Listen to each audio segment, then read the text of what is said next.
once again.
Recurve Overwatch.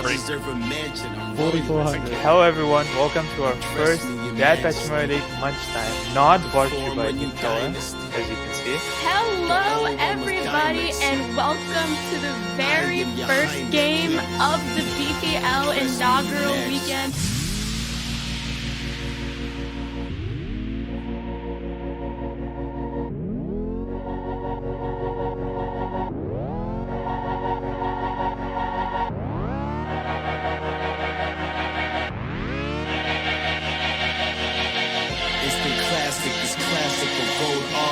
Urban Blackspin, Blacklisted Mozart. He picked up 3, 4, 5. It's Up for 5K per D, 6K per D. Oh my god, it's a 5K from Proxinator! Legacy are your Season 1 BPL champions.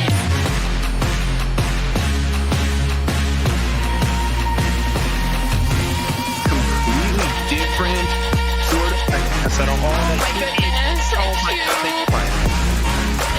It's gonna fall lower. Laid out by Mr. C. Magnolia is waiting for the Blizzard first. Oh my god. That's able to do it. Cat boys no longer, these are cat men.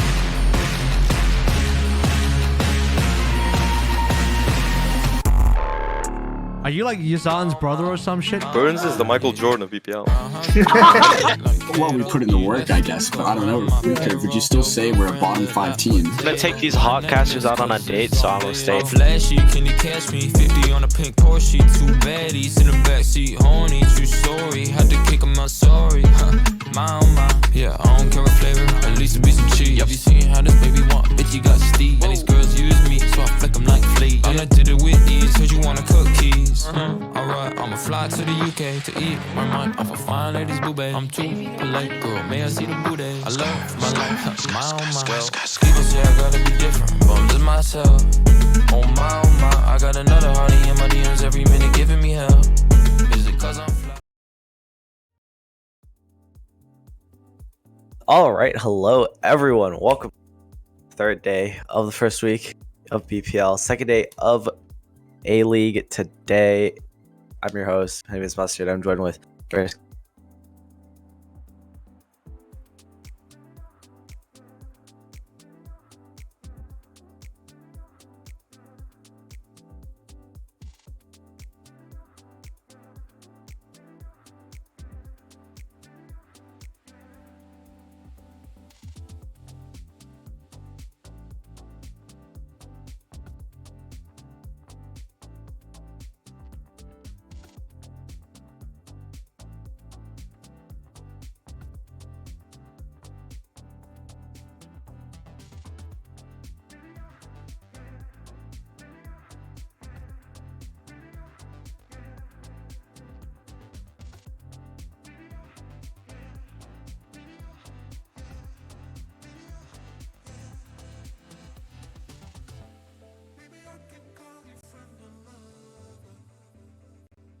If you will.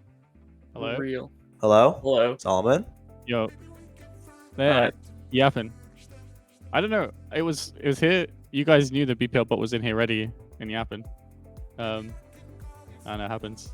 Yo, Mustard, say something. Hello? TM, say something. Hi. And Worst, say something. Hello, everyone. Oh, there you go, it works. Okay. Yeah, go yap again, because apparently you Alright. don't know why. It should have been fine. Alright. From the top. Alright. Welcome back, guys. Good Third stuff. day, last day of first week here of BPL Season 3, second day of A-League. You know, we got Whirlwind versus Aether, kick off the day. My name is Mustard. I'm your host, joined with Worst Cast and TM26. How you guys doing? I'm doing well. I'm doing fantastic. Hope you guys are doing Doing well. nice. Yeah. I'm tired. I'm sore. It's really hot, so chilling here. Anyways, you know, we have Whirlwind versus Aether as our first match. We have Vincent, who was the Season 2 champion, returning as captain again. You know, he was the captain of Catboard Crew, and now he is back with Whirlwind. Aether, a lot of big names on Aether, just you know, names that are pretty big in the BPL community as a whole, but also a lot of European. So, True. what do you feel True. about these rosters? European debuff. I don't know what to tell you. It's just rough one. Well, Yeah. But I do think Whirlwind. I think they're quite strong. Their DPS line is very good, as well as Aether's. Yeah, I mean, I think it'll definitely be a battle of the DPS this match. Just strong rosters on both sides. But what are the advantages do you think that one team has over the other? Who do you guys favor in this matchup? I it's hard favor. to say. It really is hard to say because again, we haven't seen these two teams yet. So we did see a lot of teams yesterday, and coming into the season, and a lot of people with their preseason power rankings and all that stuff. It's kind of all over the place right now after the first day, because a lot of lower tier people that had teams in lower tiers took wins off higher tier teams, and so a lot of the power rankings coming into this are a little bit dismissive. Yeah, for sure. I mean, a lot of people got boomed by that first day. I might be honest. I mean, even by the first match, I'm pretty sure a lot of people got boomed, especially the podcast. Yeah. The podcast yeah. got boomed so hard. Yeah, BPL relay. They got boomed. They did get boomed. I mean, for those that kind of missed it, can we get like a little recap of the first day? Or the standings really on screen. But the first day really, I would say that nothing was too surprising in my opinion out of the first day. But obviously it's only the first week, right? A-League do use the Swiss system. So after the first week, you start seeing matchups with teams with similar records, which should start to shake out to be very, very detailed over the season, as you'll see, very meticulous, but also should make for some really even games. Obviously, ideally speaking, if you're down here in your ranking, you'll play another team down here in the ranking, it should be very close. So, Swiss system over the course of the season should be very eventful, but again, this is also just a week. So, after the first day, here's all their standing. Peatrop Bears, Galaxy Summit coming out on top, duos, and Ruination with a 2-1. So you have the standings here, total 16 teams. So all the teams will have played after today. And then we begin the very cool system, the Swiss system. Yeah. Funny Swiss system. Here's today's schedule for everybody. Obviously, this is the first match, Whirlwind against Aether here at 4 Eastern.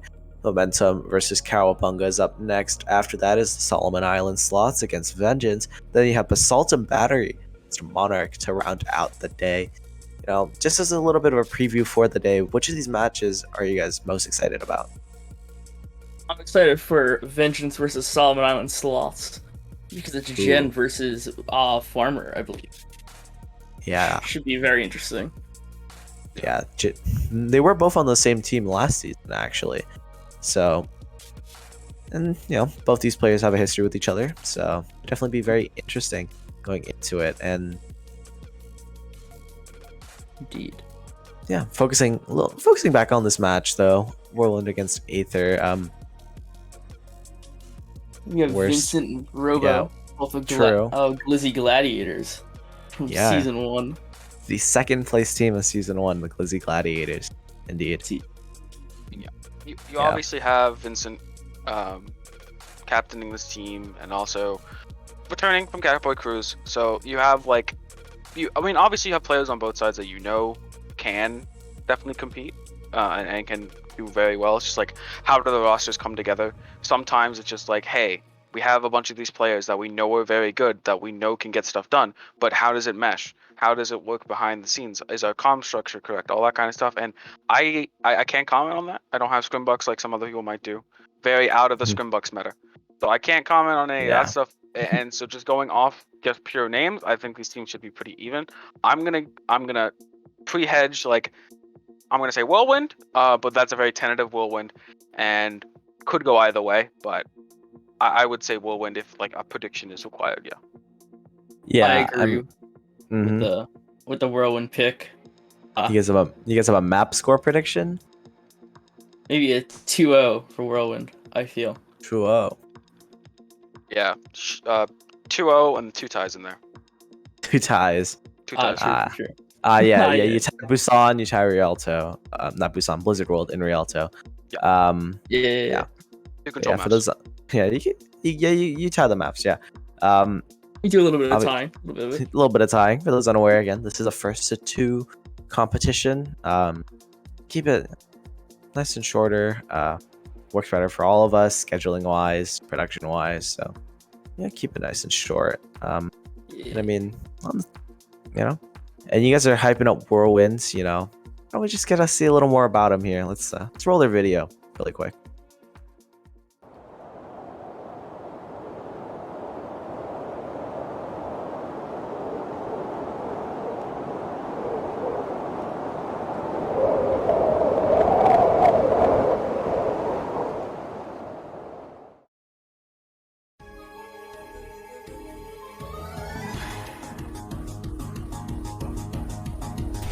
Ninja Monkey's still looking at his death. There's no lamp.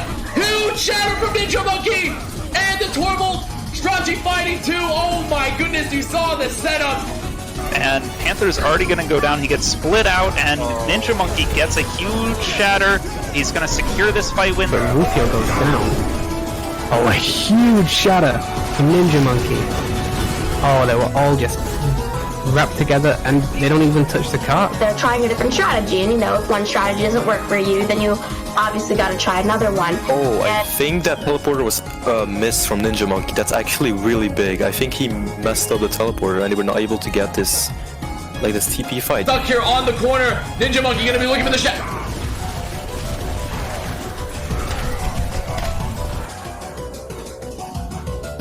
Oh, get Val. Yeah, res. Yeah. You can res her, your mercy. Okay, and then you res your mercy, and then your mercy Val's. Yeah. Yeah, dumbass.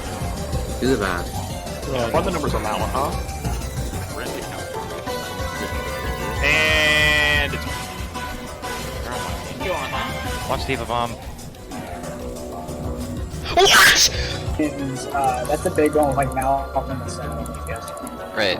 Because my score has shit, I'm slowly uploading an image to my chat. I need you to explore tab. Oh my god! 90 seconds!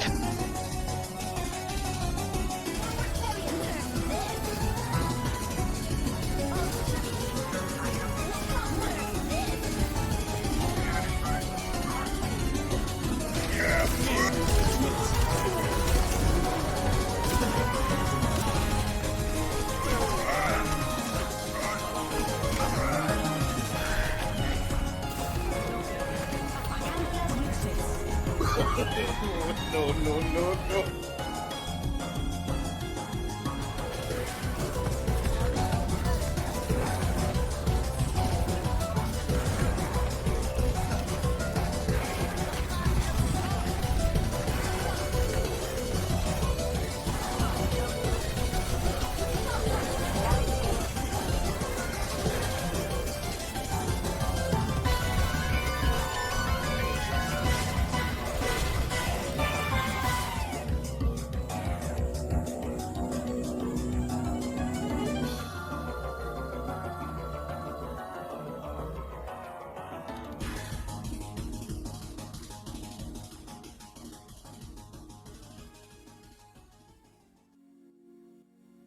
Yeah, so there you have it. Whirlwind video. It's a pretty nice video. Very well done. Yeah, very well done. And honestly, I don't know what to say about this match. Personally speaking, you have Aether. All these players have previously played in BPL. So all the names on their team are basically household name. Going up against Whirlwind, which we do have some new faces on there, new to the BPL scene. So, but also some really strong core of veterans and just people that have kind of already proven themselves here in the BPL stage. So, I'm excited to see how they kind of mesh with these new players, especially these names. A lot of these people we really haven't seen before, so it'll be our first time kind of experiencing the madness that is this team. I agree. it'll definitely be a very fun and interesting event to watch these two teams clash for the first time, as it is the first week. Yeah, and in the regular season, these teams will not play again as part of the Swiss system. Teams don't play each other more than once, if they play each other at all throughout the regular season. So, keeps things nice and fresh. You don't see any repeat matchups. Maybe in playoffs. Might see them in playoffs. Definitely not regular season. So It actually makes me want to see Admin Aces go into playoffs and play against Galaxy early, because that match, as fun as it was, I mean, you missed out on two big players. All right, yeah, we're in the game. We're just in the game. Well, we're in the game now. We're in the game now. As it snuck up on us. Yep. All right, you guys. It snuck up on us like crazy. Yep. Gonna You be guys have fun Busan in the here. cast. Yeah. Good one. We'll see you in a little bit. As we see here, on to Busan Sanctuary to start us out. Whirlwind versus Aether. Two very different compositions right here. Whirlwind running out with that 6-man composition, also known as Zombie Comp, as it seems to be emerging here, jumping straight into this double shield composition coming out from Aether. Drakey on that Genji, going to try to be getting as much value as possible as the dive does come in. It is repelled for a moment, but they cannot make any headway here.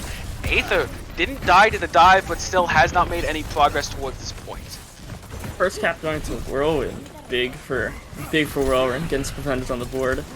And I do like Aether's comp a bit with the Genji, since it's built to just kind of sustain, and double shield's just a bit fun against play too. Yeah. Just fun comp all around. And the Genji got some value there. The D-Mech on the D.Va. Not much to keep the Genji out of the fight just there. And with that, everyone is now gone. And while the first cap, with a sizable amount of percentage built up, almost 30% here, a little bit over 30% here, does get built up for Whirlwind. They do, in fact, flip it back over. Now Aether in position to hold this point with a composition that does that a little bit more effectively, I'd say. Indeed. And I do think Aether had a bit of advantage getting into the fight, as they found Yahoo really early on and got forced out of the Translocator. But now it looks like Whirlwind's taking positions.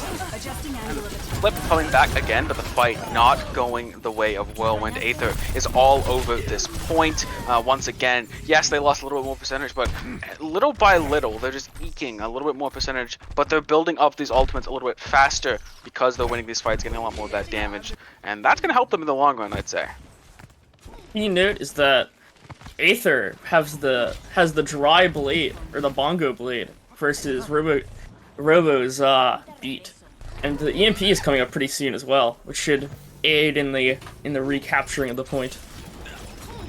Yeah, and it's going to be Yahoo here looking for something. Look for the manual hack onto the Sigma. Does find it now. The Sigma is in danger. Nothing to stop them from getting run over. Protein Shake not even throwing out that VAP lamp. And now the blade is out. 2 kills already found. The hack disallows the ability to dash around and get even more. But 2 kills is just enough. Just exactly what you need. Try and stabilize this fight. You're going to have to back out. The point flipping back the way of Whirlwind once again. It's been a back and forth affair. And even if this fight, again, does not go the way of Whirlwind, they are the ones building up percentage. And this is a slow one. It's looking out like as both teams slogging over this middle bongo. Dragon finally going to be forcing some action here from a PP. And now the Monkey jumping in, aided by that D.Va Bomb, buys enough space, finds the kills, and Yahoo going nuclear on that back line and finding a lot of picks. A great setup there from Whirlwind, leads to the cap, and because of all that percentage they were building up, they are almost one fight away from taking this first round. A very big thing that kept the fight prolonged was that during Drake's blade, he managed to find Robo really early, managed to get rid of the beat out of the equation, but then they come back in with the late Transcendence. Ooh, and a near spawn camp by Yahoo. Yeah, that was a little bit of a close one right there. You might be sweating a little bit. No one ends up dying, but you do put that McCree extremely low. And now, on this front side, Kef going to be coming that copy, throwing down that fake bongo right behind the actual bongo. And now there's just nothing they can really do to shut down that bongo. The Brig Rally going forward does eventually find Kef's. Kind of their entire transformation is now over. Their power swing is now gone, and the Cowboy cleaning up on this point. Yahoo, though, maintains that EMP, but nothing else for Whirlwind. That was a big ult investment by Whirlwind to just win the fight. However, they just were out-ulted. Outplayed. However, do you think this next fight will most likely go Whirlwind's way due to EMP? Due to their EMP, and they're close enough to Coalescence, about halfway. It looked like Yahoo got forced out there, perhaps by a headshot from the Cowboy there. As not forced out, you're delaying that EMP even longer. The Bongo is out. Some spy checking is in order to keep the Samba away from the back line, but no one seems to be doing it. They don't have something like that Diva. Instead, running straight into the fire, you get revealed. You have the TP now into the back line. You find the EMP, it hits 4, and now the cleanup is coming through. Falsewords does find 2. The Genji Blade could be coming out, but he's at such a low HP. Not much value can come up. I say that, but they still find the kill onto the Lucio. The brick packs keeping them extremely healthy during that blade, even with Rafiki pummeling him down, but the Coalescence is now out. The powerful, one of the most powerful support ultimates for just cleaning up fights sometimes, it feels like, is out. But as I say that, some picks are going on the backside with the Moira is doing a lot of damage as well as healing, keeping Rafiki up in this fight. False Words get back into that mech after that bomb. Gotta be a little bit careful. The Fade is now forced. You can just get hit by that Reinhardt just one too many times and you're gone, as Rafiki learns the hard way, and now it's just a complete scramble for the point. False Words still doing so much here. Eventually does die. That overtime wick is burning down so fast. Holy, that was nearly a C9. Or, not really a C9, but that would have been quite something. Rally keeping this point alive so far, but how much longer? Everything is on top of it and no one is there to touch. Ugh. Rough end to that first round. Indeed. The late Coalescence was really the key, and it just became, and the ability for Drake to get the blade online a little bit too late, unfortunately, making the round go towards Whirlwind. And with overtime, how it works, this was a very long time ago that this change was made, and thankfully for it, but as overtime goes on, the wick does burn down faster when no one's on that point. So eventually, even if that Moya was so close, that Brig was so close, they just couldn't get on quite fast enough. And the stalls, before that change was made, well, it was extremely difficult to ever cap a 2 CP. Oh my god. Not cap a 2 CP, defend a 2 CP sometimes. As now again, similar compositions coming out, except Whirlwind will be the ones opting into this rush composition, and Aether going to be running that 6-man. How do these two comps interact? Well, almost with Drakey going down. I do like the rush comp into Aether's comp as the dive. It's just not. There's not much to rush onto, but the dive comp is just will get melted if they try and go or invest, especially with the Genji. And I'm looking at Mahir's health pool now, getting reset to that 150 threshold as the D-Mech does come through, and the kill comes in quickly enough. Rafiki's swinging on this point, no fear in the world, knows that Adbon does have their back with the healing and that lamp, but Cap is not quite so lucky as they do end up going down, but shouldn't matter too much as Aether, oddly, gonna be running the 6-man composition, but with a Genji instead of what is traditionally a Reaper or an Echo. And that might be an issue. Indeed, I think the ult economy of Whirlwind will snowball more and more. But as I say that, Avon gets taken out early, and a big shatter. Big shatter coming out there, trying to even this fight out. It's just a complete madness with these ultimates here. Kef even joining in on the play. That doesn't even break through the bubble there in those first 2 shots. If that first shot was charged a little bit much, popped through that bubble and killed the other 2, maybe they have a fighting chance. Falsewood will go down. Yes, Moira has a lot of healing in an area, but for single target, not that focused, as the EMP is going to be used to strip those Lucio shields away, and exactly that is what happened. Rafiki, though, managed to come back in once again. Rafiki swinging on this point like his life depends on it, and really, in a way, it kind of does. If he doesn't get those kills, he would be the one dying as Falsewords jumping up. It does have a vertical hitbox there, and even if you're jumping away, you're going to get caught. But Aether still trying to be in this fight. Drakey getting as much damage as possible now with those Lucio shields, with that beat enabling them to go forward. And that they will, as Robo Killer is another one to go down in this fight. The Doof is going to be trying to reset the aggression onto him with the ultimate. Protege gets a little too close to Rafiki, doesn't have that fade available, and now this fight is descending in complete chaos. I agree. However, during this entire fight, as it looks like it's turning towards Aether's way, that they haven't been able to cap. So one fight win for Whirlwind might spell a win, a 2-0 on capture on Koth. Emmy finds a double boop kill there, not off the map, just straight up the damage does the work, and she will be doing a little victory lap around this front area. But you still have, like you said, 91% built up for Whirlwind in that fight. As much as Aether was committing there, they didn't get much out of it. Indeed. However, the blade coming out, and it looks like it gets the cowboy and out. Yeah. Drakey has been doing an amazing job so far, getting value out of these blades when there's not really a lot to follow up on them. Yes, they do have the Moira trying to do as much as possible to heal them through it, but nothing more than that. And I think something that's interesting, Advon in that scramble swapped over to Moira, so now they're going to be running this rush composition that requires a lot more resources without the BAP. This is it. However, Aether invested a lot of ults, investing both support ults and I believe the monkey ult, and Robokiller didn't get their B cancelled, so it should be a simple rush fight win. Yeah, both supports there managed to evade that EMP a little bit too fast on the trigger there for Marlon. Like, you could wait a couple more seconds there, potentially catch out that Coalescence, cancel it, catch out Lucio. There's no beat now available, and now you have to touch 98% and counting, but Kef and Yahoo are on the chase. You want to touch this point, you're going to lose your life for it, and that's exactly what happens. Mahir goes down, the bomb clears away Drakey. Yahoo finds the kill with that high noon, and a nice 2-0 round score to finish out this map. It's exactly what Whirlwind wants to see going into this next match, which is going to be match point for them. Good first map for Whirlwind. Very smart usage of map compositions, or team compositions rather. Very good by them. Very big comp difference. Yeah, and I think it's something interesting is that a lot of teams have been running that 6-man that people is calling it, kind of as like a default, like a for any situation kind of comp. When I don't know if it's genuinely that kind of a thing, as we saw there, can get countered out quite well by certain map run compositions.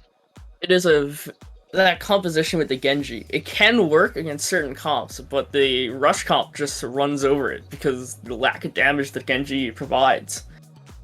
It's almost not worth running the Genji, as you're just gonna, especially into the rush comp, where it's just, you're not gonna melt them that fast.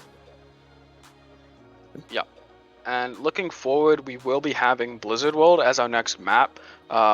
Is very different from Control. Any other game type is basically very different from Control. A lot more organized, a lot less chaotic. But going to Blizzard World here, after what you've seen, what do you kind of want these teams to be looking for in either their composition choices or how they play it? I think the rush stuff that Whirlwind is running, and I think the dive comps especially might work very well. However, I favor the rush as a Rhine main. I favor that a little bit more than the dives. But as we saw yesterday, Genji has been running Blizzard World, and whether that's a good decision or not, that's up to the eye of the beholder, of course.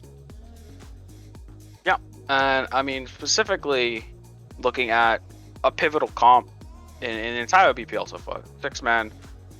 On a team where you're trying to run 6-man, but you're only playing Genji basically. That composition, I feel like, should just kind of be eliminated from the idea pool. Obviously, they believe they can run it. They believe that Drakey was getting a lot of value, right? Or Drakey was getting a lot of value. Yeah. He was getting a fair amount of value from his blades. However, he just did it felt like he was doing very little, like, impact-wise in the neutral, which really got them over in the end. Yeah. Genji in 2021. Yeah, that does seem to be the Genji thing, where in neutral, unless you're playing extremely well and keeping up with your other DPSs or other DPS on the enemy team in terms of the damage you're putting out and the eliminations you're finding, it can be very difficult to try and play that character in the neutral without some kind of composition that kind of eliminates the neutral. Like, you know, that the Winston comp that kind of just farms nano. You eliminate neutral in a way by just, we're going from straight from the beginning to we're throwing a nano at you. Yeah, unless you build an entire comp around the Genji, then it really falls apart. At least from what I've experienced and seen. Yep, and with that, we are into Blizzard World. There they are, Aether now, highlighted in blue. Gonna be leaving the arcade, having a bit of fun there before going out onto the battlefield. Rolling out with Rush, but obviously it's Drakey, so it's gonna be a Genji thrown in there. Drake on the Genji again. I mean, Genji, it can work maybe. It can work. I'll give it benefit of the doubt really early on, and Whirlwind, I mean, probably just fooling around in the spawn room, but rocking the East Coast special.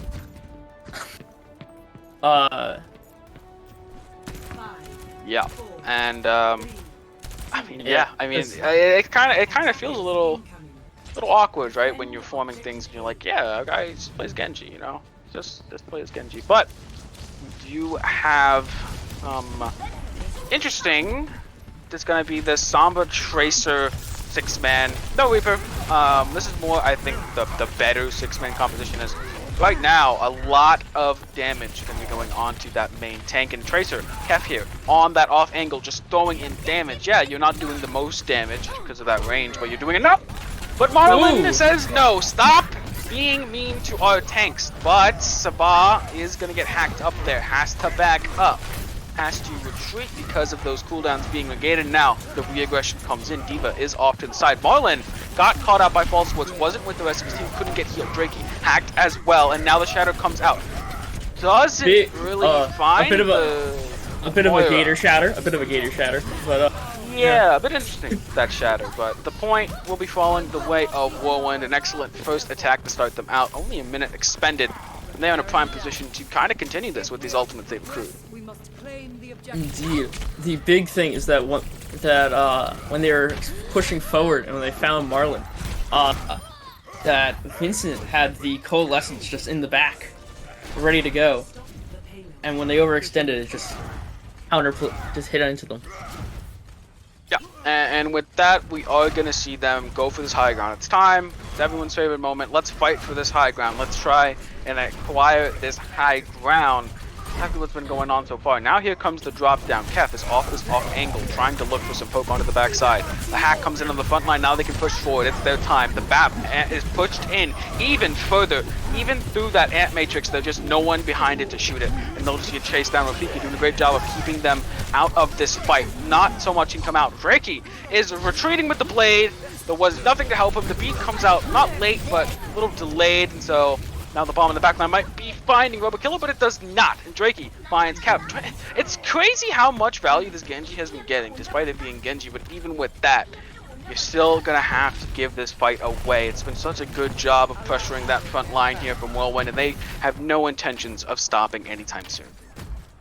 I do think the next fight will be a bit, at least for the next couple fights maybe, it will be a little bit different for Aether, as they've just been, as their ult economy has kind of been bogged by them trying to win that fight, especially as the Genji Blade, as he's retreating, and EMP coming out. EMP bomb catches Frank. EMP catches 5, following up, you lose both your support line. Frank and Hot Dog are both gone. Marlon trying their best to trade it out, but that just won't come to fruition. Only one gone. It's Robokiller, the fastest person to come back. He is speed himself, Lucio. And really poor start here so far from Aether on this map. 5 minutes to go. Pushing into the final point. That's never something you want to see. I do like a bit of the swaps that Aether's made, giving Drakey now a Mercy pocket, and I do think that'll definitely help the impact of Echo, already very powerful DPS, and the Ana is just another very powerful hero in the game. Yeah, and with that, the Ana is going to get ran down on, but a great amount of peel is coming out from Aether. They do not want Hot Dog to go down, but Rafiki says, I don't care what you want or don't want. I'm going to take out this Ana if it's the last thing I do. But it's not. They're also going to chase down this Echo as well. Aided by Kef, they find it. And now on the retreat, Kef trying to keep Sabah out from the chase, and that they do by taking them out. Marlon trying to get as much value as possible on the backside of the fight, but even with that, even with the trades they bring out, it's not going to be enough. Now you have Res. You've already used it. You're going to go back and swap off to what? The Brig, I assume? Yeah, the Brigida. Which just gives you a whole third tank as the Brigana can be. And very important is that the Echo is coming up, and Echo can turn a fight very easily. But, Biggie right here! Right here, a great chase down and eat cognizant of that Tracer going to the back line, but now you're gonna have to look at Drakey here. Copied that Samba, trying to strip that beat, and that they do. The bomb at the backside, Marlin finds Robo Killer. The attack on the Drake is gonna prevent any more of those shenanigans coming out, as the cleanup here does seem to be coming in for Aether. And something interesting, Drakey is no longer on Genji. Which is something perhaps we should have been saying a while ago, but on the very example here of Echo, who again you can just turn fights with their ultimate. It's crazy how that works. But heading into next fight, looking into the coalescence and the bomb, especially, which will allow them to get a lot of space at the bomb and then try and maintain the space. The coalescence will definitely be a vital piece, especially with Aether lacking the support ultimate department. With that, Aether, once again, it's going to be Mahir trying their best as that D.Va to clear this high ground off away. Ooh, the Moira does go down low. And now the hack doesn't come out. A nice cancel from Mahir keeps Sabah from getting their jump disabled, allows them to keep the chase onto these DPS, but has to jump away, has to get healing, and doesn't. The Ana right there misses just a few shots, and that's enough. Now it's Falsewood throwing that bomb in. Oh, that's an amazing angle there! That's such a good angle. It's engineer. That's an engineering mind right there, knowing exactly. Got the compass, got the protractor out, got everything. It was just like, yep, I got this. I got the angles, and they find two, and that's the clean. And that's over 2 minutes cap on Blizzard Worlds. That's a very strong start from Whirlwind, and I don't know if Aether can answer it. Definitely, you don't see those that often. However, it's very big compared to the fact that they started out with a 4-minute time bank, heading into third. Which is very big. I mean, I would have been bigger to stop them, but 4 minutes is a lot worse than 3 minutes for Aether in situation. Yeah, and I hope that Drake continues on the Echo, since they seem to have a little bit more success on the Echo as of at least this map. Yeah. Seems like that will be the case. It's what they've identified, and very similar. I'm seeing something very similar here. Whirlwind hopping out of that arcade on the 6-man comp. Before it was Aether running out on 6-man, except instead of that Tracer, it was a Genji. I would say it's not a hot take to say that Tracer a lot better character than Genji, especially in this kind of a composition. And Aether here showing off. Looks like the Brig Ana dive going to be coming out here on that attack. These two compositions, very different. One is a lot slower, and then Whirlwind is just like, I'm gonna go for your face.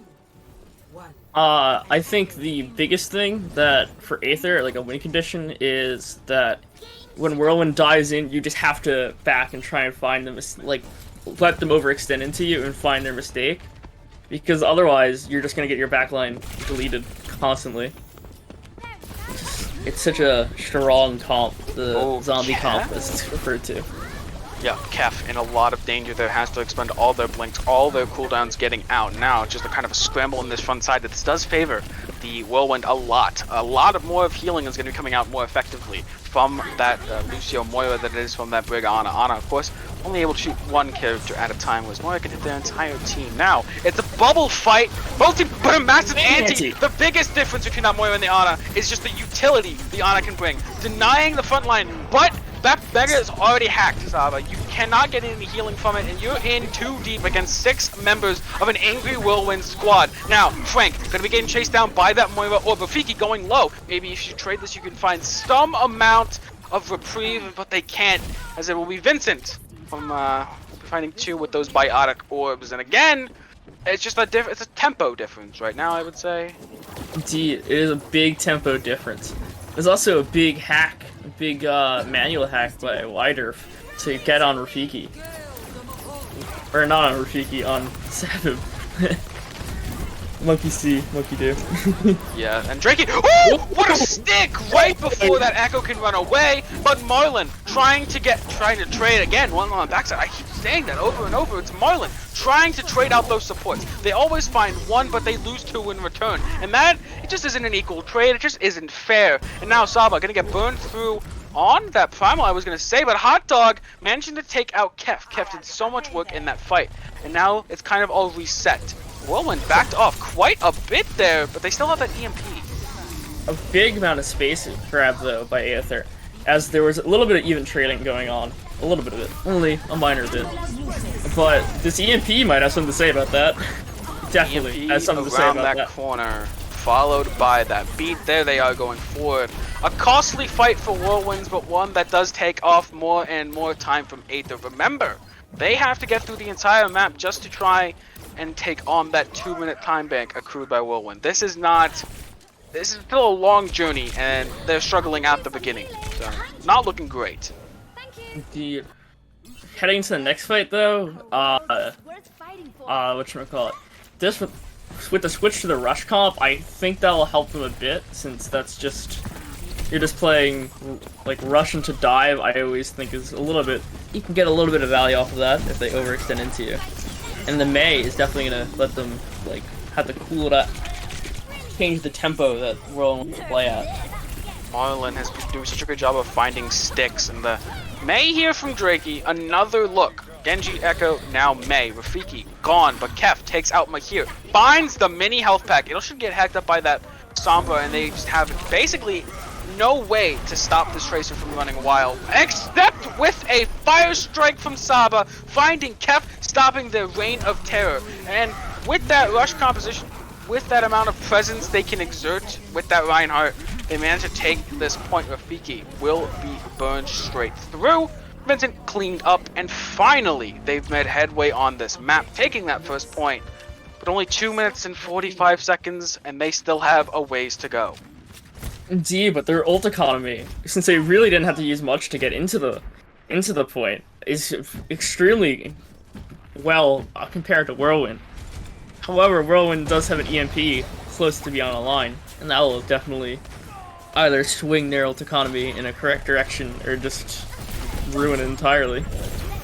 And again, an interesting swap. We see Kef coming out here onto a more long-range DPS option. A nice shatter finds multiple, but Rafiki playing a bouncer doesn't let them in to the party, and everyone is shot away with those fists, but they lose their life for it. A bouncer to the very end, committing to their position, and now it's the back foot for Whirlwind. You cannot contest this point any longer. You do not have that main tank. Holy, Rafiki just like pee-pee-poofed out of existence, just activated the primal and just minus 1,000 HP. Holy. But into this next fight, window out, and Frank didn't get caught. Big. Yeah, they did not find the Lucio. The beat comes out, and Rafiki dies before Rover Killer can find the beat of their own. In this backside, it's False Works gonna get dude locked up there, but no shield is around for this Bob. There was the hack coming out, stopping that line from helping the rest of the team. They walk right back out into Bob's line of fire, and Kef is wreaking havoc with this Ash, this longer range hit scan, playing off dividends against a shorter range comp from Aether. Aether making another swap to just a very traditional, like, traditional-ish rush comp, running the Cowboy Mei into Whirlwind's comp. It should work out as long as Kef just doesn't have a sick off angle and just melts him from the side. And with that, the fight is kind of descending here. You have the Coalescence going out. The bomb as well doesn't find quite anything, but the remake does. But here, making use of that second ultimate, but Shatter does put one on their back. It's going to be that Moira. Now, you're missing your main healer, Mahir, doing work. Mahir is going crazy on the D.Va right now, but it's just might not be enough, but with the Blizzard aiding him, it just might be. And now, this DMAC comes out. You don't have much to contest. The wall doesn't stop that Rein from touching the point. 3.93 meters to go, and you have to remove these assailants from your point. The remake coming in! It almost took him out, but a nice cryo freeze just in time. Drakey trying their best here after using that Blizzard, but the spawns might just be too close. The Bob might but just be too much. The Rein shield is cowering in fear from Bob. True, that Lucio managed to get the beat off. The charge coming out will be counter-pinned, and they are gone. The wall preventing any aid from arriving from Kef, and that is the point. Once again, in the final seconds, the final moments, in the final countdown, Aether manages to bring it through. And again, I will say with a touch. Hold on. No, they just don't. They still will not match Whirlwind's time bank, and I dare to say probably won't finish with time.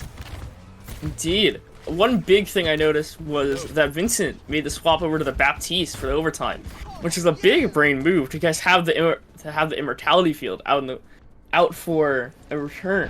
It's very good. And I did like Robo's last second attempt to just stall out for a little bit more time. And right now it is Rafiki moving forward, looking for something, but Marlin swapping over to the Ashe themselves through that BAP window does manage to take out that EMP. The Sombra no longer at play, no longer a threat. You're still having to watch out. This EMP will be coming back in. You have a Shadow to follow up, and there's no beat to counter. You have to use your ultimates perfectly before that EMP can come out. Indeed, it's as long as Frank doesn't even have beat. I was just reading. Wait, check this out. A big EMP Shatter. Ooh. The 5-man EMP followed up by I don't know if you need that beat. But still used nonetheless. And nothing is available over here. Yeah, there's nothing left. Oh no! Doing some parkour right there. Doing some parkour. A bit of parkour. A movement master. A master of the movement. Master, but still not going to be enough. This fight all but over at this point. False Words gonna hop on to the only threat left, and it was Marlin. And a quick 2-0 here from Whirlwind, just as predicted. And that will start us off for the day. The third day of BPL Season 3 is underway as the first match concludes. Another 2-0. I believe there's only been one match that hasn't been a 2-0, and that was the 2-1 win for the Ruination over 6-piece. So, been a trend so far in BPL of these 3-0s. Indeed.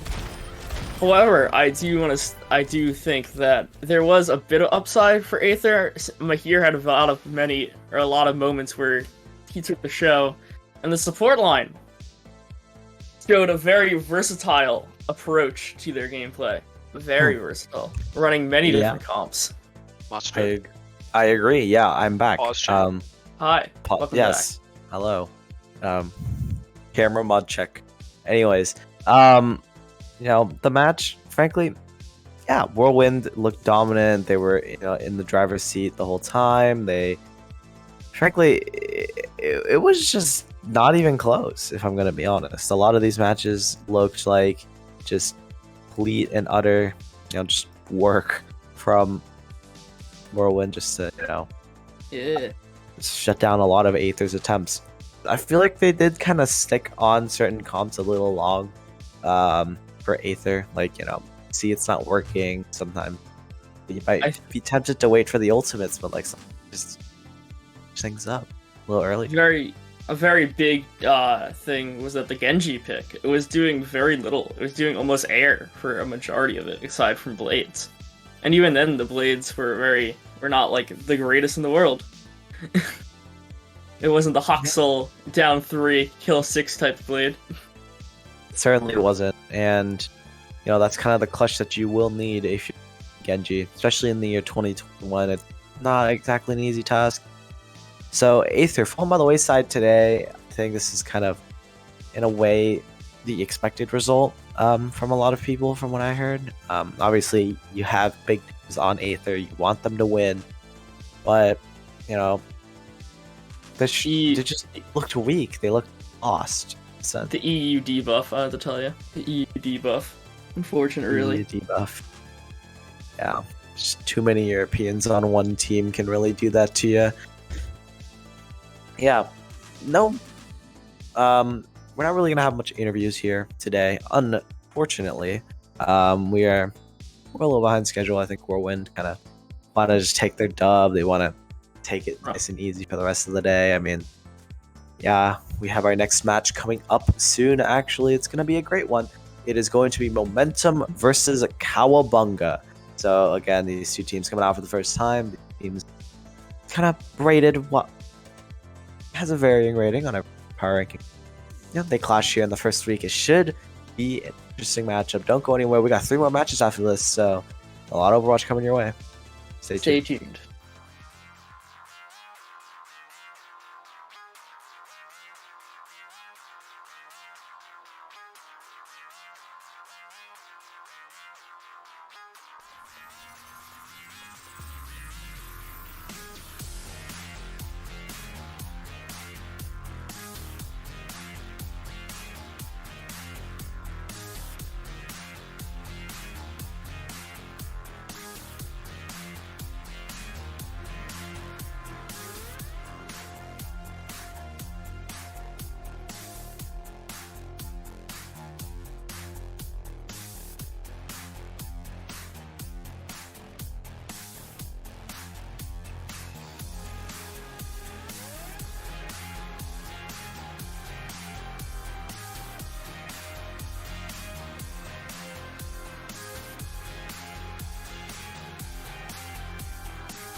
And we're back.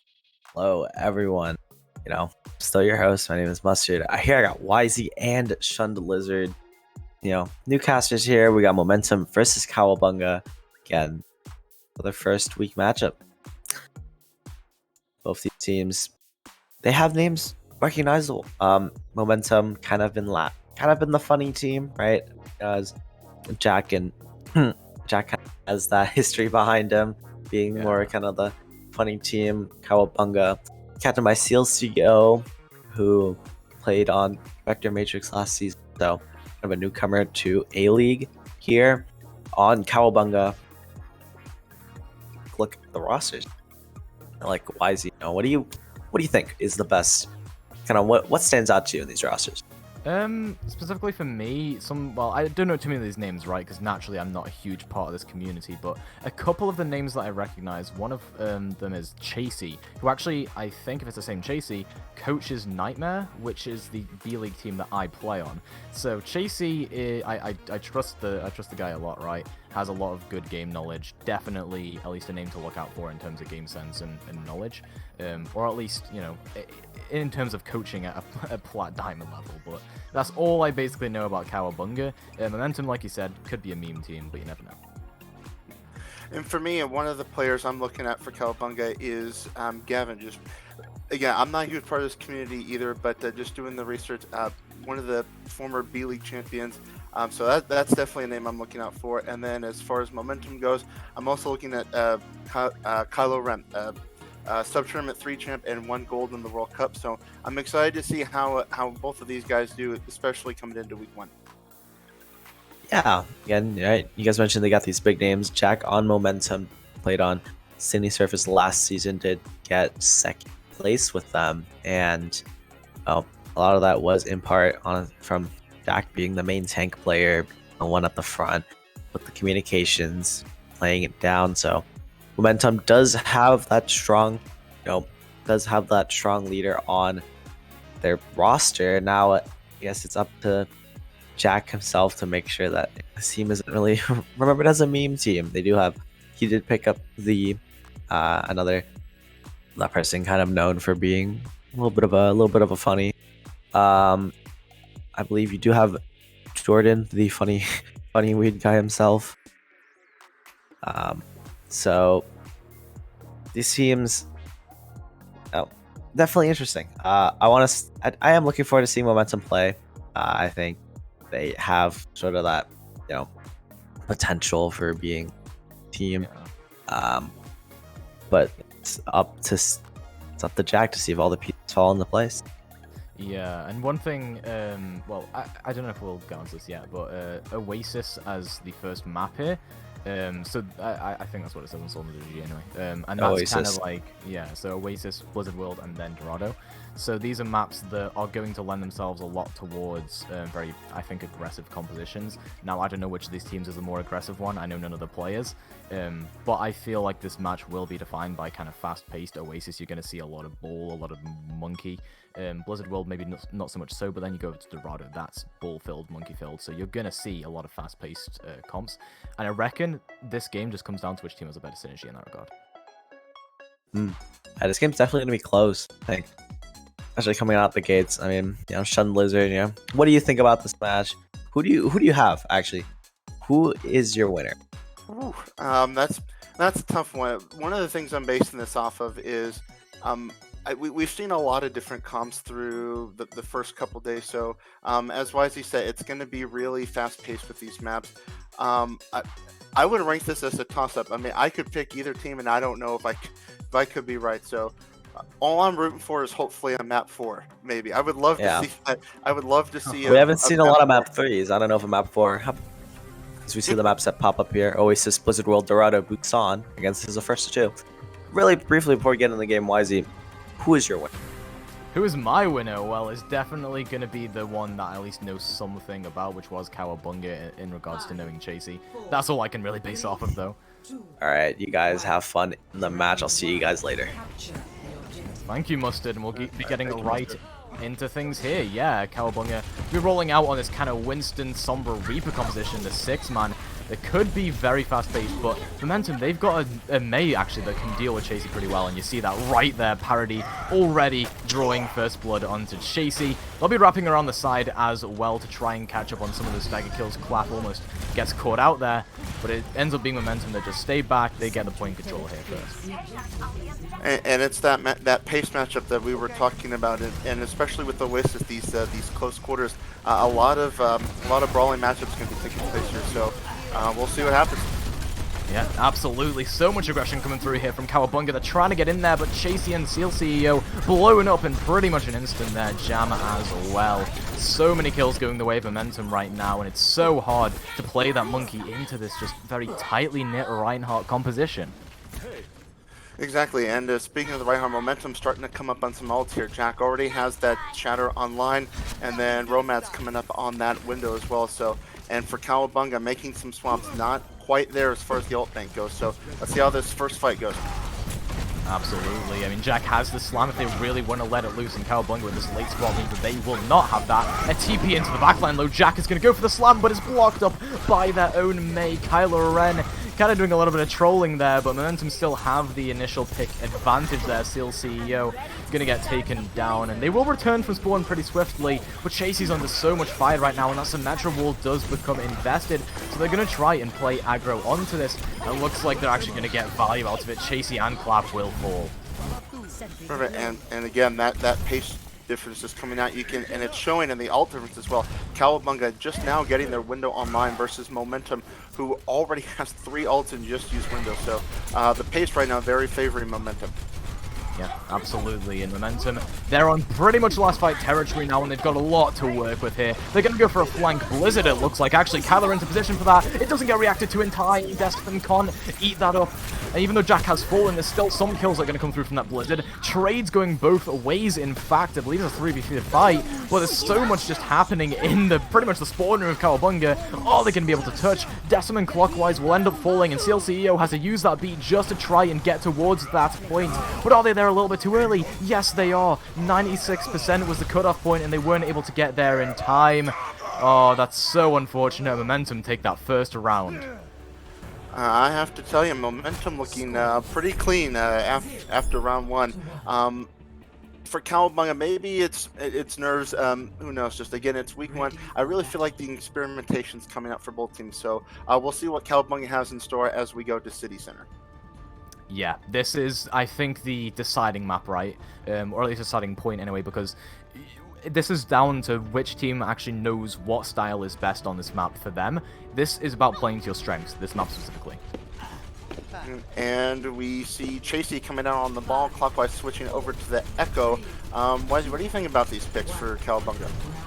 It's a very aggressive composition, I think, where you're going to be relying a lot on Chasey setting up these dives. You'll be getting that power drive into the backline, the rolls through, and you're aiming to get people out of position. Momentum, they've got to play super carefully around that. If Romad or the Break can get some CC onto this ball, it could be huge. Chasey will go up to the high ground here and look for an engage, but doesn't quite want to do it yet. It seems like Cowabunga are playing quite passive and waiting for that correct opportunity to go in, but Momentum, they're already on the point. They're getting presence. Jack gonna get boot back just a little bit there.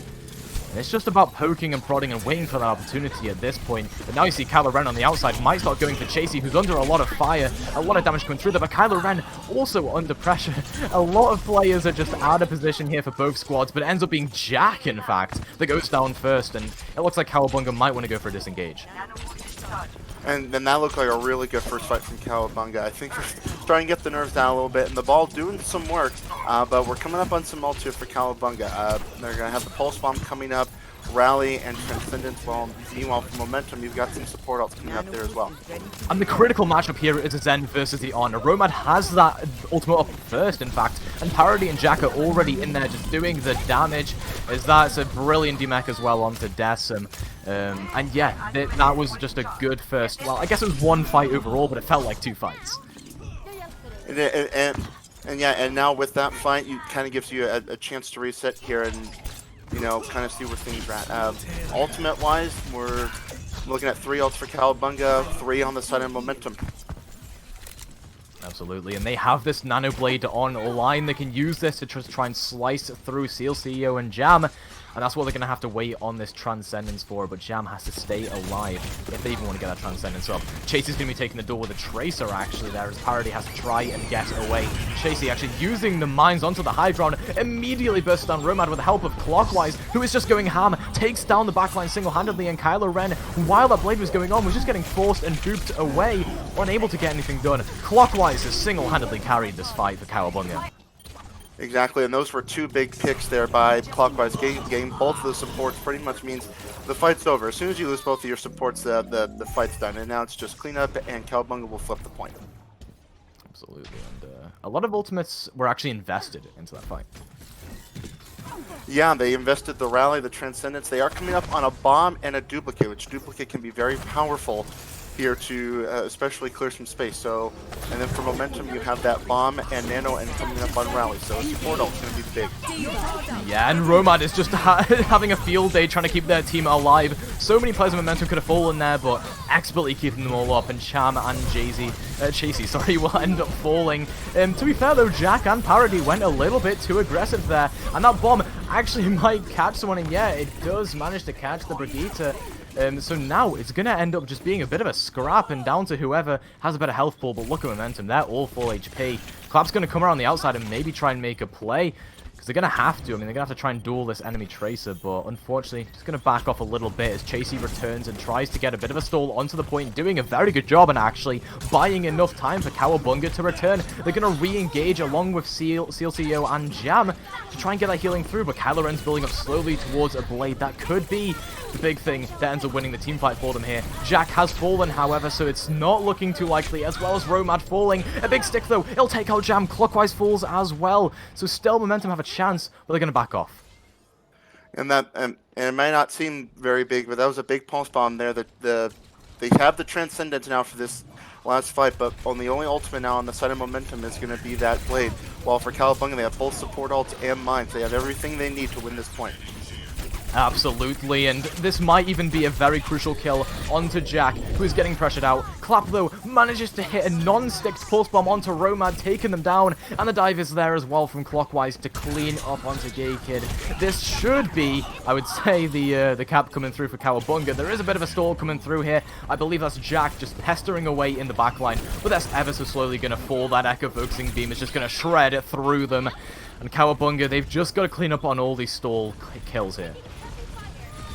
Yeah, a very good engage there from Cowabunga, using the support ult at just the right time. It's now just about cleaning up the Stangers here as they come in. Blade coming out from Kylo Ren. We'll see that not able to do much there. So it's all just about the cleanup now, and we will be most likely heading to a round 3 here on Oasis. Yeah, we're going to be heading on to Garden, and this is as close as the series gets. I mean, those teams were super close up, at least in this map, and that's what I was saying, right? Such an important map to establish momentum in the series, no pun intended. And, well, Cowabunga, they're starting to establish their own momentum and really get into their groove of things. And one of the things I've noticed, when you look at Oasis, it's a lot of enclosed spaces with Oasis. Even in City Center, you have a lot of those enclosed spaces, and we're seeing a lot of these big, brawly fights. So we'll see how it plays out here on Garden. Absolutely, as we see a pause coming through, actually, that's from momentum, so something clearly going wrong on their end. But yeah, like you said, this is as close as it can get. A round 3 on Oasis. I couldn't think of anything better to start off match number 2. Yeah, absolutely. I mean, it's looking like a close series, and that's something that I didn't expect. Obviously, I couldn't say too much about how the matchup would go, but given that a lot of the games in the past few days, both B-League and A-League, have been 2-0s, I was expecting another one of those, but it's looking like it's going to be pretty evenly matched, because these teams on different compositions, they're doing better in matchups against each other. Right.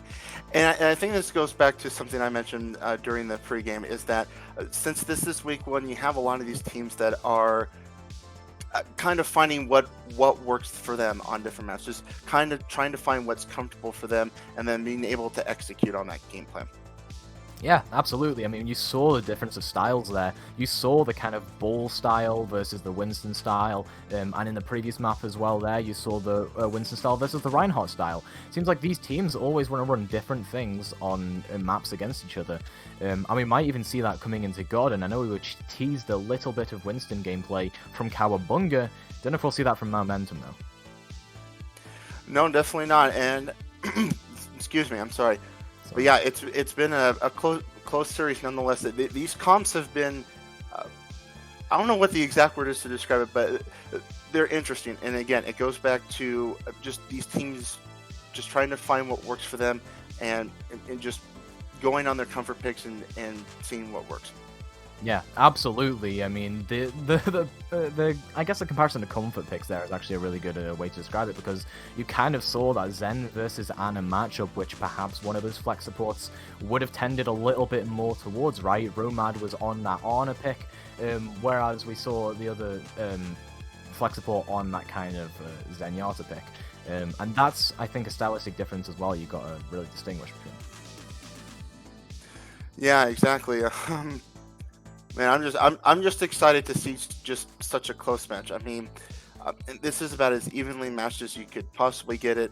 1-1 going into Gardens. Just we'll see what kind of compositions come out as we go to Oasis Gardens, because again, with a lot of these enclosed spaces, you're looking at more up close brawly fights. So it will be interesting to see what these teams come out with here. Yeah, absolutely. And we know the problem now. It is actually that Jordan on the side of Momentum actually has to restart their PC, assuming it's some sort of FPS issues or lag issues. We're not entirely sure, but either way, it'll be just a moment before they can actually get that sorted. But while that's happening, I mean, Shun Lizard, this is your first BPL cast, as I understand it. How do you think it's been going so far? Going pretty good. As far it's definitely interesting to see higher ranked players than me just kind of play this out, because but it's just being fun to see what teams come out on, and just kind of learning like the process of casting Overwatch as a whole. So it's been fun so far, and that's why I'm hoping for 4 mapper, so that way we get the full experience. Yeah, that would be the full experience. I've casted a few 6-7 mappers in my time from like 1st to 3 series where there's been like multiple draws. It happens from time to time, and it could happen here given how close it's been so far. And you made an interesting point there as well about these teams being very high level. These are like, I believe GM average teams or something like that. And as a B-League participant, that kind of makes me envy them a little bit given how fast and how intense these games have been so far. Yeah, and once again, going back to the pace, you're seeing a lot of fast-paced matchups here with these comps. You have the ball dive, the Winston dive, and with maps like Oasis and those close quarter maps, you're going to be seeing a lot of those. So it's very interesting to see the contrast of styles, especially if you get that contrast of styles. Say one team plays dive versus the other team is just kind of taking it slow and just poking at you. Yeah, definitely, and the contrast of styles is something that I've talked about it way too much so far, but it really matters, because a lot of like GM or high-level teams will play different styles to each other because there's no set meta, right? I mean, at least at the moment, sure, there's Overwatch League teams that were playing specific comps, but it was still varied comps, and we're seeing that here as well. And now we're back into the game, and Kylo Ren coming out on the Bastion. Okay, well, what do you think about this one? It's against a Sombra Reaper Hyper Dive hybrid composition. I don't think this Bastion will get much value, although Chasey and Decim are just going to get decimated, no pun intended, if they aren't careful about this. There has to be a clean engage from Clockwise, Clap, and Chasey to try and get in there and burst down this Bastion. Yeah, and unfortunately, this is not Overwatch 2 yet, so Bastion is not really mobile, so as long as you're just sitting there, you are a vulnerable target. But that being said, parity does go down for Momentum. Yeah, speak of vulnerable targets, Parody didn't actually get to TP along with the Bastion and, you know, take refuge inside that small room, but Kylo Ren is still able to just keep getting these off-angle through teleports, and that slam actually comes through from Jack. It only catches onto Jam, in fact, and that play won't get taken down. Instead, the entire tank line has single-handedly been dropped by Chasey. Now boots away the Bastion from the TP, so there's no more shenanigans happening there, and Cowabunga are mere percent away from getting this point cap. They've taken down Kylo Ren, the main issue, but there are players returning. Parody's slowly getting charged up on the Symmetra, and now the Coalescence has to come through from Jam just to try and get some damage in, and the B invested by Seal CEO, not sure if it's necessary, but it does the trick.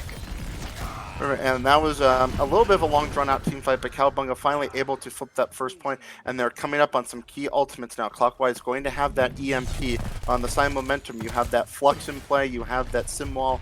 Kylo sticking with the Bastion. He's going to have his tank configuration coming up, but we'll see if he can get it off before the EMP comes out. Yeah, absolutely. That'll be the most important thing here, because even if you get EMP'd during that tank, you're going to get the one-shots anyway, and Bastion Ultimate can be very overpowered. But look at that, a clean sink-span EMP coming through from Clockwise, hits all of them. Jordan and Kylo Ren are the first ones to go down. Desmond's kind of in the backline, though, because that's what everyone does in this comp. You get into the backline and you deal a lot of the damage, and that's exactly what's going to happen. Everyone is forced inside that small room for momentum. Clap will end up taking down Parody and letting loose a Death Blossom as well. 2 more kills under their belt, and Cowabunga maintain control. Yeah, there's just not much you can do with the 6-man EMP. That EMP catching everybody, and Cowabunga just able to clean up in that fight. But now momentum coming up on 4 ultimates for this next fight. Cowabunga still a little ways from their support ults. Absolutely, and momentum, they want to get right in here and get this Bastion ultimate going, because otherwise you're kind of stuck on this competition, right? So they're going to try and use it right here in this team fight. Want to try and maybe force it onto just one of the squishies like Clap or like Clockwise, who are very important to kill off, but Kylo Ren has found nothing with it so far. Missing all those shots. Kylo Ren hit a shot challenge. Oh my lord, and Chasey's going to go down quite low. B actually tries... be invested there by Gake to try and keep everyone on momentum alive, and it will actually work out here. Jack invests a shatter onto Decim. A solo shatter probably isn't the best way to go about things, but they still got ultimates under the belt. It's fine. Yeah, and Kylo actually getting 2 in that Sentry turret mode, staying on the Bastion already almost halfway to another tank configuration. For momentum, you have the Flux and the Window in play, but we'll see what Cowabunga can do. Only the Cole online right now. Yup, and Cowabunga, I mean, it's easy to get back in here with the Sombra and the Ball and the Reaper. The problem is staying alive in the mid-fight here. I mean, they're going to take a lot of poke, and they're going to have to try and survive the mid-fight. Exactly, yeah, and this is, other than the Cole, this is probably going to be a dry fight for Cowabunga here. Just want to try and draw some ults out of momentum if you can, especially that Flux and Window that are online. Yep, now we're going to get the roll through coming through from Chasey. It'll disrupt the backline, actually, and force Romad out of position. That means they can't heal up the Bastion, and Kylo Ren has fallen. Now Cowabunga have a very big opportunity to go in. They've already used the Coalescence, but they're coming up on a beat from Seal CEO if they can stay alive throughout this. They're going to take down Jack. There's going to be a lot of kills coming through from the backline of Cowabunga, in fact, and they'll do most of the work in cleaning up this team fight. And now it's going to get to 1-fight territory, 82% in counting, and momentum, they have to do something. And they did exactly what they needed to do. They got that Window out of Romad, and they get the first pick, and now this is going to be last fight for both teams.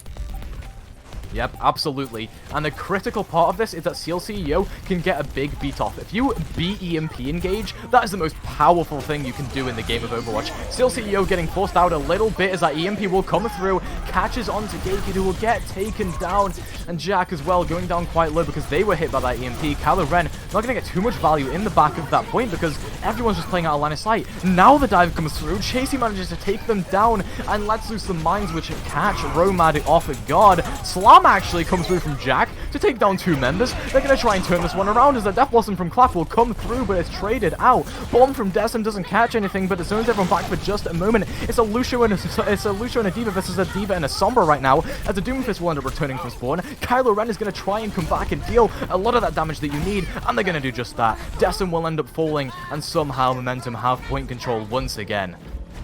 And that's a huge flip there from momentum. They were pretty much dead in the water, but they're able to get that point, and now they have a second life here. They do have a beat here, whereas Cowabunga, they have a Cole, but that's pretty much it.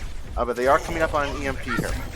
Yeah, and you can see Jordan desperately spy checking for Clockwise. You do not want them to get into the backline and have that positioning for an EMP. They're going to get slammed onto there by the Doomfist, but there's no real target focus coming through from Momentum. Now the EMP will come through and 3 of them are hit, and that will include Gakid, who has that beat. That is such a critical EMP that comes through. Clockwise single-handedly carried that team fight. As long as they win it now, Cowabunga have to convert. They've got a Coalescence that they can use maybe in the stall portion. A Seal CEO will end up falling, and Clockwise as well. Momentum, they're coming back into this. Jordan's going to get demeched, but will end up remeching using that bomb, and it catches Decim right as they get demeched as well.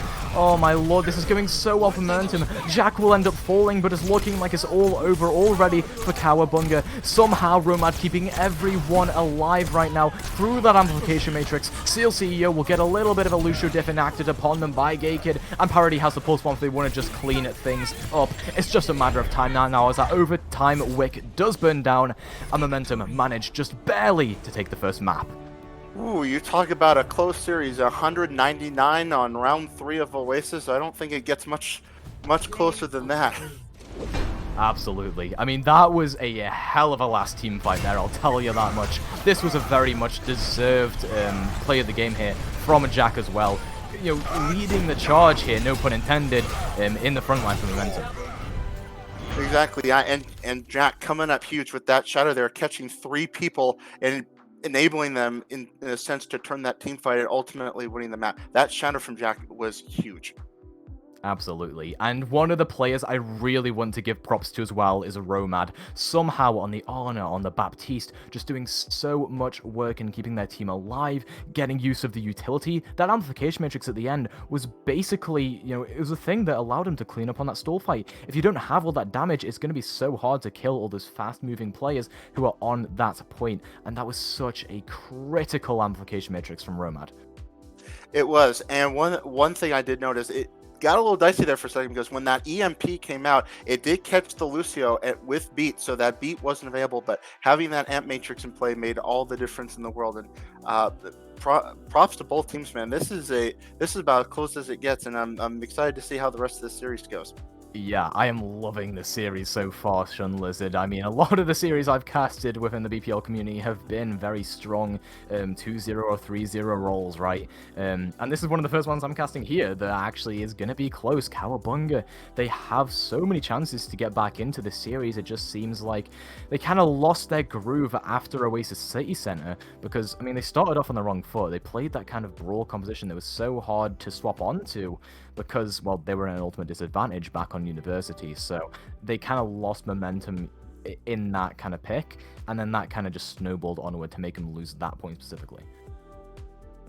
Yeah, but like I said, man, week 1, it's all about just trying to see what's working for you, and man, so many different comps. But the Bastion pick, I was not expecting Kylo to come out on the Bastion for Gardens. Yeah, it wasn't the most conventional pick. Let's just put it in very tame terms, right? It wasn't exactly the pick you expect to see on Oasis Gardens, but the problem is, it was a curveball, and Cowabunga had no idea what to do against it. Yeah, man, and sometimes you just have to do what you have to do to try and throw the enemy team for a loop, but yeah, having that Bastion there with the Sombra on the other team, Bastion very limited in his movement, so if you're just stationary, you're a prime target for a Sombra or any of those other high damage heroes. Yeah, absolutely. I mean, that was it was hard to make the Bastion work there, in fairness, but hey, I mean, it worked out, I guess. And I believe we're having some substitutions coming into the game.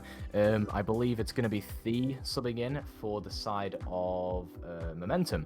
So they're going to have The coming in. I'm not entirely sure in the place of who. We'll end up seeing that actually in the game. But we are going to Blizzard World next as our next map here, Shun Lizard. What are you expecting? Blizzard World, as far for Blizzard World, at least for point A, I'm looking to see if which team can get this better dive, because again, point A, very divey. You have that high ground just above the payload, so we'll see which team is able to make this dive. Is able to make this dive work here on point A. Yep. absolutely. And it does look like V has been subbed in for Gay Kid, so understandable, because Gay Kid a lot was, getting picked off first in fights, got caught by that really critical EMP that came through as well from, I believe it was Clockwise, last map. So a decent sub out, I'd say, as well, just to give V some playtime as well if they need it. Because Momentum, they're a map up, they can experiment. And looking at the comps here, we have, it was almost 12 different heroes. Both teams having a bat, but that's where the similarities end, but 10 different heroes on the field. So we'll see what happens here. Momentum starting first on attack.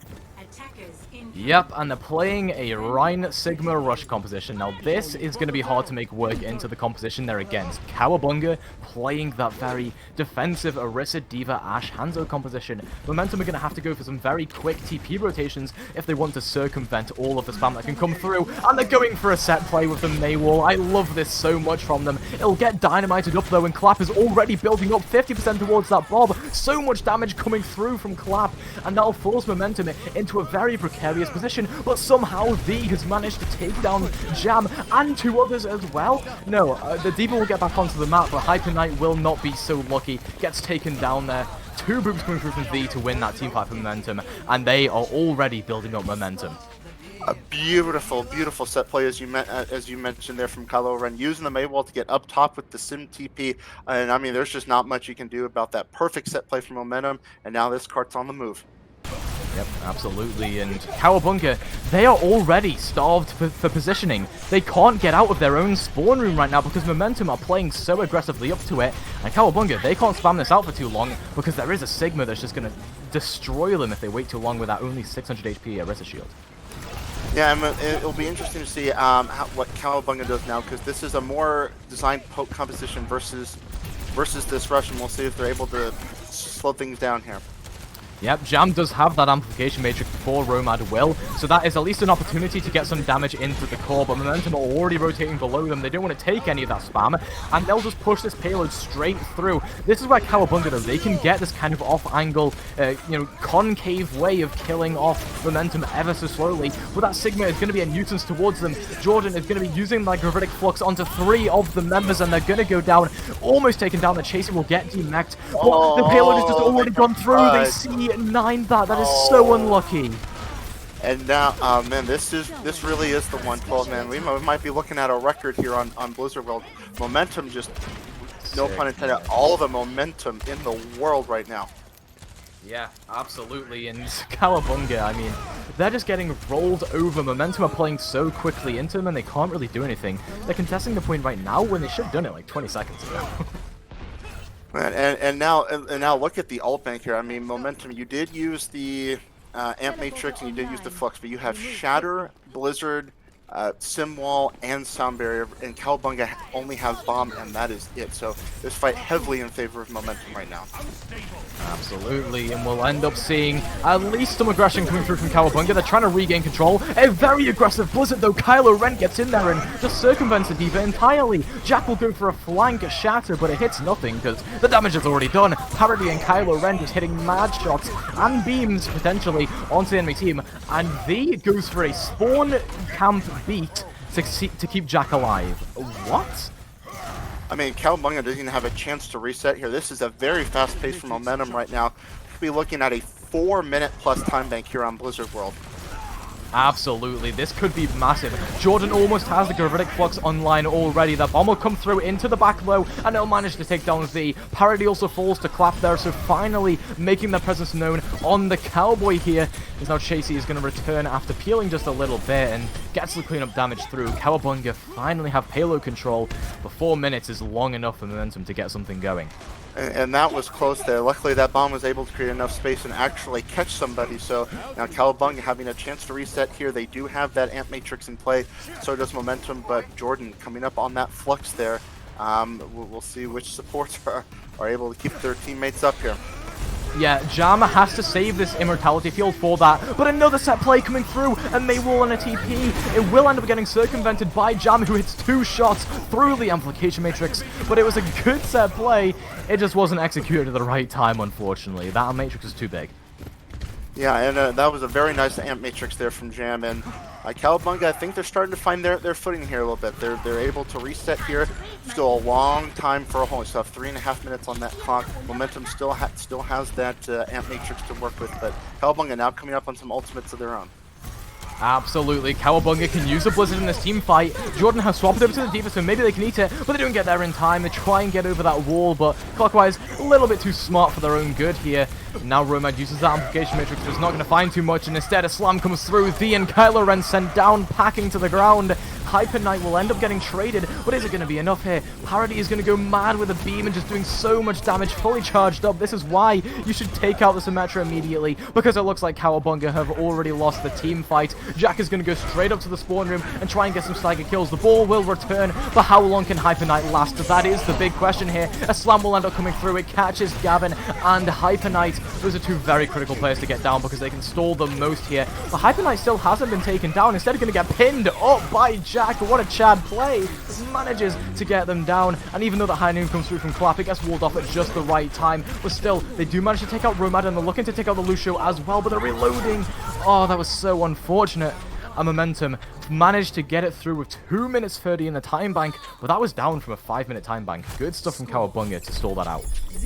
Yeah, I agree. And considering what happened at point B with that C9, you had near a over 6-minute time bank at the start of from point B to point C, but to get that down to 2.5 minutes, that was a very decent hold there from Cowabunga. Now I'm interested to see what they're able to do on offense. Yeah, Cowabunga on their offense. They've got to come up with something that matches the insane time bank the Momentum had, because otherwise, if they lose one team fight, basically, they're going to be looking at the same time bank as Momentum has, because it's so difficult to regain after you've been kind of stopped at a certain point, especially when you're looking at Blizzard World, where second point can be so deadly for defenders' high ground advantage. Yeah, and something that you mentioned on point A on Momentum's initial attack, you said, and right as I say that, Kylo again coming out on the Bastion. I'm trying. Oh man, they're really trying to make this Bastion work. I don't want this. Well, we'll see what happens here. Now, granted, there is high ground above the point, so I will give them that. But a lot of enclosed spaces here. Well, some enclosed spaces here on Blizzard World. So we'll see if this Bastion can get any value. And meanwhile, Cowabunga going with the Winston, D.Va, Tracer, Pharah with a Mercy's End. So let's see if this Bastion can get some value. This is starting to look just a little bit like a pattern, right? Momentum keep on consistently playing this Bastion comp, and to be fair, Cowabunga, they struggled to deal with it last time around. Clockwise will be on the Pharah this time, so they can do a lot of that damage that you need to do onto the shields, but where's the dive going to come through? Hyper Knight can get bursted down in an instant. Yeah, and one of the things with Bastion is that it requires a lot of resources to keep him up. Yes, he has his self-heal, but you've got to have those shields on him, otherwise he's just going to get poked down really fast. Absolutely, that dive will actually end up coming through onto the high ground, but nothing can be gained from that apart from just a little bit of positional advantage for Cowabunga. Momentum, they're going to start getting spammed out because this Pharah is getting some good angles. Clockwise already 82% towards that barrage. That could be a massive ultimate if they manage to get it through, as Jack goes onto the off angle trying to swing in and make an engage option for Momentum to go in on, but Kylo Ren just doesn't have the angle to get the damage through, and now Clockwise with the barrage can potentially make something work here, but it'll be down to the setup from their team. Jack is on the off angle, gonna get antied up. This is such a critical pick if they can convert this into one. Instead it's gonna be the barrage that comes through. Gets matrixed up though, and Parody manages to take them down in time. Rez immediately comes through, but Gavin sacrificed their life for that one. It doesn't matter, however. The Nano will come through onto Hyper Knight, and that can deal so much cleave damage onto so many Momentum members. And Jam getting a couple of those eliminations, winning a little bit of the limelight there. And Cowabunga have broken this one open. Yeah, I can see what they were going there with that Pharah barrage. Unfortunately, the Winston shield in the way, but as you mentioned, that Nano onto Hyper Knight did the job. And now it's first point unlocked for Cowabunga. Not quite as high as time bank as Momentum had, but still over 4.5 minutes in the bank. That's pretty good for point A. And the critical thing here is that Cowabunga keep this momentum going. They've won this fight, and now they just need to cycle ultimates and win the next few. They've got a Primal Rage, they've got a Pulse Bomb. Those are two very good ultimates for getting at least solo kills coming through, because Hyper Knight, if they have good juggle mechanics, they can make that work.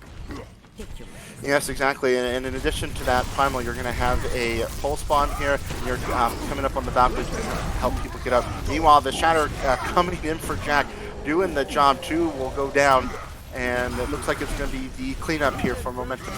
Yeah, brilliant stuff there. I mean, Jack saw the opportunity and went for it. Cowabunga's backline is so susceptible to that kind of play, and, well, that's exactly what you want. However, Clap is there with the kill onto V, and the fight will still end up raging on. Clap baits out a pulse bomb, I'm guessing, there.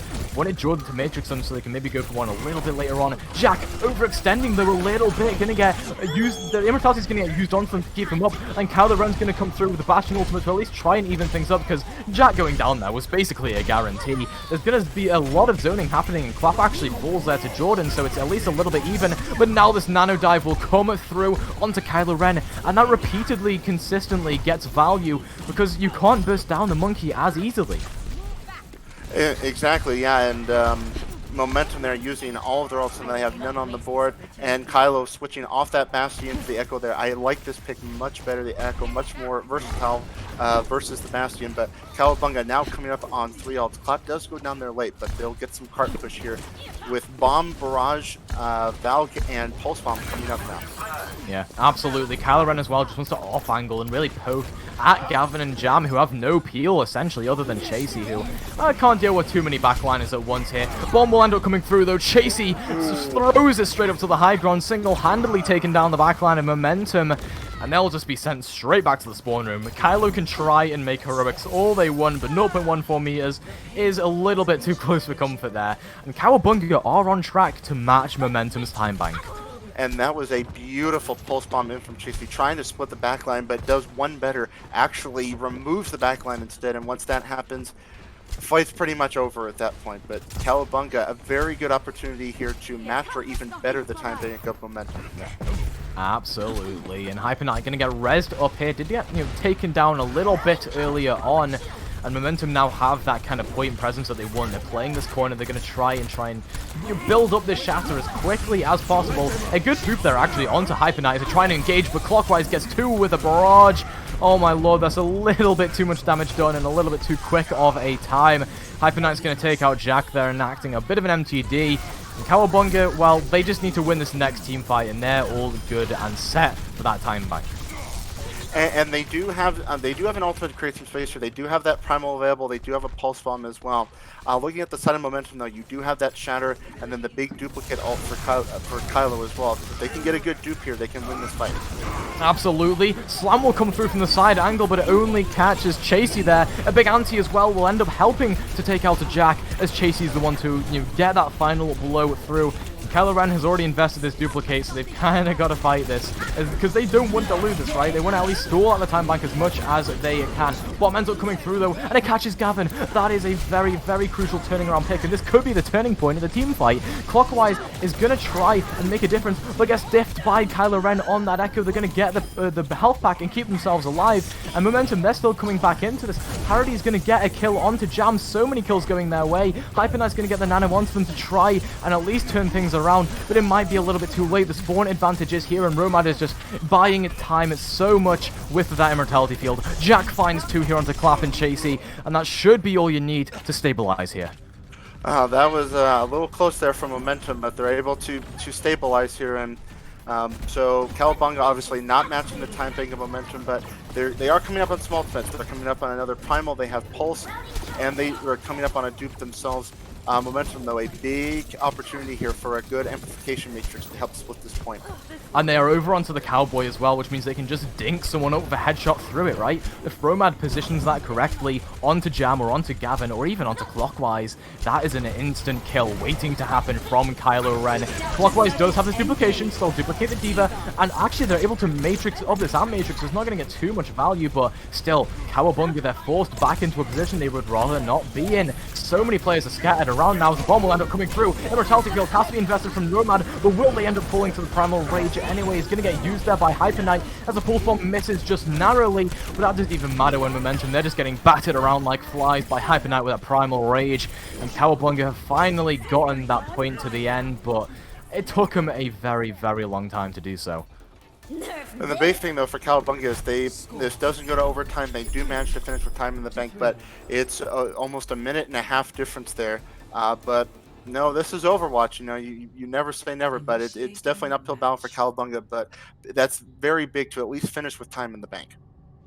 Yeah, absolutely. And looking at this now, Momentum probably cannot play the exact same Bastion thing again. At Cowabunga, they probably know it's going to happen, they know what to expect with that, and they know how to break it as well. Just put Clockwise on the Pharah, which was a brilliant pick, by the way.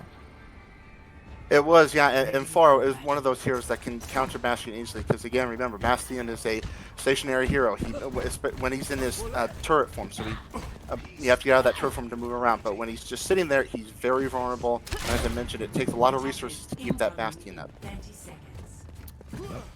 No one seeing... Oh, sorry, go on. And yeah, so not coming out with a Bastion, they're coming out with a Hanzo Ashe, so going more of that poke composition versus Cowabunga's comp. Indeed, and I think this is a better change, right? That was what I was about to say, is that I think you can't rely on that Bastion all the time for Momentum. It's had its surprise factor now, but now you'll go over to something a bit more consistent, something that can deal with Clockwise's Echo, which was a little bit of an issue for Momentum last time around. Yeah, I mean, we'll see if Clockwise can get the same amount of success there on that Echo, but only a minute to work with, so really you're only going to have 2 team fights here at most to get that first point unlocked. Yeah, and Cowabunga, they've got to make this first fight count. If they don't build up a nano or a bomb or anything like that off of this first team fight, the second one's going to be exponentially harder. You'll see them rotate up to the high ground and look to get Clockwise set up for a little bit of a dive. Hyper Knight needs to be the one to really call that and go in on a specific target, so we'll end up seeing if that ends up happening. Parity is actually quite a bit susceptible on this low ground. You really want to be taking high ground here as a Nash, and that sleep is gigantic as well. Jam does attempt to get the anti-nade through, but nothing gained. But they are coming up towards this nano boost, which could be a big utility to use here for Cowabunga. Now it'll end up coming through the nano dive onto the back line, as there's a lot of damage coming through there. A massive anti-nade as well onto Jack. Always seems to be the one getting hit by those. And now point control is here for Cowabunga. They've at least got a tick.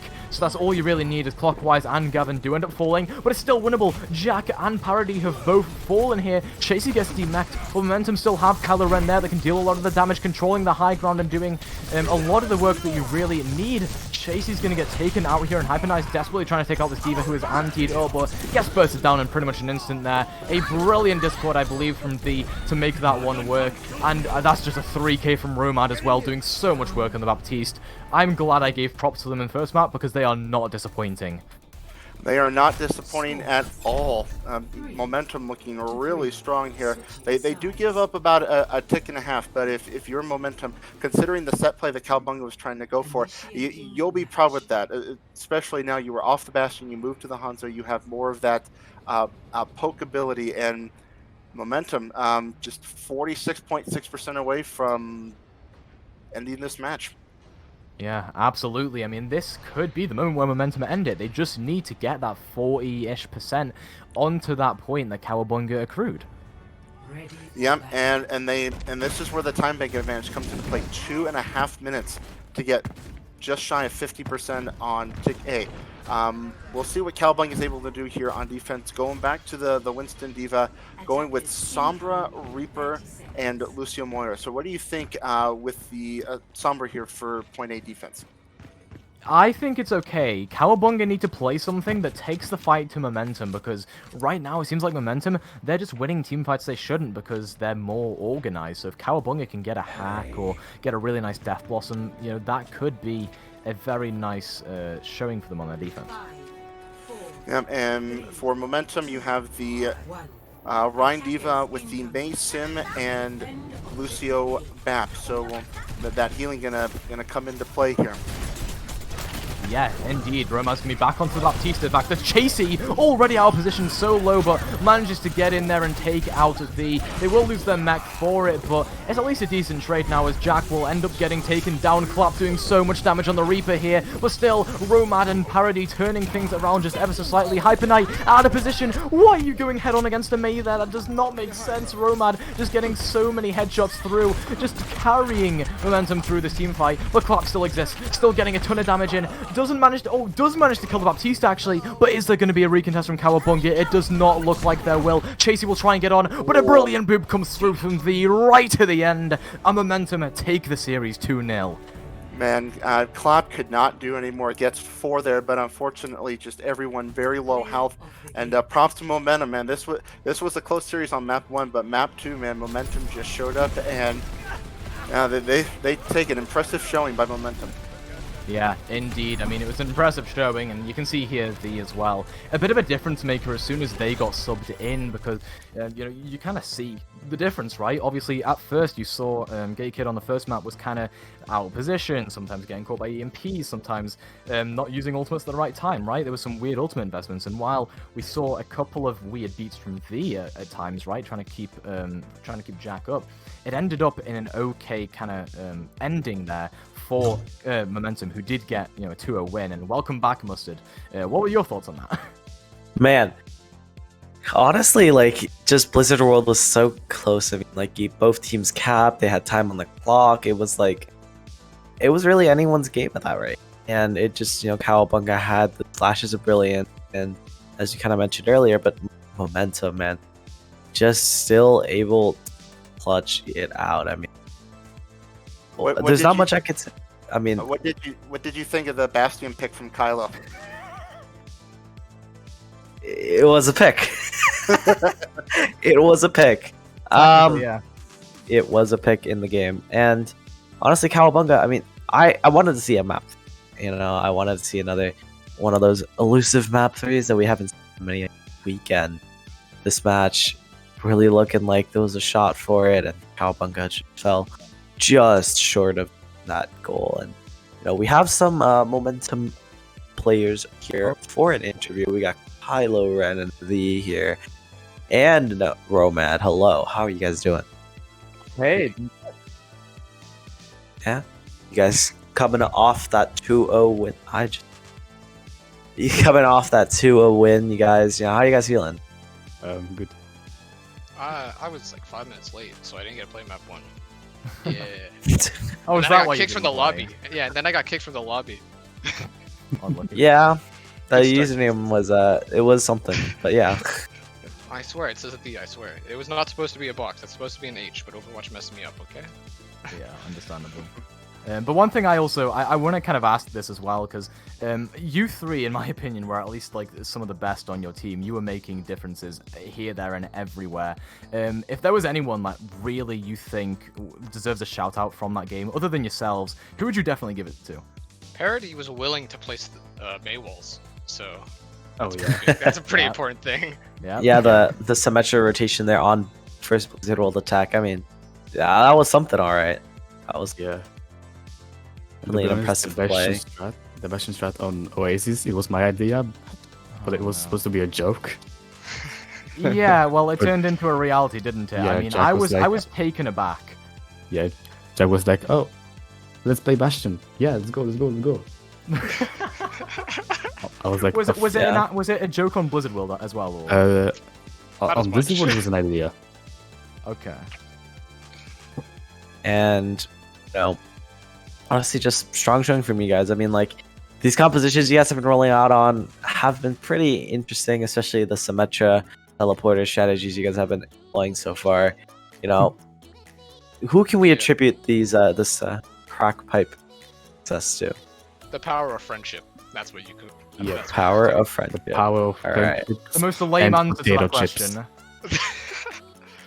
What do you want me to say? Jack wanted to go high, so we TP him high. That's pretty much it. Nice. Fair enough. Yeah, take the high ground. I mean, you see wall I can TP onto. Me take. High ground is good in Overwatch, by the way. Yeah. High ground good. We high take that ground good. Yeah. And I mean, hey, it worked out. I mean, you guys took the nice 2-0 win there.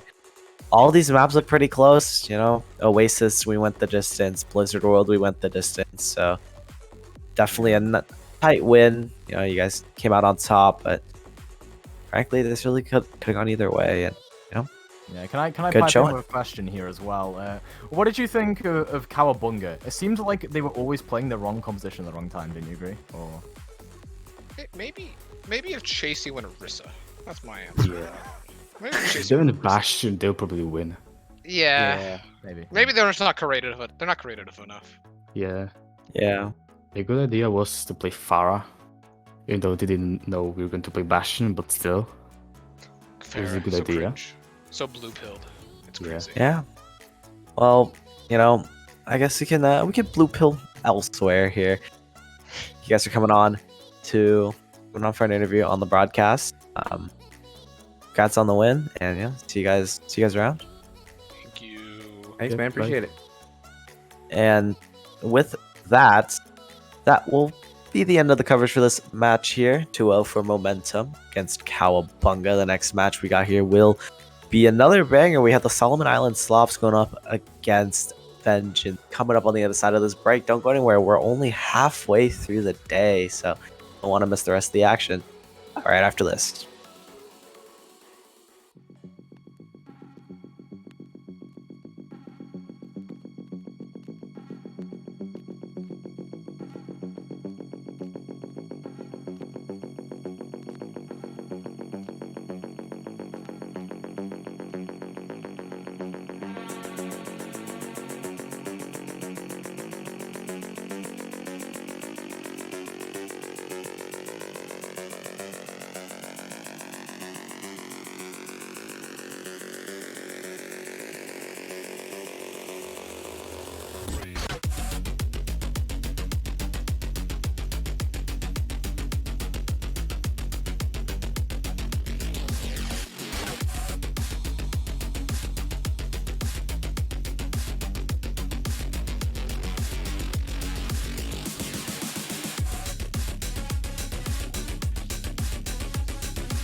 everybody? Welcome back today for day 2 of A-League BPL Season 3. I am MFG, joined by Ark and Gen. Today we have the Solomon Island Sloths going up against Vengeance. Do you guys think it's going to be one hell of a match? I think this has the potential to surprise a lot of people. There's a lot of good players on both of these teams, and I'm interested to see who comes out on top to start this off. We've already seen a lot of volatile matches this week, a lot of 2-0s, and that's bound to happen when we're doing the Swiss format, trying to figure out where everyone lies.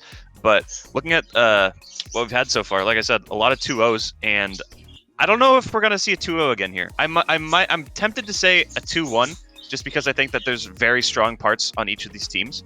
But we've seen teams with strong counterparts go against each other and still end in 2-0s. So only time will tell.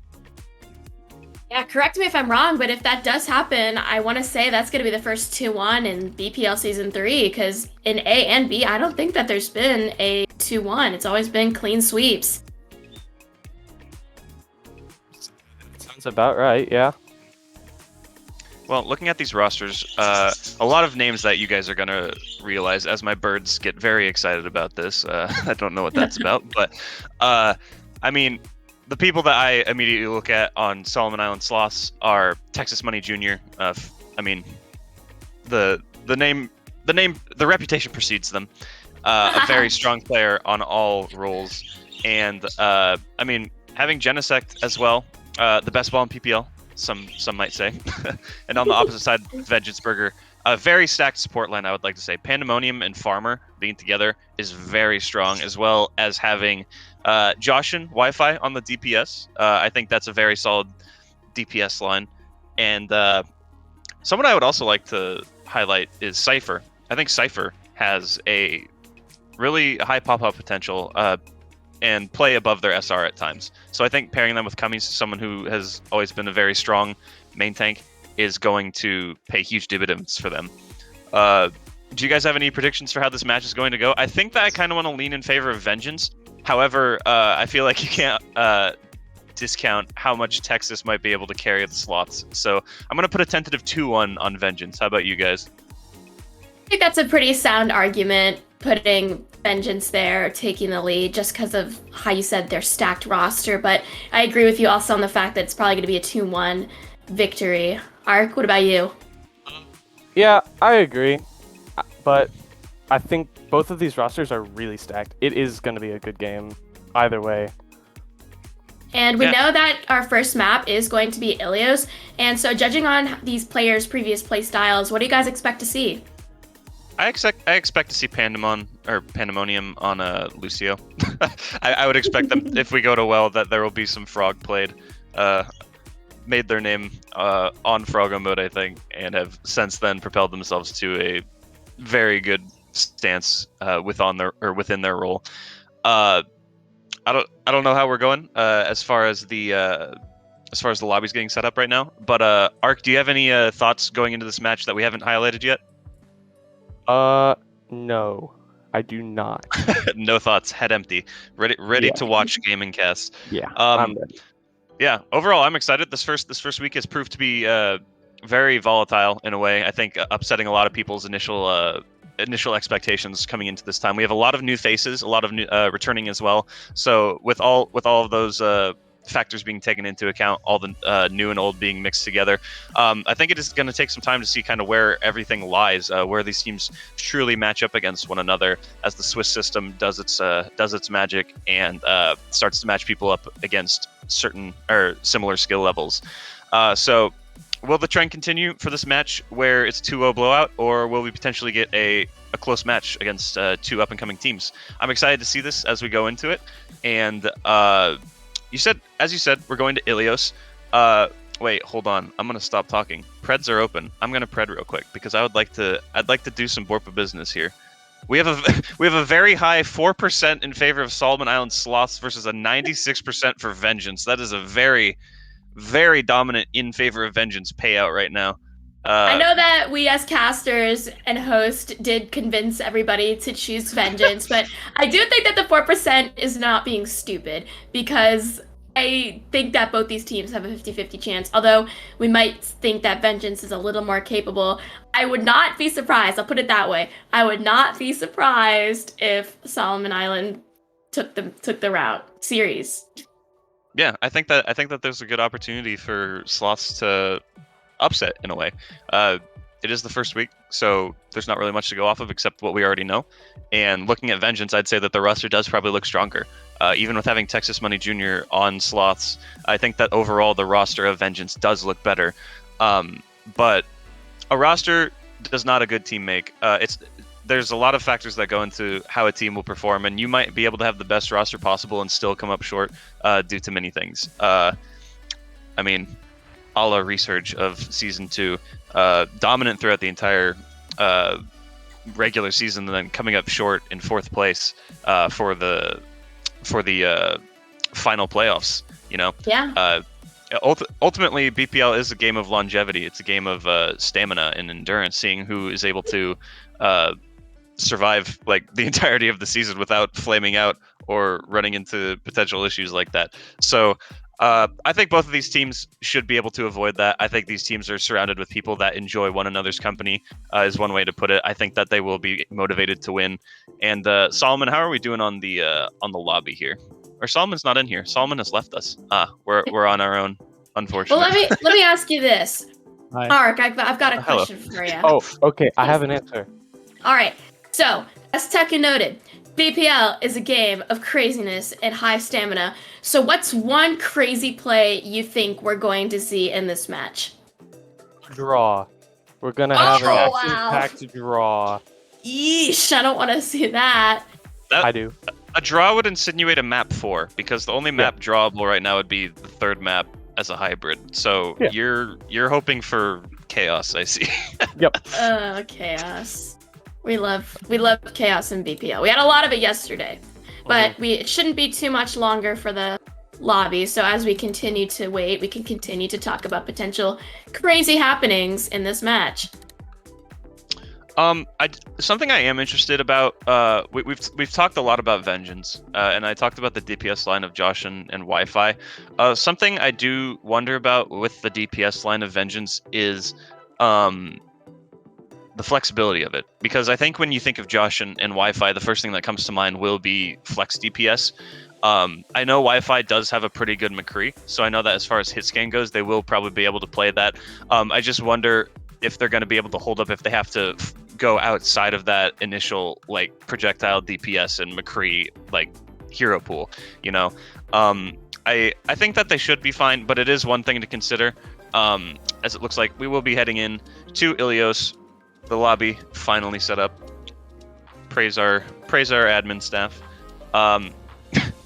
Wait, hold on. No, a draw could happen on Iconwald. I've gotten my maps mixed up here, so it is potentially easier than what you initially expected, Ark. I'll give you that. Technically, it's possible on Havana. It's just really hard. I don't even want to imagine a Havana draw. Don't even will that into existence. I don't want to imagine that. Is that even possible? Well, we'll find out if we get there, so good luck with that. Thank you, MFG. Well, Ark, as we head into this match, looks like we've got two very different potential starting comps here. Starting off with potentially Orisa Diva on the side of Solomon Island Sloths, a comp that we saw pioneered in BPL World Cup by Team Canada, and on the opposite side, good old 6-man. Oh, it looks like they're gonna be ditching the Orisa. They got a ball now, and they're rolling out. We see the Echo coming out from Solomon Island Sloths, so they have the aerial pressure, and they're both teams taking different rotations on each different sides. Pokes coming in from Texas on the Echo. Just waiting for an engagement here. The Tracer on the side gets poked out, has to drop back to the Mega, and here comes the engage. There's a pile driver, the motor's picked off, but they trade it for the Ana. Both of the main sources of healing down now. It's really going to come down to who can make the play, and Texas finds the pick onto Wi-Fi. And with that, it looks like Solomon Island Sloths are going to take the first flip of the point. But Vengeance says, not that easy. We're coming in, we're going to do something about it. They storm onto the point. The Winston drops the bubble down. The ball slams down, but there goes the Winston. He's eliminated. The Diva gets demeched for Solomon Island Sloths, though. but it looks like they're still going to be able to get the kills that they need and secure this point eventually. Yeah, still hasn't flipped over yet, but like you said, Sloths will appear to take it at first. And yeah, I mean, Texas just positioning on the point with the Echo provides a lot of pressure. I do feel like Vengeance was forced to kind of walk around on the outskirts of the point, not really able to take much positioning. So I would like to see them be a little more decisive with where their 6-man is going. 6-man, like, thrives on being able to move together. Wait a minute. That was a very fast fast from EMP. Eli. Oh, Genesect, he gets moved into the well. I mean, that's both main takes down on either side now, but oh, that's a really good move there from Pandemonium on the Lucio. You highlighted that for well, and look at that, not even a minute in, and it's already happened. But oh my goodness, look at that. Vengeance is going to be using their ults here. So is Solomon Island Sloths, and Eli finds a pick onto the Echo, and the Mercy falls with the Echo. The Vengeance looking to get some more kills off of this. They're going to be cleaning this up. Solomon Island Sloths not going to be investing ults. They're just going to try to stall at this point for as long as they can. But as I say that, Nano comes out onto the D.Va. Going to get D-mech'd though. And you have... I kind of wonder what Illuminus is doing with that Nano there. I don't know... What do you think they're aiming for that? Two ships passing in the night. Eli's going to run into the Tracer. Almost get them. Very close. Able to get out. I would like to highlight Eli. A lot of B-League DPS have been brought up into this because of a lack of DPS. And as this bomb comes out, no one's going to be taken down. No kills, but there's a pick off onto the Echo Mercy again. They're going to trade it for the Lucio, but it's really not going to be that impactful. Although there's a kill onto the Winston. Solomon Island Sauce, if they're going to push in, now's the chance for them to do so. Vengeance without their Winston. But Vengeance has the Coalescence if Solomon Island Sauce decide to go aggressive. There's Genesect just putting some pressure onto the point and onto the backline. EMP comes out, hits 4. That's a great EMP from Eli. And they do get the kill onto the ball. And the Tracer falls shortly afterwards. Vengeance just trying to make something happen here. Sorry, Solomon Island Sauce trying to make something happen here, but it's not going to be... It's going to be in vain. They're going to lose a fight. Yeah, Vengeance have been doing a really good... Eli? Well then. No pun intended. That was unfortunate. Okay, we're going to get a pause. Okay, a potential DC here might explain why Eli just plummeted to their deaths in the Ilios well. But... Speaking of Eli, I'd like to finish the point I was getting to before a very clean engage came from the Vengeance tank line. A lot of B-League DPS have been brought up into A-League. We've noticed, like Laser, Clockwise, Bonesaw, Eli as well. I do think that it is a sign that people do pay attention to B-League in some sort, you know, in some sense, where they realize that some of these players do have potential to be able to help a team with like a position that might not be as readily available with the A-League pool. So Eli coming up from B-League, mostly known for Hanzo, doing quite a bit on the Sombra right now, but unfortunately and aptly as the Sombra, it appears that they have EMP'd themselves off of the server. So I'm not sure if we're going to wait for them to get back or if we're going to have to do a swap. We'll just have to see. In the meantime, we can talk about what we've seen so far. So what have you thought about the 6-man from Vengeance so far? From Vengeance, their 6-man, I really like it so far. They've been executing cleanly. I feel like their dives have been pretty coordinated, and you talked about Eli already. That was a really fast EMP at the beginning. That was pretty impressive. And I feel like they're doing a good job sustaining their whole team. They know when to go aggressive, and they know when to fall back and play a little bit passive. They have been getting in some exchanges where they will trade their Winston for the enemy ball, which I guess works because that's your main tank for their main tank. But that also means you have less of a front line to push in. And that's where you let like players like Eli, that's where he gets to show what he is made of, what he can do. That's where he has to come to play and get the picks that they need. Yeah, for sure. And it looks like someone in our Twitch chat here has informed us that Eli's texted that their internet has died. It is gone. Pee poof. Unfortunate. We'll see if it's able to get back online here. If not, we can always do a sub Each team has 8 players on the roster, so they should be able to sub in someone. If not, we have plenty of other people who would most likely be willing to help out. But yeah, talking about that 6-man, you bring up the point of like engagements. Like 6-man is a comp that's all about is all about tempo. It's all about moving together. It's all about making sure that when you move with a purpose. If you move in as 6-man without a purpose, you're essentially just opening yourself up to cannon fodder. So as long as Vengeance is able to keep that momentum up, I think that they should be good. One thing I am wondering about with the Solomon Island Sloths is how they're going to make the ball work. I know that Gen is a very good ball, the best ball in BPL, some might say, including themselves. But I do want to see them potentially try and get some more teamwork, some more coordination in with how they're utilizing the ball, like utilizing slam, utilizing swings in tandem with, say, Texas Money Jr.'s sticky bombs and focusing beam on that Echo. I think that ball works the best when you're able to work with your team. And right now, I do feel like it's a bit, what's the word? Scrummy. That's the word. Very free for all in a sense. So I would like to see a bit more cohesion from like the tank line and DPS from a synergistic standpoint for Sloths at this point.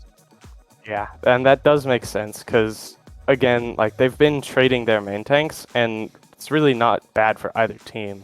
But you just would like to see Gen go in for one of those engages and not come out in the spawn room. Which, if you can do that, I feel like you won't have to be trading main tanks, and you can just be picking the enemy main tank, and that should lead to more fight wins.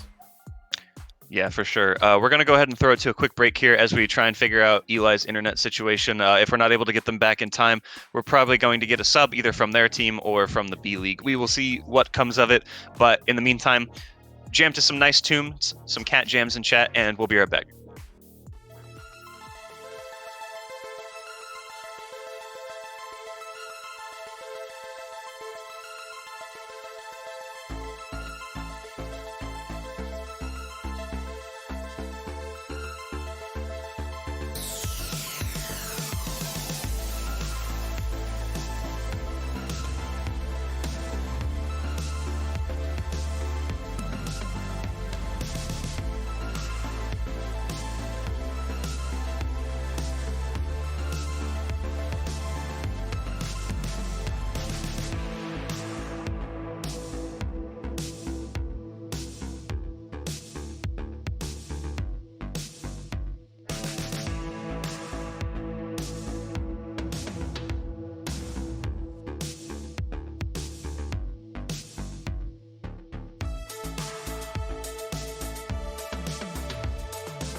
Alright, we're back, and the Tracer recall gets forced out, has the pulse bomb though, looking for it, there's the stick, it's gonna go on to the Echo, but is able to get the copy in time.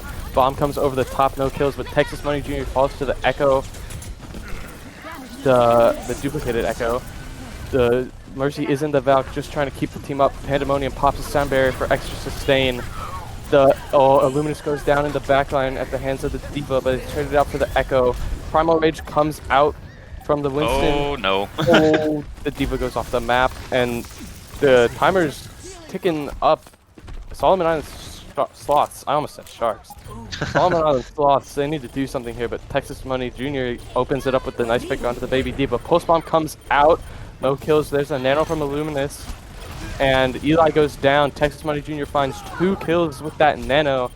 And it looks like Solomon Island Sloths are going to be able to get a flip here.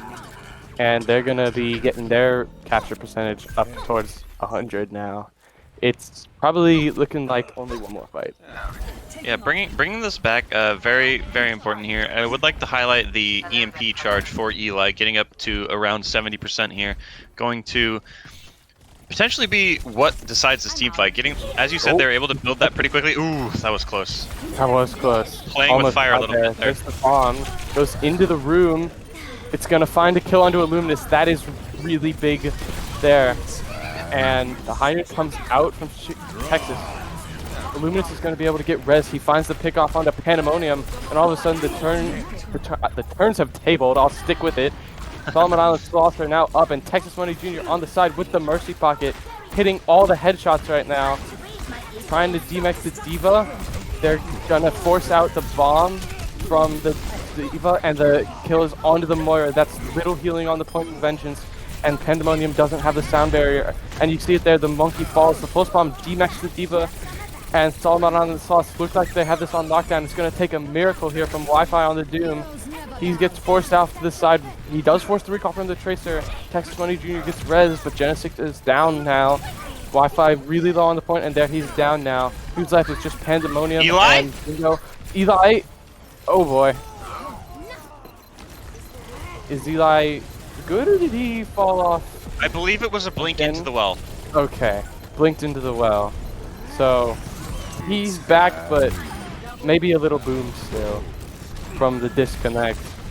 But yeah, the bomb. Oh, the bomb. They're not done yet. The bomb comes over the top. It's gonna find Pandemonium. Texas is just doing absolute work here for Solomon Island Sloths, and he punches Eli to end the round. Yeah. Josh in chat saying Mickey Mouse round. Hey. Okay. Okay, Josh. I mean, disconnects are going to happen. We roll with it. We see what happens. But yeah, the res on to Texas Money Jr. there, a vital piece of this team, I must say. Also, I know that some people were aware that Texas signed up as a flex support or a support in some fashion for the draft this season. I feel like most people know that role that he signed up as held about as much weight as a wet napkin. So I think most of us expected to see them on DPS. The carry potential for them is too high, and I mean they've proved it so far. A very talented, strong, aim-intensive player. Well, it's interesting to see. We have the rollout. Oh, Wi-Fi on the rollout, and we had a mirror comp here, except for the one difference being Wi-Fi on the Doom compared to Texas Money Jr. on the Tracer, and we instantly see the effect of that. He's just going in fearlessly. He's found both supports in this initial team fight. Eli goes down, but it's not gonna matter as Wi-Fi is just cleaning up on point. Like, wow, that's Doomfist. One of those characters, you see the Doomfist, and you're like, oh, they're playing Doomfist. Wow, are they trolling? But Wi-Fi comes out, he kills both supports, and out of all his teammates, he's closest to his ult. Dupiter switches on to the Mercy from the Brig to pocket Texas Money Jr., who is now on Echo. Oh, and Wi-Fi gets hacked and killed. Unfortunate. Yeah, once he's hacked, not very useful. Still feeling confident after killing both supports, decides to go in deep, but pays the price. And now Solomon Island Sloths have moved onto the point. They lose their Wrecking Ball, but they have the EMP ready to go. Eli not having his yet. They get the hack onto the Brig. Are they going to be able to find that kill? They're not. The Brig is still low. Transcendence forced out from Bingo. Salmon and Sloths have a free EMP here next fight. Vengeance do get a flip back onto the point. It looks like Salmon and Sloths had it for a second. But yeah, Vengeance is going to clean this up. I would like to ask what the answer to the Doomfist is, because it is proving to be a problem. And you could say, hey, if you can just pocket Texas Money Jr. on the Echo with a Mercy, you're in the sky, you have two people that can't be dealt with. Like, you feel like that would be a potential answer, but so far that has not been the case. But as I say that, XFD is going to find a kill onto a no from me, dog. Yeah. And Wi-Fi has the Meteor Strike, but he's going to have to come back with it. There's the Sombra Diff on point, and Solomon Island Sauce have two big picks there, and there's not going to be any resistance for them. They're just going to be able to take the point, and they're going to stage themselves for a dive coming up. Jen trying to climb this wall, trying to get onto that little ledge. The best ball in BPL. There we go. There you go. It took him a couple tries, but he still got it. XFD and Eli both have their EMPs. It's going to be who's going to be able to get it first, but the Luminous for Solomon Island Sauce has Transcendence. But comes the bomb from a Nova. Oh my god! That's a big bomb. He finds the Sombra and the Mercy. Illuminous gets hacked and killed. And that's so huge. That is absolutely massive. They get rid of the EMP. That's such a massive play. I mean, I'm sure it was mainly to deal with the Echo Mercy flying in the center, but like finding not only the Mercy but the Sombra with an EMP just completely opens that up to a free retake. All things considered, though, they will have 5 ults coming in for Solomon Island Sloths. Yeah. But if Vengeance can EMP this fight first, they can surely just close this out. A great EMP from Eli here could seal this round for them and send this to a match. All you have to do is hit Illuminous. Luminous he got it! They go in for the engage and the counter EMP comes from XFD. The bomb goes over the top, but it's not going to net any kills. Rally comes out from Pandemonium now, but they've already found 2 picks on point. Tumis is down 2 now. Texas Money Jr. copies the Brigida. They need a rally of their own, he says. He's going for the Brig Diff, but just can't quite find it, but he's pushing forward and forward further. And Solomon Island Sauce, they do get the flip onto the point now, and Vengeance is being forced back. I'm afraid that once Illuminous popped that trance, everything past that for Vengeance was just an overuse, because they also popped the mines with the Wrecking Ball to try and deal with it, but with trance it's not going to do anything. They also popped a rally to try and win it. I mean, at this point they only have a trance of their own. Wi-Fi down as well. They're going to have to wait for a respawn here in order to get that duplicate. I think that's going to have to be their win condition. Yeah, and that's a big pick too onto Wi-Fi. He does have the duplicate. He's going to be back now. Solomon Island Sauce may be missing their chance to go in there, but Illuminous is down. Illuminous is down again. Doesn't look like they're going to be able to get the res onto that, but the Wi-Fi is down again, not getting the chance to use that duplicate, and the mines are on point. He's just going nuts! Holy shit! He has just gotten 3 all by themselves. They have done so much to open this fight up, even at a disadvantage, and they still have ults. They have to touch. They get the touch, and Bingo's down. Illuminous is on the Lucio now, trying to get back fast. The Diva gets demaxed, yes. Has to use the bomb to remax. Sorry, not Cummies. The Mercy's down. I can't see it. And the EMP comes out onto point. That's a big one for There's 2 kills in favor of Solomon Island Sloths. That's not really good. Big, but they hacked and killed Eli. Eli still has his EMP. He needs to get back to point and use it. And he's not going to be able to, but it doesn't matter because I guess they won anyways. Pardon the language, but Kami's getting 3 there just in the neutral. Like, getting a kill onto Illuminous, then knocking the Diva off the map, then getting a kill at the minefield. I mean, that's 3 kills without having to use your copy or your Transcendence. That means you keep your defensive and offensive capabilities for the recontest in overtime. I mean, that's just a huge play coming out from the main tank there of Vengeance. And I mean, wow, actually keeping them in this map. Yeah, and look at this. Here comes Vengeance back on the 6-man. And Solomon Island Sauce gonna be going with about the same look they had last round. They're gonna TP out, but I think they're gonna be running a Tracer and an Echo now. Yeah. You know, a wise man once said that whoever controls the Mega on the coast of this map wins the round, and as we see, Eli's going to be doing just that with the hack. But yeah, Solomon Island Sauce, they don't have the Sombra, they're not going to be able to hack it. They physically can't do anything with that Mega. And they Illuminous. dive in deep for Illuminous. He goes down to half HP. Can Wi-Fi find this kill? The Moira's down, so they have to play a little bit carefully. Wi-Fi does get the self-healing from his Hellfire shotguns, and he's going to be able to find the Mega. But Salmon and Sauce pressure the point. They get a res onto their Wrecking Ball, but at the end of the day, Vengeance is going to get the first cap. Yeah, they do get first cap, but I think we're going to see a really quick recontest here with the res onto Jen here, and now, yeah, it looks like they're going to be coming right in right away, but Jen already at half health, going to have to try and stay alive. A lot of pressure coming out from the Winston of Vengeance.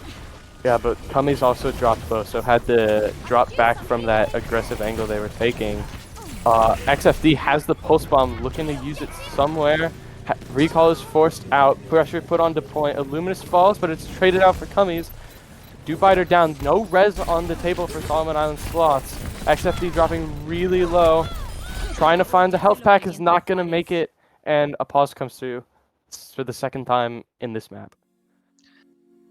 Not sure what the pause is for this time, potentially another internet moment, but I mean, I feel like Vengeance is doing a great job of isolating Illuminous on the Zen right now. We saw it in the last map with both the Doomfist of Wi-Fi and also the Ball of Cummies, but now we're also seeing it, just the general pressure they're putting onto them. I feel like they're all very in sync on understanding that they're just a sitting duck, and if they want to keep Illuminous alive, they have to dedicate a lot of resources, and once those resources are on Illuminous, that means that the front line is much weaker.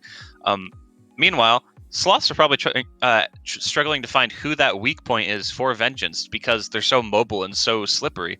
I mean, the back line is a Lucio and a Moira. They can just slip out of anything like a wet slug in a... You know what? Analogies are hard. I couldn't think of something, but the first thing my mind went to was a wet slug. But regardless of my inability to string words together, I do think that it is a fair point to say that Vengeance are doing a very good job of knocking down the backline of Sloths right now.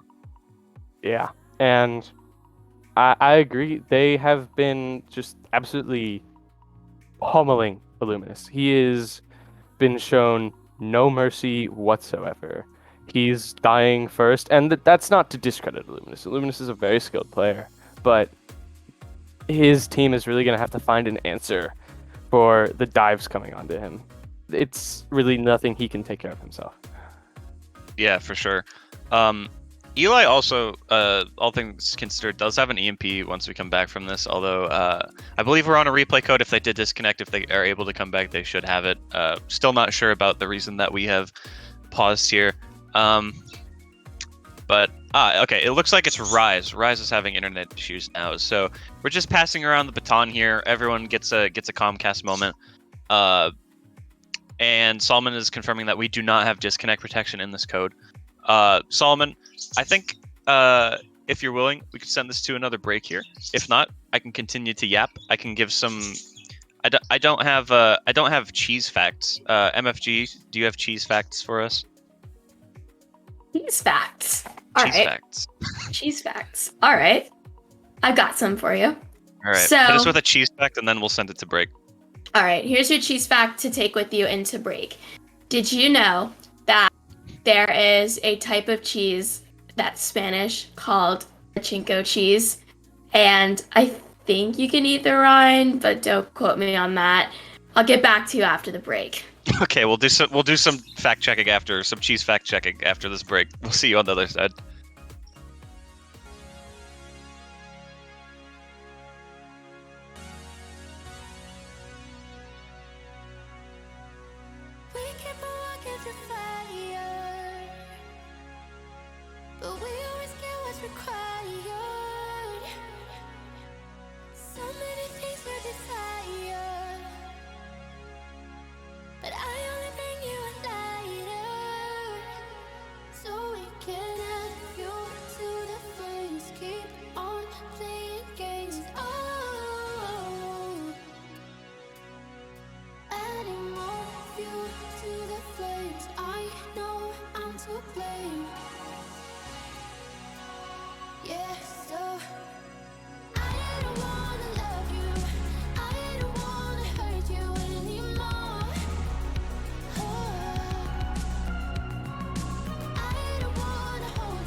the crowd, but I only see your face in all the lights. And as the bass keep pounding on me, baby, I really wanna make you mine. I don't really care about love. I don't really care about happy ever afters. Something about you gives me hope. Something about you, yeah. When the sun goes down and the night sky's falling, do you believe in one-time lovers? 'Cause deep inside of my wildest dreams, you'll be by my side. When the sun goes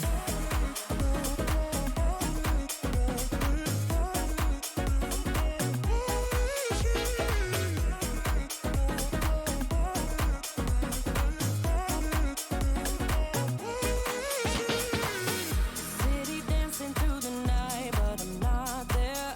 You've got me soaring in the clouds.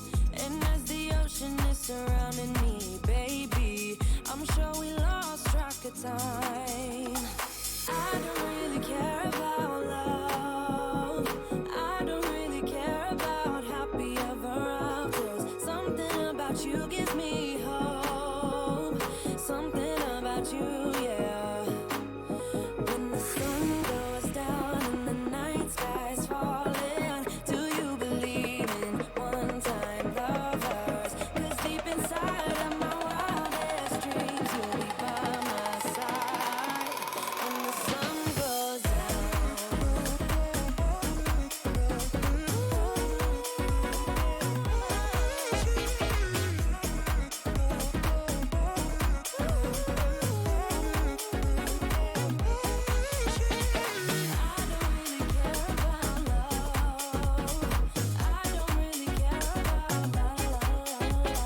something about you gives me hope.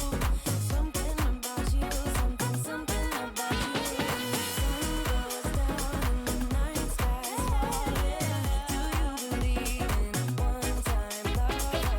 'Cause deep inside of my wildest dreams, you'll be by my side. When the sun goes down.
Hi everybody, welcome back to the show. We've had some interesting events. So first of all, we had a pause because Rise's internet was dying, and then the observers started crashing. All of our observers and then the lobby admin crashed, and for some reason it auto started the game, and then went to an observer, like the lobby lead was passed to an observer who was AFK. So therefore, the game was then played for like another almost minute with 5v6 or with peace by half in the game on slot. So not to extend this map any further, but we're replaying Ruins from the beginning. So it'll be 1-1 on Ruins. It's the this man. How cursed can this get? It's been a map, you know. Being a map, so we're pretty much ready. We're just gonna do we're gonna keep cycling until we get the right number, because I don't know what number Ruins is. We're gonna just play Ruins. The winner of that will be the winner of the first map. And Eli has to leave like now, so I don't know, man. We're just gonna run it and hope it works, and then try and get out of this cursed map. Yeah, enjoy that. We'll try and get in as soon as we can. The vengeful spirit has descended upon this map. Someone on one of these teams has wronged a ghost in some way, and now they're being tortured to play Ilios indefinitely, forever, with no reprieve. Well, Eli had his brief spotlight, but now no more. Unfortunate. Yeah. So- I mean, yeah. By the way, I got back to you on the cheese fact. So I did some back checking, and before we go into Ruins, it is not safe to eat the rind. Bye. Okay, saving lives here. Saving lives here. Thank you, MFG. Ark, will we ever see the end of this map? I don't think so. I don't know, but I have a question. So, what do you do for a replay code of this map? Like, great is question. there 2 of them? I don't know. I wonder if a replay code would even work for the, or I guess it would work. I guess you just submit 2 replay codes, Yeah. but Because like teams like to VOD review, don't they? But how do you have to VOD review 2 codes for 1 map? only time will tell. As we get back in here, we're gonna see the same stuff probably happening here. Yeah, I've seen this before. Yeah, I've seen this before. Salmon and Sauce don't run a Sombra. Eli gets to hack the Mega. Wi-Fi goes over the top, diving in really deep, and they get to pick off on the Kumis though. So they're gonna have to back up a little bit.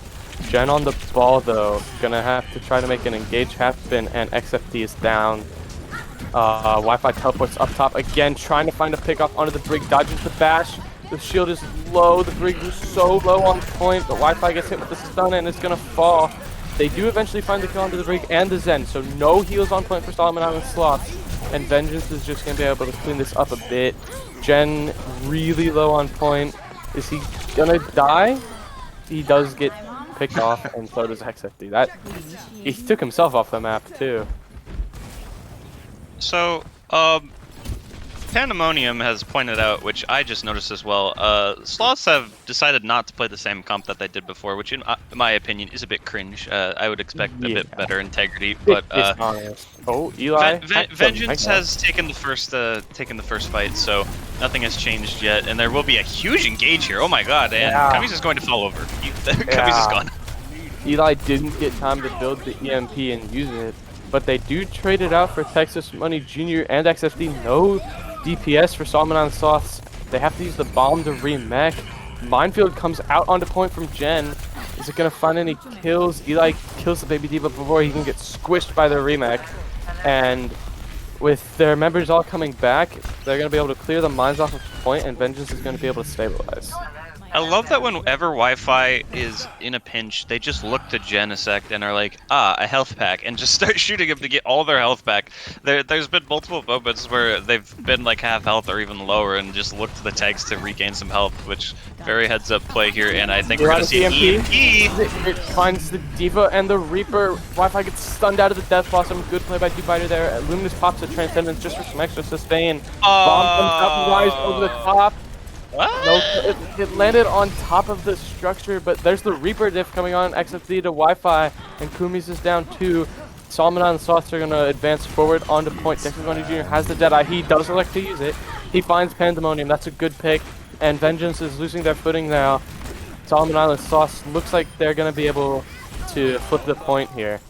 I think that bomb was so bad that it actually broke Vengeance's brain. They ran away in terror because they didn't know what to expect anymore. That was...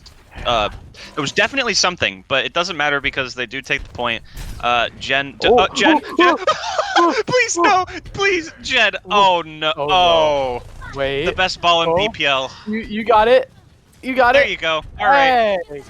And in the he gets back, and he was distracting everyone. No one was looking at him, but they were still distracted. He distracted Vengeance, and Eli dies.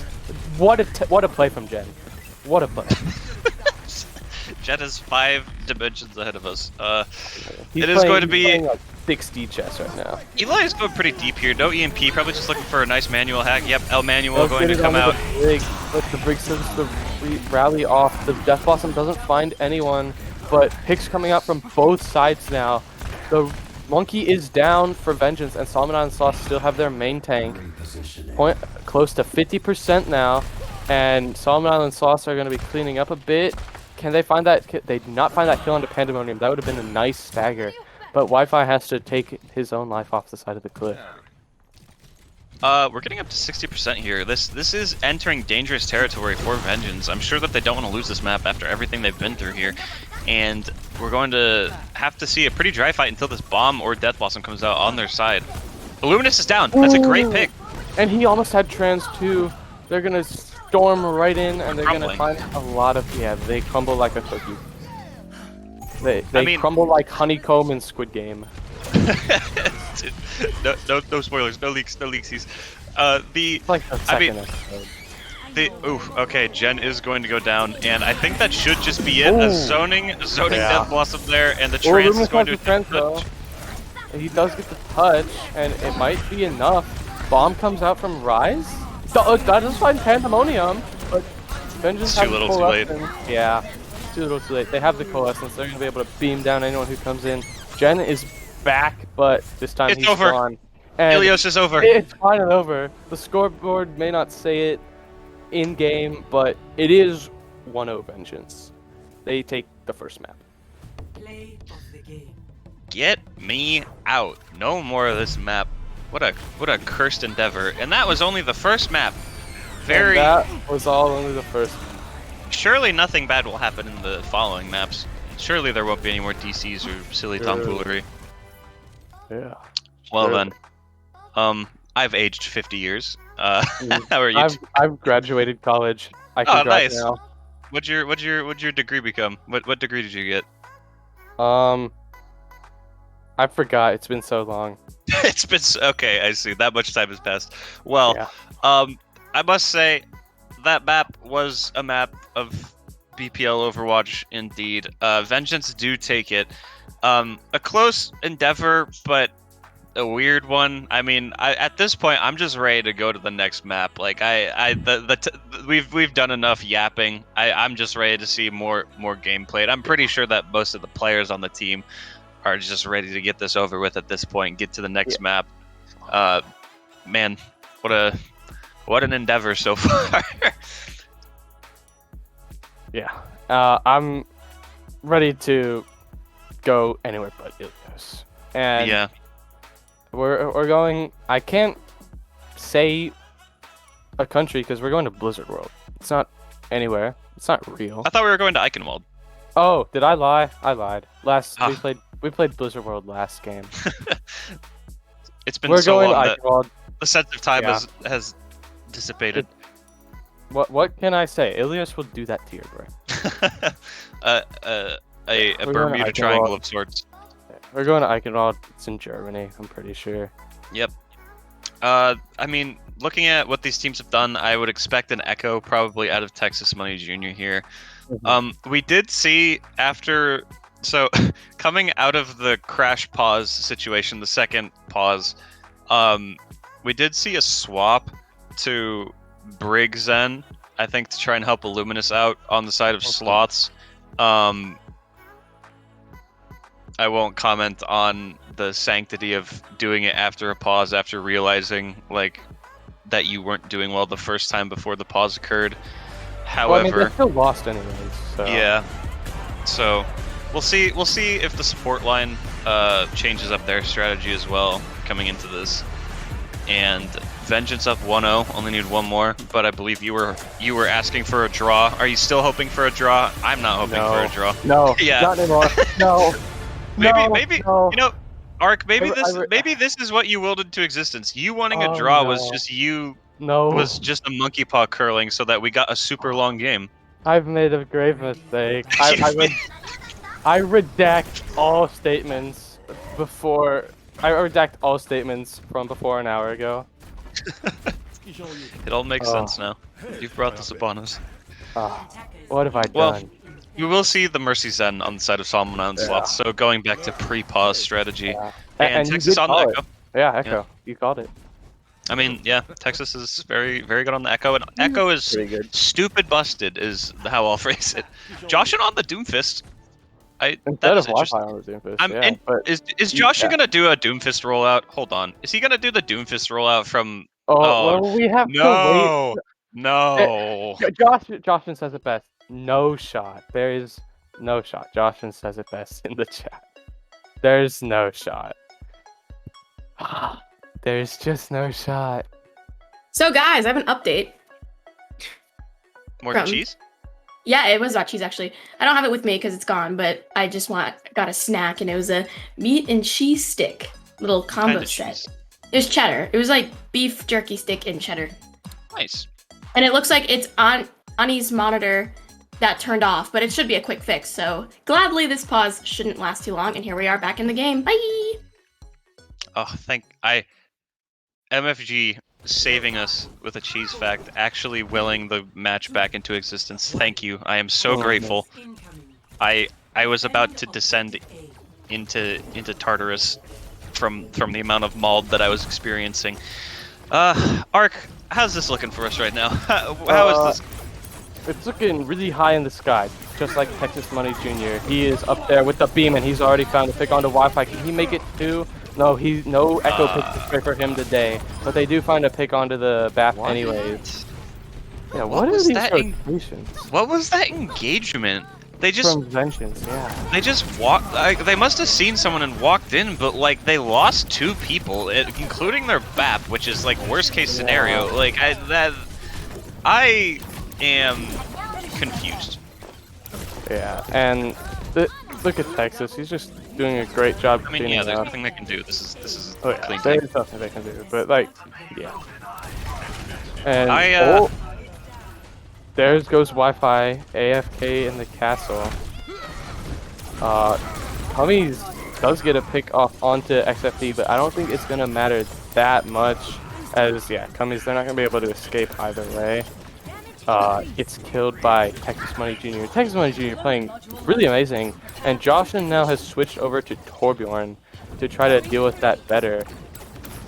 Sticky bombs into the doorway don't hit anyone, but again, Echo stupid busted. Sticky bombs are already back, and just the fact that with the Mercy Pocket that can one-shot a squishy is absolutely bonkers. But XFD uses the pulse bomb, doesn't find anyone, and is actually gonna get kicked off by the turret. Texas Money dupe.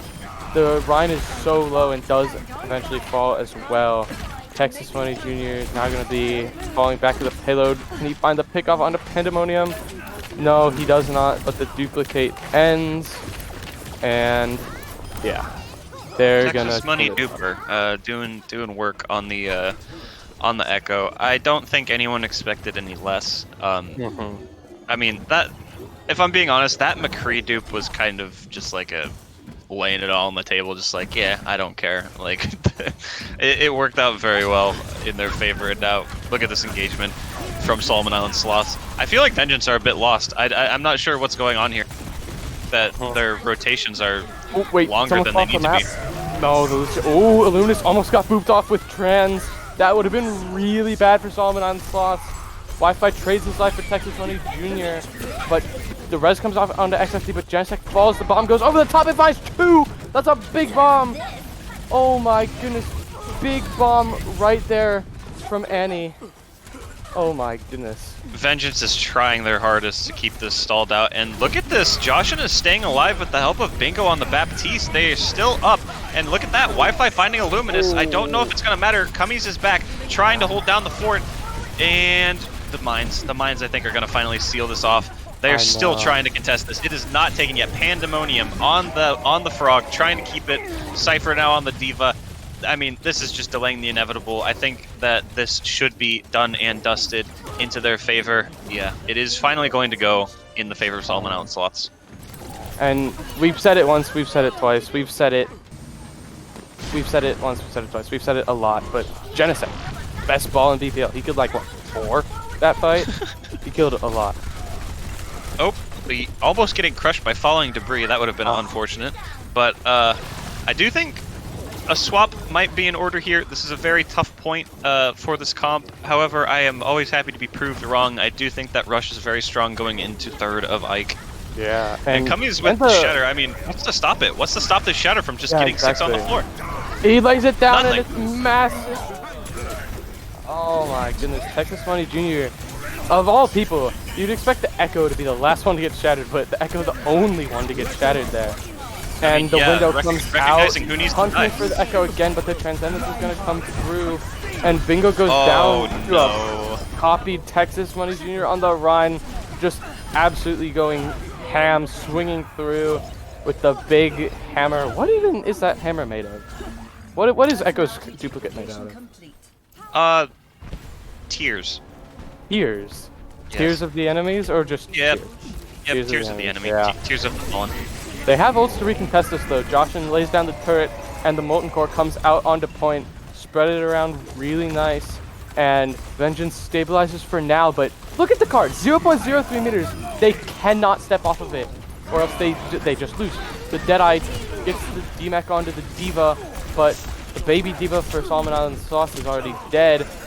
Cypher goes for a TP play and is gonna kill XFL. What is that? What a No shot. madman. No, they What a really hold madman. this? Okay. They really hold it at 0.03. 0.03 meters. And they hold it. They hold it. And not swapping the comp either. I know. Well, Jen already really up to close another mines, dupe, by the way. I mean, yeah, they have a lot of ults here. There's not really They a do reason have the to ult, swap. yeah. I mean, you figure if you don't win this fight with your, what, 3 ults, you probably switch it here. They have Yeah, the Valk, they're gonna pop that soon, probably. Commit everything if Yeah, it there's doesn't the work. Valk. Wait, look at this engage. Wait, they use the engage. Who? What is this? What is this? I mean, XSD is down? They trade that for Wi-Fi, but Oh that's my God. from Cummies. 2 kills with the window fire strike. Is it gonna be enough though? Cart still moving backwards. Solomon and Sauce haven't touched it yet. Jen rolls through, gets booped back. Gonna survive with his life. And now we see the comp switches starting to come in. Ani jumping off the map, and Illuminous on the BAP, Dupiter on the Lucio. They're making the transition here to Rush now. Texas Money Jr. is still on the Echo, but that's only because he has the duplicate raring and ready to go. Molten Core comes out from Josh, and a lot of that can be eaten by the D.Va. And Texas Money Jr. dupes the D.Va just to have an extra defense matrix to aid up that Molten Core. The Ryan already goes down though, and the Shatter gets another Shatter from Cummies. Really? Wi-Fi Wait, is really? destroying. And, oh my God. goodness. Wi-Fi in the kill feed just Look at him just go. burning everything. Burning it all to the ground with that high charged Symmetra beam. Getting rid of the dupe as well. I mean, that's huge. Denying Texas the chance of popping off with the Echo ultimate, a massive play from them. I mean, if we want to talk about... Oh, wait. Ani's off the map. Well, okay, I think in that's the just to baby get mech D.Va, back. It's just to get mech back. But I just wanted this is hilarious. Pandemonium literally in the ceiling, just trolling Solomon Island Sloths so hard. Like, what are you gonna do? I believe they're Kill trying to get rid of the Lucio? TP. They actually do get the TP there. Yeah, they do get the TP, but like, it's just funny. What are you gonna do? Kill the Lucio? Oh wait, you can't. But This yeah, is last fight territory. Yeah, this is last fight territory. They rush in. Window comes out from Bingo. Illuminous is about to have his own bomb. Goes over the top. No kills. Both lamps down, and Cummies is down. So is the BAP. The enemy Ryan gets traded out, but I think Solomon Island Sauce might have what it takes, but no, they're on the retreat here as Wi-Fi again with that massive beam just shredding, melting through everyone. Solomon Island Sauce, they are going to have a recontest, but they're going to have to do it fast, and Illuminous is going to be late too. Wi-Fi has the wall, just waiting to put it down. Oh, you better Wi-Fi! They can't touch. Wi-Fi, that was dirty. That was filthy. Filthy. My man's out here skeet shooting with Symmetra right clicks. Wow. That actually stops the... I'm pretty sure that Jupiter probably goes down there in that instance just because it's like they're in there by themselves while the rest of the team is regrouping. But I mean, one has to ask, if they do get the touch, they were coming back with a Shatter. Yeah. It could have been winnable. Like that. Wow. Oh, zooming. Enhance. More. Nope. Okay. Nothing. Don't know what we were zooming in on there. Looking at the now eroded architecture of pre-colonial Germany. Solomon Island Sloths coming to get ready for their defense. About the same comp they've had, although this time Illuminous on the Ana as opposed to the Zen. Vengeance still in spawn, they have 20 seconds, but for the most part, right now they're showing the same comp that they ran last round. And to be fair, it did work very well for them. They had a rocky start, but then they held that from 0.03 meters. So Yeah, I do would think not that. doubt this comp a bit. Yeah, I do think that once it gets to third, it is very much a better comp than what Sloths are running right now. So the question is going to be if they can get to third with this comp. Like, are they? Yeah, Look at they're this just TP. gonna go Look at straight this for the TP. The Doom waits to teleport, doesn't find a punch connection, but everyone is low and anti for Vengeance, and Bingo is the first to fall, and it just all goes instantly downhill from there. Huge anti-nade from Illuminous. I have to ask, who was the target there? Because I felt like there wasn't much focus fire. It did very much feel like you go in and just try and find someone. I think that I think that works if you have a bit better focus fire. Yeah, and like that's the thing is, you're playing Rush, but you can't really. It's a little hard to rush down a dive comp. So Yeah. I think what you're really just trying to do is put a lot of pressure on either Illuminous or maybe Jen and Ani, but it's gonna be difficult to do. But they're here on point, and another huge anti-nade from Illuminous. He can't keep getting away with this. Bingo's down again, and XFD uses the pulse bomb. It does find Pandemonium, but oh my goodness, Jen just comes through with the grappling claw and rolls through everyone. Yeah, I think Nice we're ball in starting. BPL, by the way. I think we're starting to see what you were talking about here. Where yeah, this comp was great on third, but what about the other 2 points? Like it's proving to be tough. And the biggest issue right now are these anti-nades. Like they've been nuts. And you know what they have to stop that? They have a Diva Matrix, and they haven't been eating them. Cypher needs to start getting on top of that. Yeah, that's the thing is like, I feel like their comp isn't bad, but if they want to win, Cypher simply has to eat it. Texas Money Jr. forces the counterpin out from Kumi's, and he lays down the shatter in the duplicate, and the bomb comes over the top, and it is indeed massive. I mean, I feel like that fight was honestly good for Vengeance. Because they're going to be coming in with nearly 6 ultimates, and all they have to stop it is a nano and a minefield. Potentially a pulse bomb, if they can get 2 nice ones. Do they nano the minefield? There's no way they do, right? No, no, that doesn't do extra damage, so there's I mean, yeah, it doesn't. Like, nano the slam though, well, there's the minefield. Okay, they're just going to they're just gonna simply avoid it, and the wall comes out from Wi-Fi. It blocks Illuminous' anti-nade, which is really good for them. They're gonna avoid that just instantly fight losing nade with the and all it took was an ultimate, so there's that. I mean, yeah, they came in with 6 ultimates and they used 4, so it comes at a cost, but they did need to take first. Overall, I'd say you take those in that situation, and now comes this point, a very vertical point, and you are on Rush. Now, all things considered, you do have a TP, so mobility is in your back pocket. The problem is just going to be, can you survive? Wait, hold on. Wait a minute. Wait, on the cart.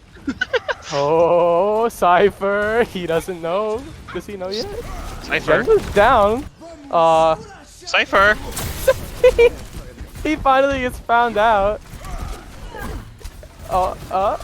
You know, they're winning the fight up top. There they go. You know what? Okay. Why not? I mean, okay, I see you, XFD. I think if you want that to work longer, there's a bush you can hide in right there. There's a bush in the corner that I don't. Maybe you hide in the bush. I mean, then again, you are. They've nanoed the ball. They do nano the ball, but the nano fades before he can really do much. Bingo and really low. Them gets forced out. Oh, poor Bingo. Bingo just been under just constant pressure all round. The bomb goes over the top. It finds Pandemonium, and XFD finally hunts down Joshin. Vengeance gonna have to reset here. And XFD is hungry for more. Almost gets that pick off onto Wi-Fi, but eventually the recall is forced. And now Pandemonium is on the brig. The brig. Interesting. The brig, yeah. Gonna try to some more deal with survivability, potentially some Tracer? stuns and CC for the. I think it's honestly for the ball. The Tracer, yes, but I think the Ooh, ball. the TP comes up. Big sticky bomb Oh though. And my Bingo God. goes down again. They killed Illuminous before anything else happened. But it doesn't matter when you have your damage boosted Echo Jen, no! putting out. Jen, just let go. Just let go, Jen. Just respawn. Just let go. It's not worth it. The best ball in in BPL strikes again, able to get back up, climbing from the jaws of defeat. The best ball in BPL. Undisputed. You make an argument for anyone else being better. Oh wait, you can't. You just can't. They TP onto point though, and Texas Money Jr. You gotta think. And no offense to Cypher, but when is he gonna start eating these important cooldowns? Like, Texas Money Jr. is just getting free sticky bombs, and Illuminous has been getting free anti-nades all around. But Texas Money Jr. copies. Yeah, but hey, it's gonna work for them. They get a rally. That's 100 extra armor for everyone within the radius. Yeah, they make it work. They make it work and more. As Texas Money Jr. on the duplicated Brigida is gonna kill too. This map of this match has just been amazing, incredible, and they've switched on to 6-man now. But this has just been amazing. Oh, Luminous hits a nice sleep, and Bingo gets staggered. I think they're gonna demech Cypher. Yep. They Forced to use bomb. bombs. Oh no. That's really bad for Vengeance. And you look now, they have 30 seconds, and they are moving the cart, but they're gonna get back to it. Who is that on cart? Was it Joshin? It was Joshin. He was able to TP away. It was Joshin. He was able to TP away. He's gonna go right back to cart, but they rotated around. They don't see the. Oh, there goes Illuminous. You can't res that too. That's a really good pick. But now both of those are gone. And Jen almost falls off. Please, he's the Jen, best ball in please, my BPL.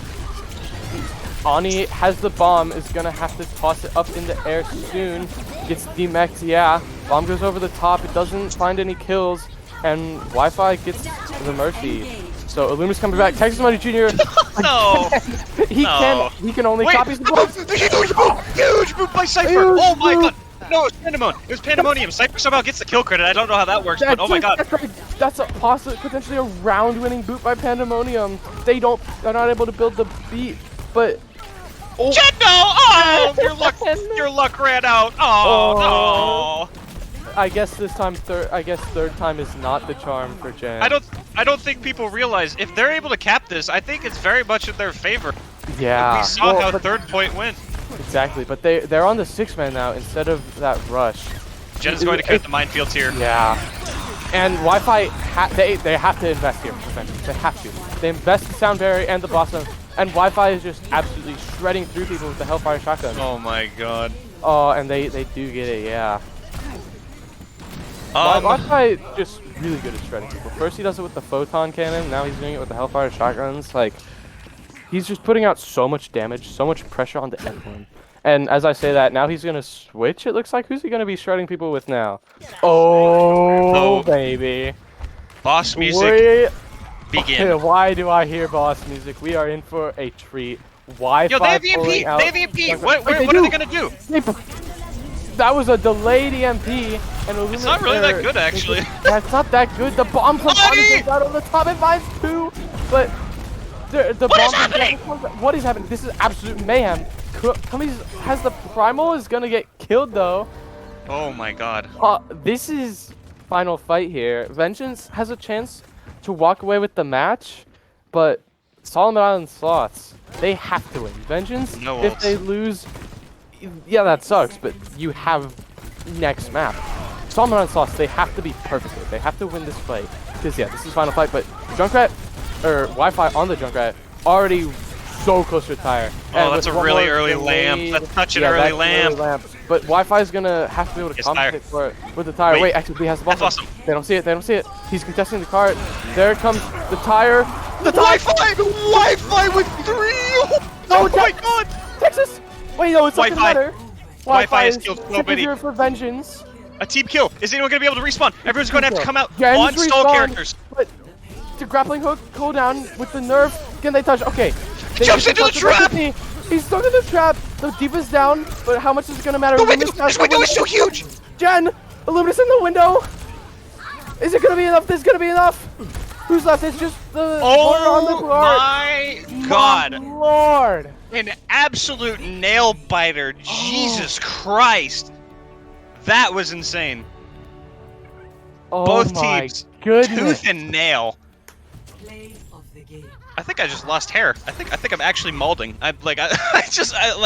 I'm losing years on my life Let's from see the this game. tire though. This tire my- was so big. And like it wasn't. It was just a instant detonation too. It wasn't a tire rollout where it goes. It wasn't like the San Francisco Shock teleporting high ground bastion tire. No, it just blew up. Nothing special to it. God. I don't know what that was. Like, for all of the, I want to say you said 4% who voted for the slot, things are looking good for you. Stonks are definitely on the rise right now. Wow, that was just like, we gotta calm down from that high because we saw the unthinkable, like Wi-Fi on the junk, we didn't think it was enough, and then that giant tire, but then on top of that, the high noon from Solomon Island to essentially like do the job, like, wow. It's like that meme audio where it's like you drop in, you say, wow. Wow. Yeah, my heart was beating. That was a crazy end to that map. I mean, both teams with ults on both sides just trying to clutch it up, and ultimately the Deadeye of Texas, those 2 kills, I do think end up being a huge pivot for Solomon Island Sloths, and then the window from Illuminus just to close it out. Huge hero plays coming out, and no draw. Thank goodness. We head to Havana. Well, yeah, no draws. No Havana draws, please. We're going right into it by the looks of it. We're not delaying this any further. Yeah, no delays. And we're already past the hero select screen. Who is this? Vengeance? Yeah, Vengeance. I'm a little colorblind, my bad. They're going to be on defense first here. They're going to be running a double shield bunker comp with a Zenyatta here. So, and I mean, you expect that. It's Havana. Really long sightlines, especially on this first point. In this window, you have such a long sightline that leads straight to the spawn doors for the attackers. And here we see from Solomon Island Sloths teasing the Genji for XFD, and I think the Genji with no Ana. Very interesting. I think they're doing a little more than teasing with us now. They're running out on it. Wi-Fi in the window. Oh, getting so many headshots onto the tanks, building up that bob. Just, oh my. I love to see Wi-Fi on the Ash here, just proving me wrong that it doesn't matter that he might prefer the projectile DPS. Also great on the hit scan, as we're seeing. And I mean, ooh, wait a minute, what just happened? Kami's just fell over like a sack of potatoes. I don't know what happened there. Texas Buddy Jr. get a headshot there. Unfortunate. Yeah, and they're gonna have to back up now, as they're gonna Solomon Island Sloths are just gonna push forward, take the space. Fighter building up to a window here. That's gonna be coming in really soon. It's the only ult they're close to, but Wi-Fi, can he build a bob in time to stall this out a little bit more? They get the touch, but really Wi-Fi needs to build a bob here. As Fighter builds up so close to that immortality field, just a few more healing grenades. The lamp comes out, except it's on time to save XP, but Pandemonium is down. If they're gonna have their... Oh, this is really a battle Window here. v window. It's window v window, but no. Oh, that bob should seal it. Yeah, that bob should seal Wait, it. the trans. They want to win this. They trans. So many ults are being invested here. So many ults. Joshin goes down. Wi-Fi still on the side. He can free fire, but he's not really affecting the cart. The point! They get it. The point! No! They get it. Charlie Niner, letter number. Oh, I mean, C9, you sunk my battleship. I do think that they were about to lose it, just looking at how the kills immediately roll in there, but still unfortunate. Not great for the mentals. You want to make sure that you're able to bounce back from that. And just, can we acknowledge how fast so many ults got? I mean, know, the windows right? from both sides, a dragon, a bob. I mean, it's so much. Both of these teams are just so strong right now, trying to fight every inch of this payload. And now Jen has the bongo. So, are they gonna deploy it here around these distillery, tube cans. Yeah, they're going to. And Bongo's gotta die. the Yeah, Bongo shield down. goes in. Yeah, the shield's down. Here comes the blade. They're gonna invest the flux to counter the Genji blade, but the dual countering flux comes out from Ani. It's not gonna net. Neither flux nets any kills, but this is like a good old-fashioned double shield battle in the room, and they're gonna trade the Zen for the Genji here. Oh, Pandemonium so low and does get killed. Vengeance has no supports now. Texas Money Jr. has the Deadeye. Doesn't look like he's gonna need it though. As they're trying gonna to be able break to shield find a here. kill on the Cummies, yeah. Wi-Fi in the room trying to make something happen, but the Sigma gets focused down so fast, and Wi-Fi is just left to die. I think we might be seeing a shift in momentum here, if I'm being honest. I think it's after a second map here, with how long this match has gone on. I mean, it must be just mentally draining, let alone physical. I do think that if I were on Vengeance, I need to make sure that my mental's in check. I need to make sure that my teammates are not starting to get all doomer, you know? Like, there's still hope. You need to make sure that the Sloths aren't able to go off that huge clutch out from the last map and just turn it into a steamroll for Havana. And look at the ults here. Vengeance, you have both DPS ults and a Bongo. For the Sloths, they have both support ults and a Deadeye. And yeah, here comes Vengeance. They use the window here. Joshin sends a Dragon in, but the Transcendence they're already is used transing. by It doesn't. Illuminate. Wait a minute. Oh! It doesn't. Wait, Texas. Wait, Texas. Does Transcendence outheal Dragon or no? It does. It does? Texas, what are you doing? What happened? I literally don't know what happened. Anyways, you know what? It happened. It happened. You know what? This match has been many things. We may as well add confusing to the list of adjectives for it. Alright, well, Kami still has the Bongo, and looking to deploy it around this corner, maybe a long-range pull. The window comes out from Dupider. Kami's looking to drop the Bongo down, maybe. The Bob comes out from Wi-Fi. It's instantly deleted. Oh, that Bongo is not... That's a less than ideal Bongo. Yeah. I think Cummies was just realizing they really needed to hold that. They really don't want them to get past this choke point here. It's so hard to retake, but like they were already down. The Bongo. You just completely lose Texas it. on the side. Texas on the side. Texas on the side. Don't tell anyone. And see now, Jen has the Bongo of his own. Cummies is gonna have to touch with the ball. That's big. They lose the flux. And it's all going downhill for Vengeance. But wait, Joshua with 2. Joshua gets 2. Joshua says not on With my 3. watch. I'm gonna kill 2. Look at him go. Look at him go. Yo, honestly, Joshin has been kind of quiet this entire match, and now when it matters most, he shows up. Massive clutch there, I must say, with how Texas was trying to swing that fight. Getting 3 on the Tracer, huge plays by Joshin. Massive. I know. And we see it again now. Wi-Fi on the Junkrat. What will he do? On Havana third of all things. On Havana third. Oh no. Well, XFD is building up to a dragon here. The pull is already used, so they're not going to have that to combo. And Kinetic Grasp out, so it's no shot for it to be negated. They do have a lamp if they need. They stay alive. They trade main tanks here. A Sigma alive for both teams. Dupider has a window. Gonna be looking to use it here, yeah. And they have so much pressure being applied. XFD so dangerous now through this window. Can be one-shotting any squishy with a body shot. Transforced by the Junkrat off angle. That is interesting. That is big though, and they do get the kill onto the Sig. The ball is gonna be able to survive and use my Wi-Fi killed out of tire. Oh, That's not good for Vengeance. Not good at all. Wait, a stick? Hold on. Joshin has got kill. This might be all they need. Determined not to let this round end, but it's not gonna matter. XFD in the back with the storm arrows. Wi-Fi on the Widow now, trying to make something happen, but I think it's for nothing.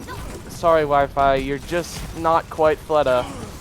But yeah, Solomon Island Sloths, they lose their Hanzo. They do invest the lamp here, so it's really not gonna matter though. Vengeance, they're coming in. Wi-Fi falls. So does Bingo. All that's left is Cummies on the stalling is so long though. Yeah, Cummies like the champion brand stall right there. Joshin in the back. Recall forced out. He has to touch. Joshin has to touch. No. Yeah, he gets to touch. He gets killed. What? Oh, that's a good stun. Doesn't cancels Wi-Fi slam. Cummings gets the touch again. Slams down. Sorry, this is just a little bit boring. It's just stalled out. What do you want me to say? You got me. That was funny. I'm sorry. they do cap it with 43 seconds left. So all things considered, the stall actually does pay huge dividends for them. And yeah, getting a cap on third, very big. My birds are going absolutely insane right now. They can't believe their eyes, just like I. And Havana third is a trek. It's a journey. It is Lord of the Rings-esque, carrying the ring to Mordor, trying to get that payload to the very end. It is going to be a tough ask for Vengeance, but seeing how they were starting to light up at the end there, I think that the spark might be reignited in them, and I have full confidence that they're able to run it back. Oh yeah, for sure, for sure. Solomon Island Sloths are going to be running the comp we saw initially from Vengeance on their defense. Only difference being McCree as opposed to the Ash. Vengeance is going to be running their comp from defense with Junkrat. What? Oh. I spoke too soon. Wi-Fi looking to do something. Are they going for a teleportation rotation? Or what's going to happen here? What do you think? This is odd. I wouldn't be surprised to see them maybe teleport directly on top of them because while the high ground is a good position, if you're able to teleport to the side of the high ground, like on the high ground, just further down it, I do think that they don't really have anywhere to back up. Yeah. We'll see what they do with no, doesn't even matter. No teleport needed. Going to go to the Junkrat. Yeah, straight onto the Junkrat, and like it's kind of like the classic gold solution, the double shield. In all my gold games, double shield, just go junk. Please go Junkrat and Hanzo, that's all I ever hear. But does it work at BPL A-League? Let's find out. Yeah, I mean, already not shields gonna being net much. Yeah. burned on both sides. Ooh, it's thunderstorming now. Dynamic weather. What does that mean? What could that mean? Yo, this is so smart of Wi-Fi bouncing Yeah. the shot first so it detonates earlier. Actual 5 Eddie, doing actual geometry.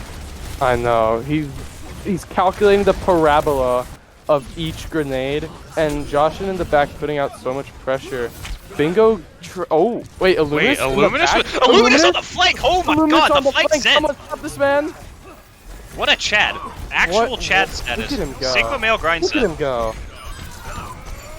Can he get the kill? They get the. Oh my goodness.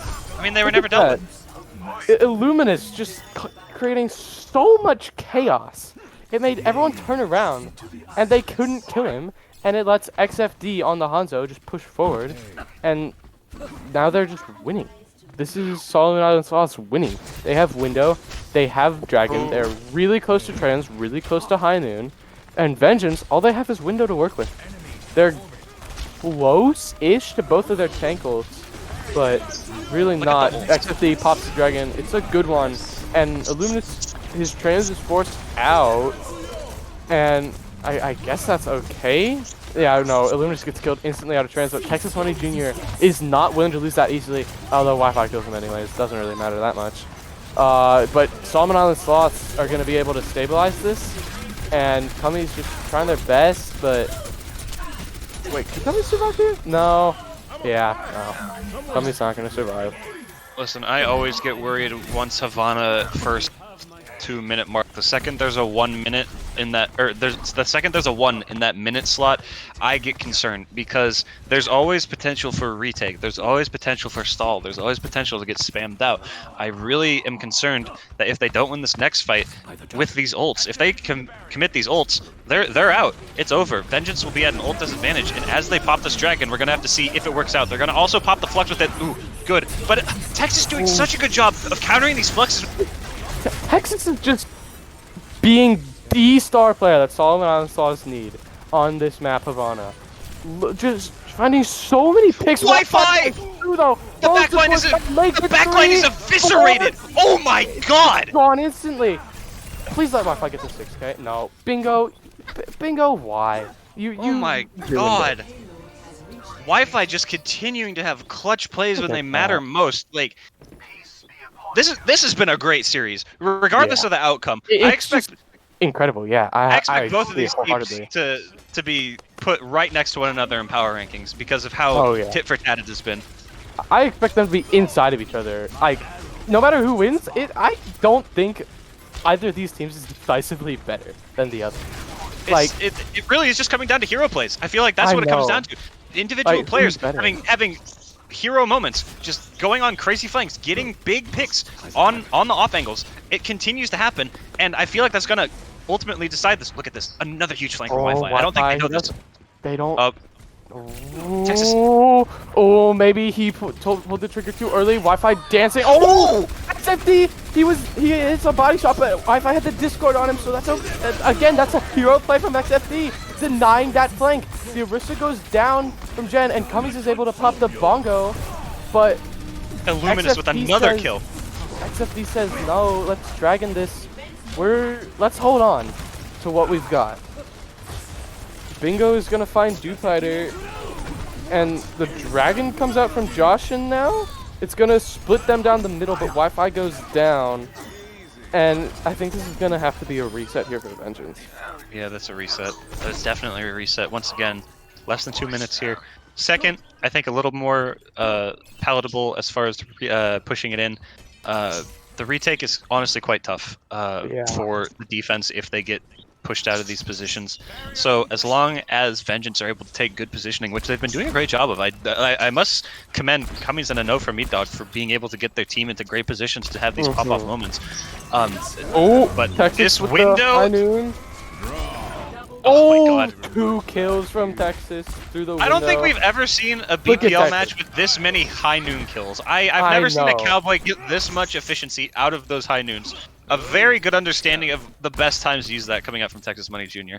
Yeah, we may have played Ilios for like 45 minutes, but it's still tough. Fuck.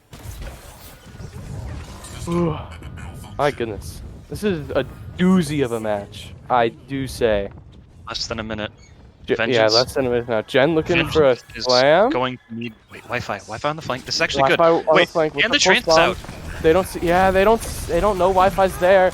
Is Jen gonna get punished? That's for a great Jen gets punished? That's a. Oh, they've instantly found 2 picks in the span of less than a second, and the Sigma dropping really low. They're gonna find that kill too. Wi-Fi just looking to clean this up too. Texas is behind them? Caution, but I don't think he's gonna be able to do enough by himself, as skilled as he may be.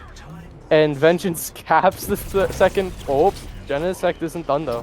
Yeah, this isn't over. This Illuminous is in the nowhere back, near though. over. Wi-Fi finds Illuminous in the back. Oh, this is not looking good for Solomon on Sloths.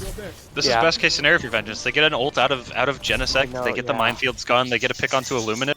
Yeah, well, that, Ten's going double back shield, to the double Orisa shield. though. Yeah, double shield. Back to double shield. And yeah. This last point is gonna be a slog. This is gonna hit OT no matter what happens. No matter how good you Vengeance already go, know. this is hitting OT. A no from Maydog has the flux ready to be used. And there's the windows. Both windows come out. Dragon comes out from XFD. It does split the team, but it doesn't really do that much. I don't think. Oh my God. Luminous. Was that like a ranged kill or did Yes, it was a ranged kill. Oh my goodness. RNG. Onzo RNG. That is a Oh, fat that is a flux. massive flux. Oh, no one dies directly from the flux, but Cummings is just gonna be shredding through everyone at low health. The tanks are taking over here. Wow. And now, can they get? If they're able to get these stagger kills, that might be huge. I'm a little concerned about the committal of that dragon when they're already up 3. But c'est la vie. Unfortunate. You don't have it. You can't doubt. You can't think about it now. You do have a pulse bomb. We've seen Wi-Fi do great things with this. They have a trance, which is going to be massive. But Texas with another high noon, as well as the window to pair with it. Ooh, Wi-Fi. Oh, he lost the pulse. pulse bomb gets canceled. The pulse. And Texas Money Junior finds Pandemonium. Vengeance needs to reset. There's fast, 23 seconds and they left. There's need no to do it time to now. reset. Oh, you're right, though. There's not. Well, there was like 10 seconds ago, but oh, they're gonna have to get like a hero touch from like Cummings on the ball. Yeah. It's gonna have to be full style swaps. Everything is going to have to swap here. I don't even know if they're gonna be able to get the touch here. It's gonna be last minute heroics here, but I think they're just gonna get stunned up. No, And yep, Cummings it's not doesn't gonna even matter. It's dead. over. It's over. It's all over. Oh my God! What a Vengeance banger falls of a short. match. I am 100% okay with calling that a series because that sure felt like a series. Oh my Regardless of the pauses we had in that first map, that was an insane series from both sides. It was a series and a half. Huge hero plays from both ends, and I don't think it can be discredited just how much Vengeance did here. Even though they lost, my hair is crazy. I've been running my hands through my hair this entire time, pulling it out, and wow. I mean, what a match! I think that is without a doubt the best match we've had this season so far. What a great first week match we've had here. Congratulations to the 22% of you who chose for Solomon Island Sloths. You guys were the underdogs in this situation. So, kudos to you. Wow. I mean, I'm at a loss for words. The amount of hero plays just can't be understated. I feel like everyone at some point had an individual moment of just having huge impact on the battlefield just solely by themselves. It's like both of these teams brimming with individual talent, and as this season continues, I am scared to see what they're able to turn into. Oh yeah, speaking of talent though, Ark, who do you think deserves an MVP spot here? I know you're going to talk about him, but let's see. You can't give out only one. You just can't. You just can't. Well, who are the contenders? Well, who aren't the contenders should be the question. I feel like you could make a single, like, highlight reel montage out of this game alone. This one game alone, you could make, like, 2 highlight montages out of it. It was just absolutely bonkers. Like, that's the best word I have, bonkers. If we're doing MVPs for the winners, I think that Texas Money Jr. would have to get it just because of how much value they were getting out of their DPS skills. And on the other side, I would give it to their counterpart Wi-Fi, who had multiple clutch plays. But I feel like it's a disservice to give MVPs at this map this match just because everyone had moments to shine. Everyone, I think, played their part, and in the end, Solomon Island came out on top. I don't expect to see Vengeance in the loser side of things going forward. For sure. They're gonna get vengeance. I pray for whoever they go up against in the 0-1 brackets next week, because that is going to be unfortunate for them. Yeah. So we will see what that entails. Solomon, I'm not seeing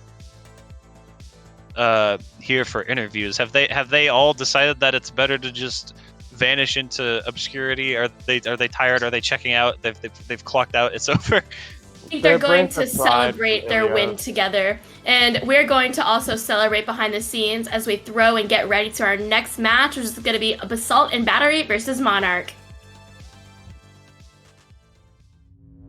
He got it out for me, you know. He's such a lion searching prey. Sweet talking dirty on the floor. Look like an honest copy paste. Swarm around my head, look the way he goes. Buzzing like he thinks that he's my hero. Thinking of taking a break, shutting it down to refresh. Honey, it's all for the better.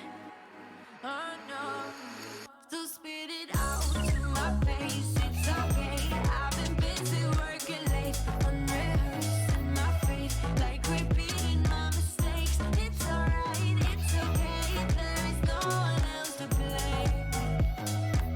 I'm busy loving myself. I've been prioritizing,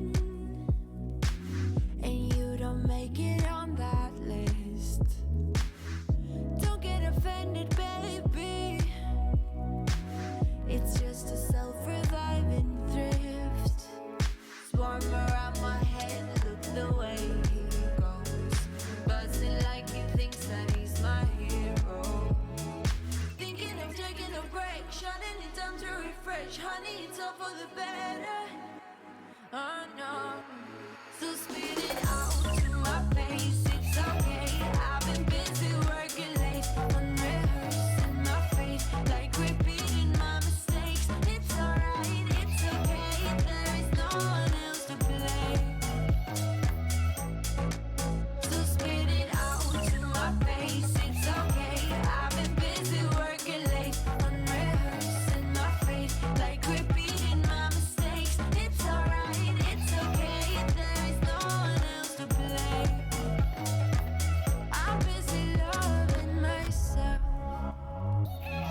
We made it!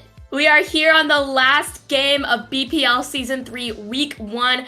I am MFG, joined here by Megaless and Peripheral. Today is going to be a fun conclusion, because we've got Basalt and Battery going up against Monarch. I'll open the floor to you guys. What do you hope to see coming into the start of the match? I'm thinking these are the only two teams we haven't seen thus far, so they do have that wildcard potential. I do know one or two of the players on Basalt and Battery. Swifters in particular, he's a flex DPS, came from League Zero, very prolific player there, so I'm excited to see how he'll do. The rest of the league, or the rest of the two teams, I don't know as well, but nonetheless, it's going to be exciting to see how they perform, how these two teams stack up. And how they look relative to the rest of the league, because once after this game ends, I think we'll have a decent idea of how all the teams stack up to one another, both in A and B League. Yeah, absolutely, I completely agree. And looking at the other side, of course, on Monarch, it's a core of people that I feel like work together well, but also they've just kind of existed together well. You have people like Mac Truck, Drams, Donk from the community that are just always kind of playing pugs or just generally together.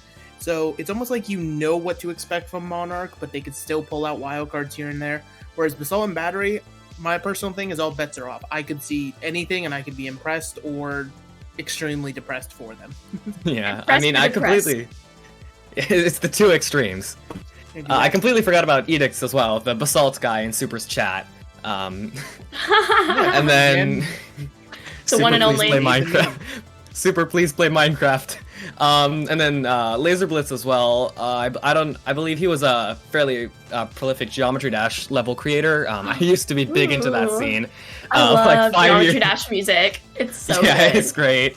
5 years ago, I was really into that scene, and yeah, that was one of the things I noticed. And then the rest of the players I don't know that well. So yeah, it's a fairly scattered group of players, at least in terms of where they come from.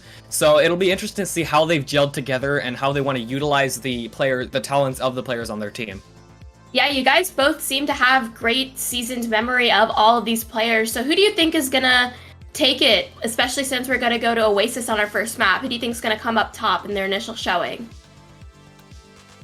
Oasis, I mean, it's one of those maps where you're going to see a little bit of Symmetra, a little bit of Rush, but also the dive on the different maps. And that's just the great thing about Oasis, right? You can kind of circle through compositions.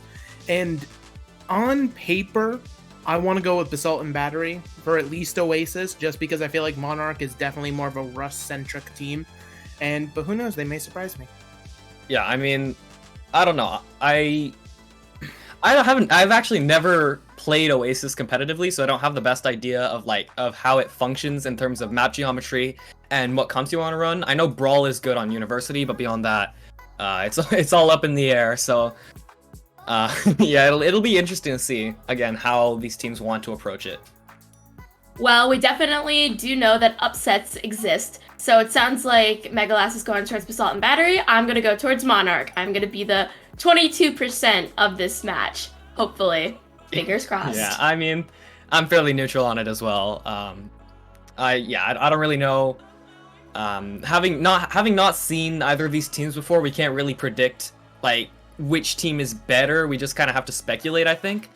And based off of that, yeah, I think we'll see. We'll see some interesting stuff going into this first map. We love Oasis, and depending on which one will be our opener, different styles of comms could be seen. You just mentioned, Peripheral, how that Brawl is really good on University, but then there's a lot of different types of comms that work well on the other ones. Like Megaless mentioned that Rush wasn't really popular on this map, but let's go ahead and see. I'm just noticing right out the gates the XX the baby XX, absolutely amazing name on the side of Monarch. But yeah, like I said, the Rush composition, good on University. We're going to see it here. The typical Simcree, Lucio Bap, Diva Rhine, where you just want to run at the other team. You want to kind of just out-sustain them at times with the healing and the sustain that the Baptista and the Lucio provide. And yeah, we'll see which... Tomathan's complaining about skins, I don't know why. I mean, hey, you know, skins clearly matter in the end, and you know, also on Monarch, some notable names from old school community. Meaty Dinglesack is how you read that diva name, in case you were wondering. As the rush starts in the tiny room. I love this league already, and this is my first match casting. Laserblitz's already taken Automaton though, so this is gonna enable Basalt and Battery to just push in, take a little space, take point control perhaps. Edix has gotten a bit disconnected from his team as the rest of his team's gone onto point, but him and Butters are just gonna play in this right room. They're gonna back away as a team. Edix just poking around on this corner, looking to get some chip damage in. Laserblitz's turrets are still unchecked, and Joe Badonk, he's just vibing in outside of right room. Abstract did take out the XX to maybe XX, but the window from Super Smooth is gonna aim to rescue the fight, although it doesn't seem to be doing all that much as Edix takes out Joe Badonk.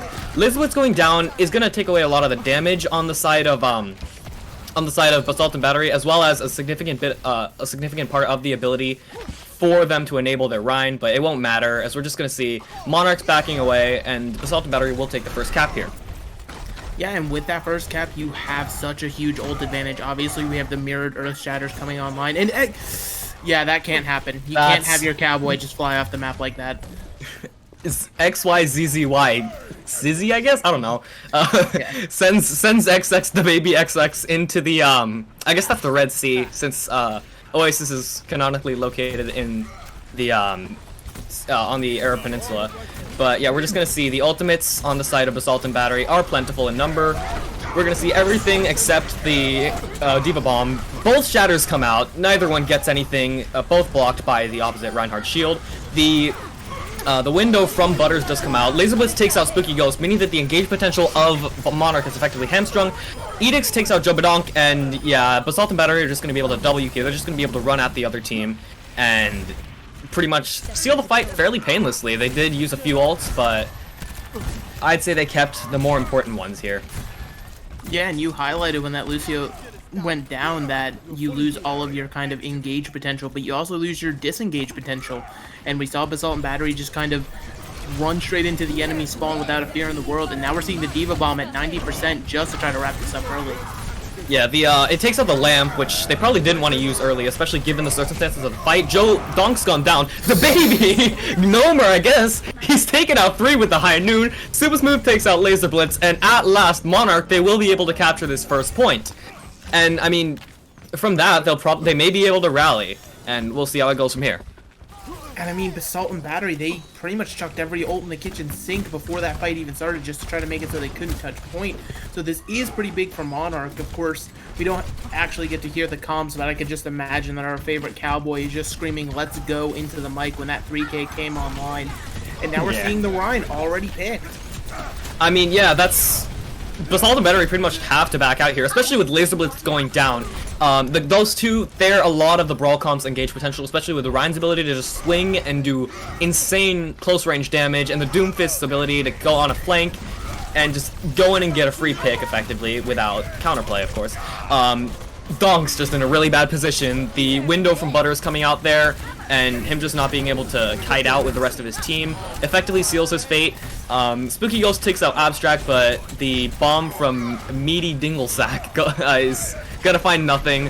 Laser Blitz and XYZZY getting picks of their own, as well as Butters. It's just gonna...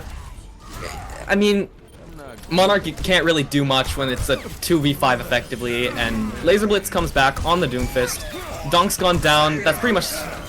yeah, there's nothing more gonna be happening. Basalt and Battery are gonna take this first point, and it was a bit of a weird one because, to be honest, I couldn't really see much of an advantage that Basalt and Battery had beyond the basics, that being just coordinating with your Rhine and like playing basically just overall team play. I felt was better from Basalt and Battery, which it's a bit interesting because you said it yourself that Monarch is more of an established core, but on the other side, Basalt and Battery, they're more of a ragtag group of players, and we're seeing that Basalt and Battery has the superior team play. So it'll be interesting to see how that works out going into City Center, I believe it's called.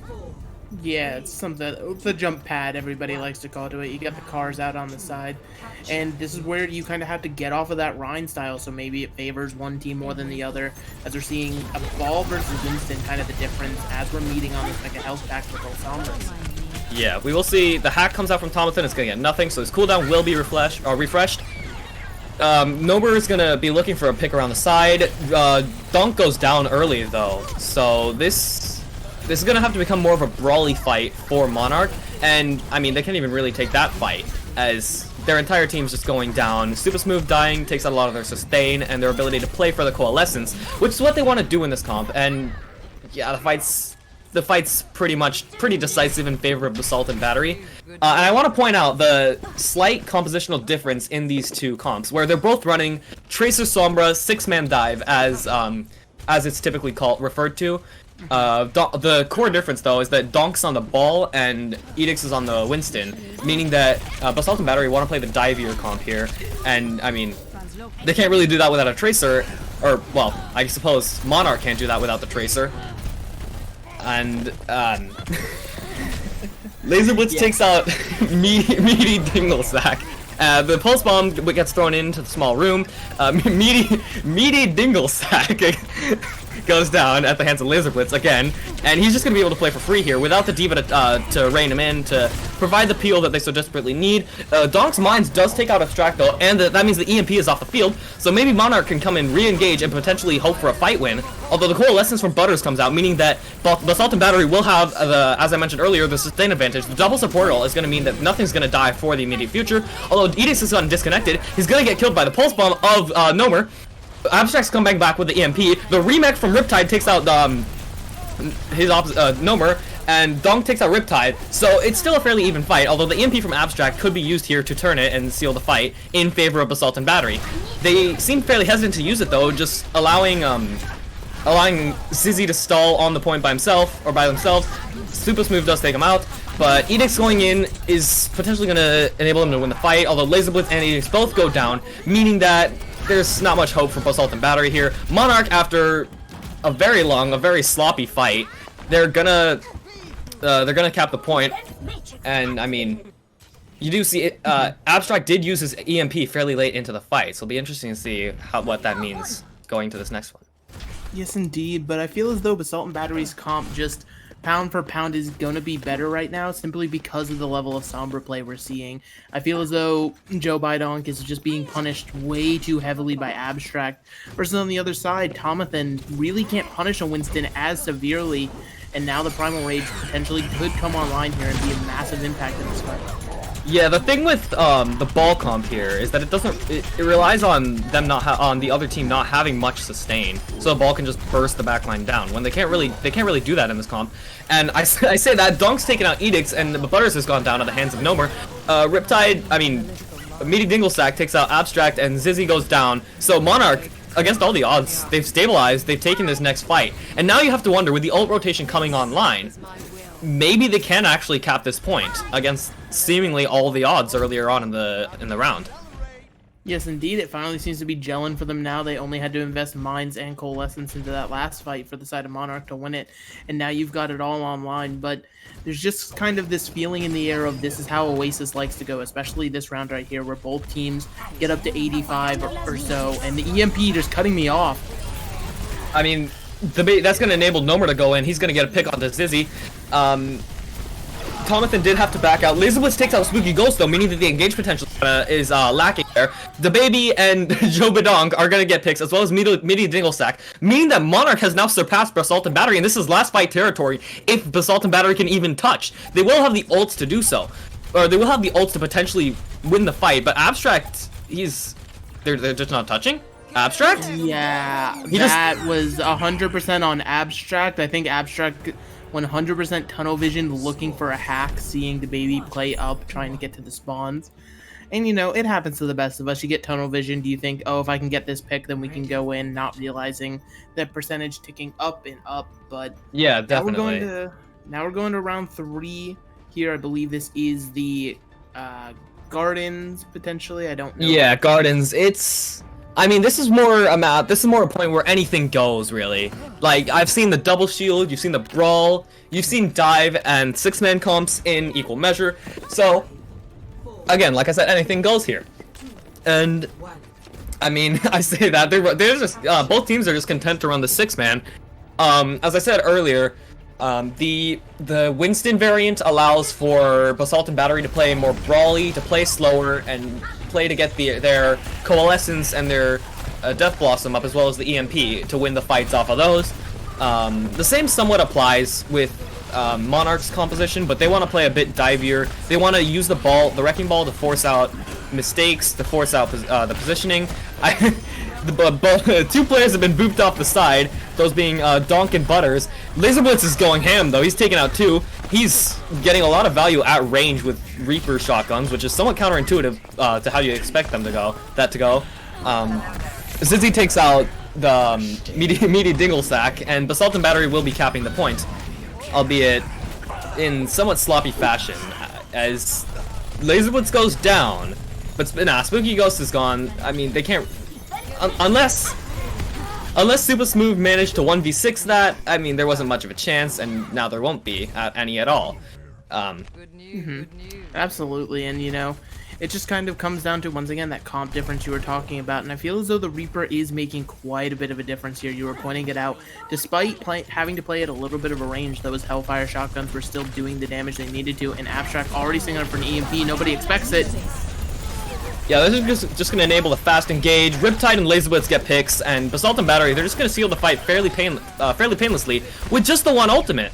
And, I mean, that's like the ideal scenario. You don't have to use the ult combo, you don't have to use the EMP Bomb, the EMP Blossom, that are so devastating in less coordinated environments, such as Ranked. And even here, when it's done right, you can get massive value out of an EMP Bomb or an EMP Blossom, because there's really nothing you can do when the entire other team is hacked up. Tomathan takes out Abstract, though, and he will have the EMP up here. Laser Blitz takes out Spooky Ghost. The Sound Barrier came out from Zizzy, as did the Pulse from XX, the baby XX, which got nothing. Edix takes out the baby. Butters is just levitating. He's channeling his energy for the ultimate Kamehameha. He'll get hacked out of it, though. Tomathan and Donk get picks on Butters and Laser Blitz, and Monarch, they're probably going to take the fight here. Although Abstract does take out Super Smooth, and what's his name? Spooky Ghost is dropping very low. Meaty Dinglesack takes out 2, though. Even with Edix taking out Donk, I don't think it's going to matter much. Meaty Dinglesack takes him out. The baby takes out Riptide. He switched onto the McCree here, meaning that they do want to lean a little harder into this brawl. Laser Blitz is still stalling, but WB will take him out, and Monarch's gonna flip the point in, again, a very, very sloppy fight. A lot of ultimates were used, a lot of value was had from some of them. I mean, yeah, overall, but this is definitely how the round before kind of went, right? Basalt and Battery held to 85%, and then in a very sloppy, long fight, Monarch was able to flip it, but then the ult rotation came online for them, and they were able to keep rotating and just keep it in control. And I wonder if Monarch's going to be able to set up the same thing here. All they have to their name right now is the Sound Barrier from Spooky Ghost, but that certainly can be enough to live through this EMP, assuming they know to hide. They will also have the bomb from Meaty Dinglesack and potentially the EMP from Tomathan if he can get it up quickly enough. Abstract is already positioning for that EMP, though, looking for the backline of the team, and he will be able to find them fairly effortlessly. Meaty Dinglesack knocks Edicts off, though, meaning that their engage is effectively already ruined. Abstract, oh, he almost got knocked off the map. Tomathan takes out Zizzy, and yeah, that's just the trade. That's just a fairly clean fight. Once you lose that many players early on, you kind of just do have to back out. Again, Tomathan's EMP getting a lot of value there, doing work.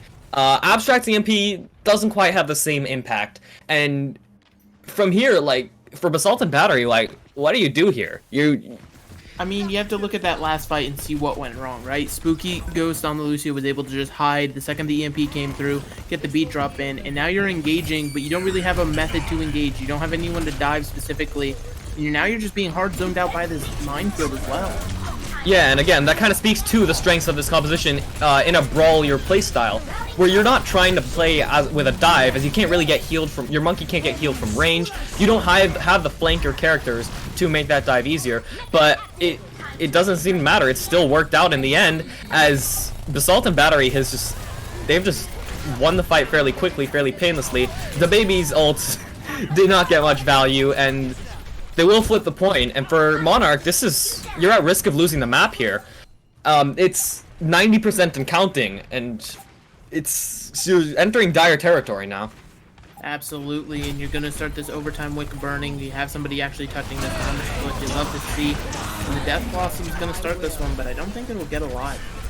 It did force out the Death Blossom did force out enable the coalescence from both sides. The EMP from Abstract is huge. It's 4, and Laser Blitz and Abstract, they're just going ham. They're doing what Monarch cannot, and they're cleaning up this fight for their team, winning it in somewhat decisive fashion. We'll see the overtime burning down, and Basalt and Battery against the expectations, they will take the map in less decisive fashion than in less decisive fashion than initially expected, but they'll get it over the line. They'll do it eventually. Yeah, none of these rounds were really a shutout, and you see this kind of hero play coming out from our favorite cowboy, the baby, right now, chanting "Let's Everybody go," loves shooting the straight baby. through the window. Exactly, who doesn't love the baby? But yeah, it's actually just such a huge play, especially on that Deadeye. It allows you to kind of get percentage in that round. And as I was saying, none of those rounds were 100-0 shutouts, so I feel as though both teams are still in this series. But, you know, this isn't OWL. You don't have a 1st to 3. If you're going to bounce back, you got to do it now before Map 2 is over. Otherwise, you're going to be looking at a loss at the end of your first week. Yeah, I mean, you're now at match point. It's one map, and one map for Basalt and Battery. They've won the series. And, I mean, for Monarch, it's just a question of how do you adapt here. Your team play on the ball compositions isn't quite, or on the ball 6-man composition, if it can even be called that anymore, is good, but it's not good enough. As Basalt and Battery, they're just doing a better job of playing off of their win conditions, capitalizing off of those win conditions. And so maybe you want to either play to English is hard today. You want to more effectively work around those win conditions, or maybe just try something else entirely. Maybe run like a poke, or I suppose it'd be a poke comp. Yeah, you would want to run a poke composition in theory, as according to our Lord and Savior, Overwatch Rock Paper Scissors.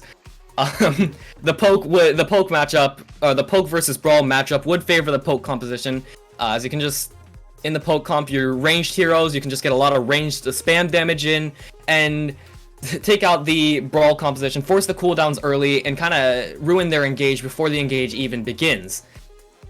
I mean, yeah, absolutely, and it's just kind of what these teams are comfortable on. Of course, we did just have our draft last weekend, so maybe they're just kind of defaulting to one comp for now, and we'll see them evolve over the season. At least that's what I'm hoping for. As well as, you know, maybe people are just kind of relying on comfort picks, right? As we saw, we had Donk on the Wrecking Ball there for most of the map. Simply maybe just out of comfort instead of the Winston, despite knowing that the Winston could be better there. But there's just got to be a way to move forward, right? Especially with going to our next map, which, if I remember the map preview, is Hollywood. And that kind of allows a little bit of variation, right? You can throw some double shield in there. You can throw some Reinhardt in even. Or you could just flat out keep playing the dive if that's what you're so good at. I do feel as though Reaper might be the key here to either team's success or failure. I feel as though it's just super powerful with the high ground teleports that you can do, as well as just kind of the in-your-face aggression you can provide to any tank that you're up against. Feel like Reaper might be the answer. Yeah, I mean, we all love the Reaper guy. He's definitely, if you play around the Reaper, excuse me, if you play around the Reaper correctly and you utilize those high grounds to take the fast brawl fights in the brawl compositions, then it is most certainly doable. However, I do think if you're not executing correctly, then the poke comps, especially on first and second point, are just absolutely dominant. As you can sit on the high ground, you can just shoot at the enemy for free, and I mean, if they try to brawl, you can kite away, and just retreat across the bridge to the other high ground on the second point. So yeah, it'll be interesting to see how these teams adapt, and if they want to run the same matchups, the compositional matchups, or the same players entirely. They could be making subs for all we know. Yeah, they could be making subs, but one thing that we definitely do know is that there's a team called Basalt and Battery, and in case you did not know how this team got its name, it's because there's a lovely man named Edix running the team, We And love pretty you. much his claim to fame is just he donated Basalt facts to Super day in, day out while he played Minecraft.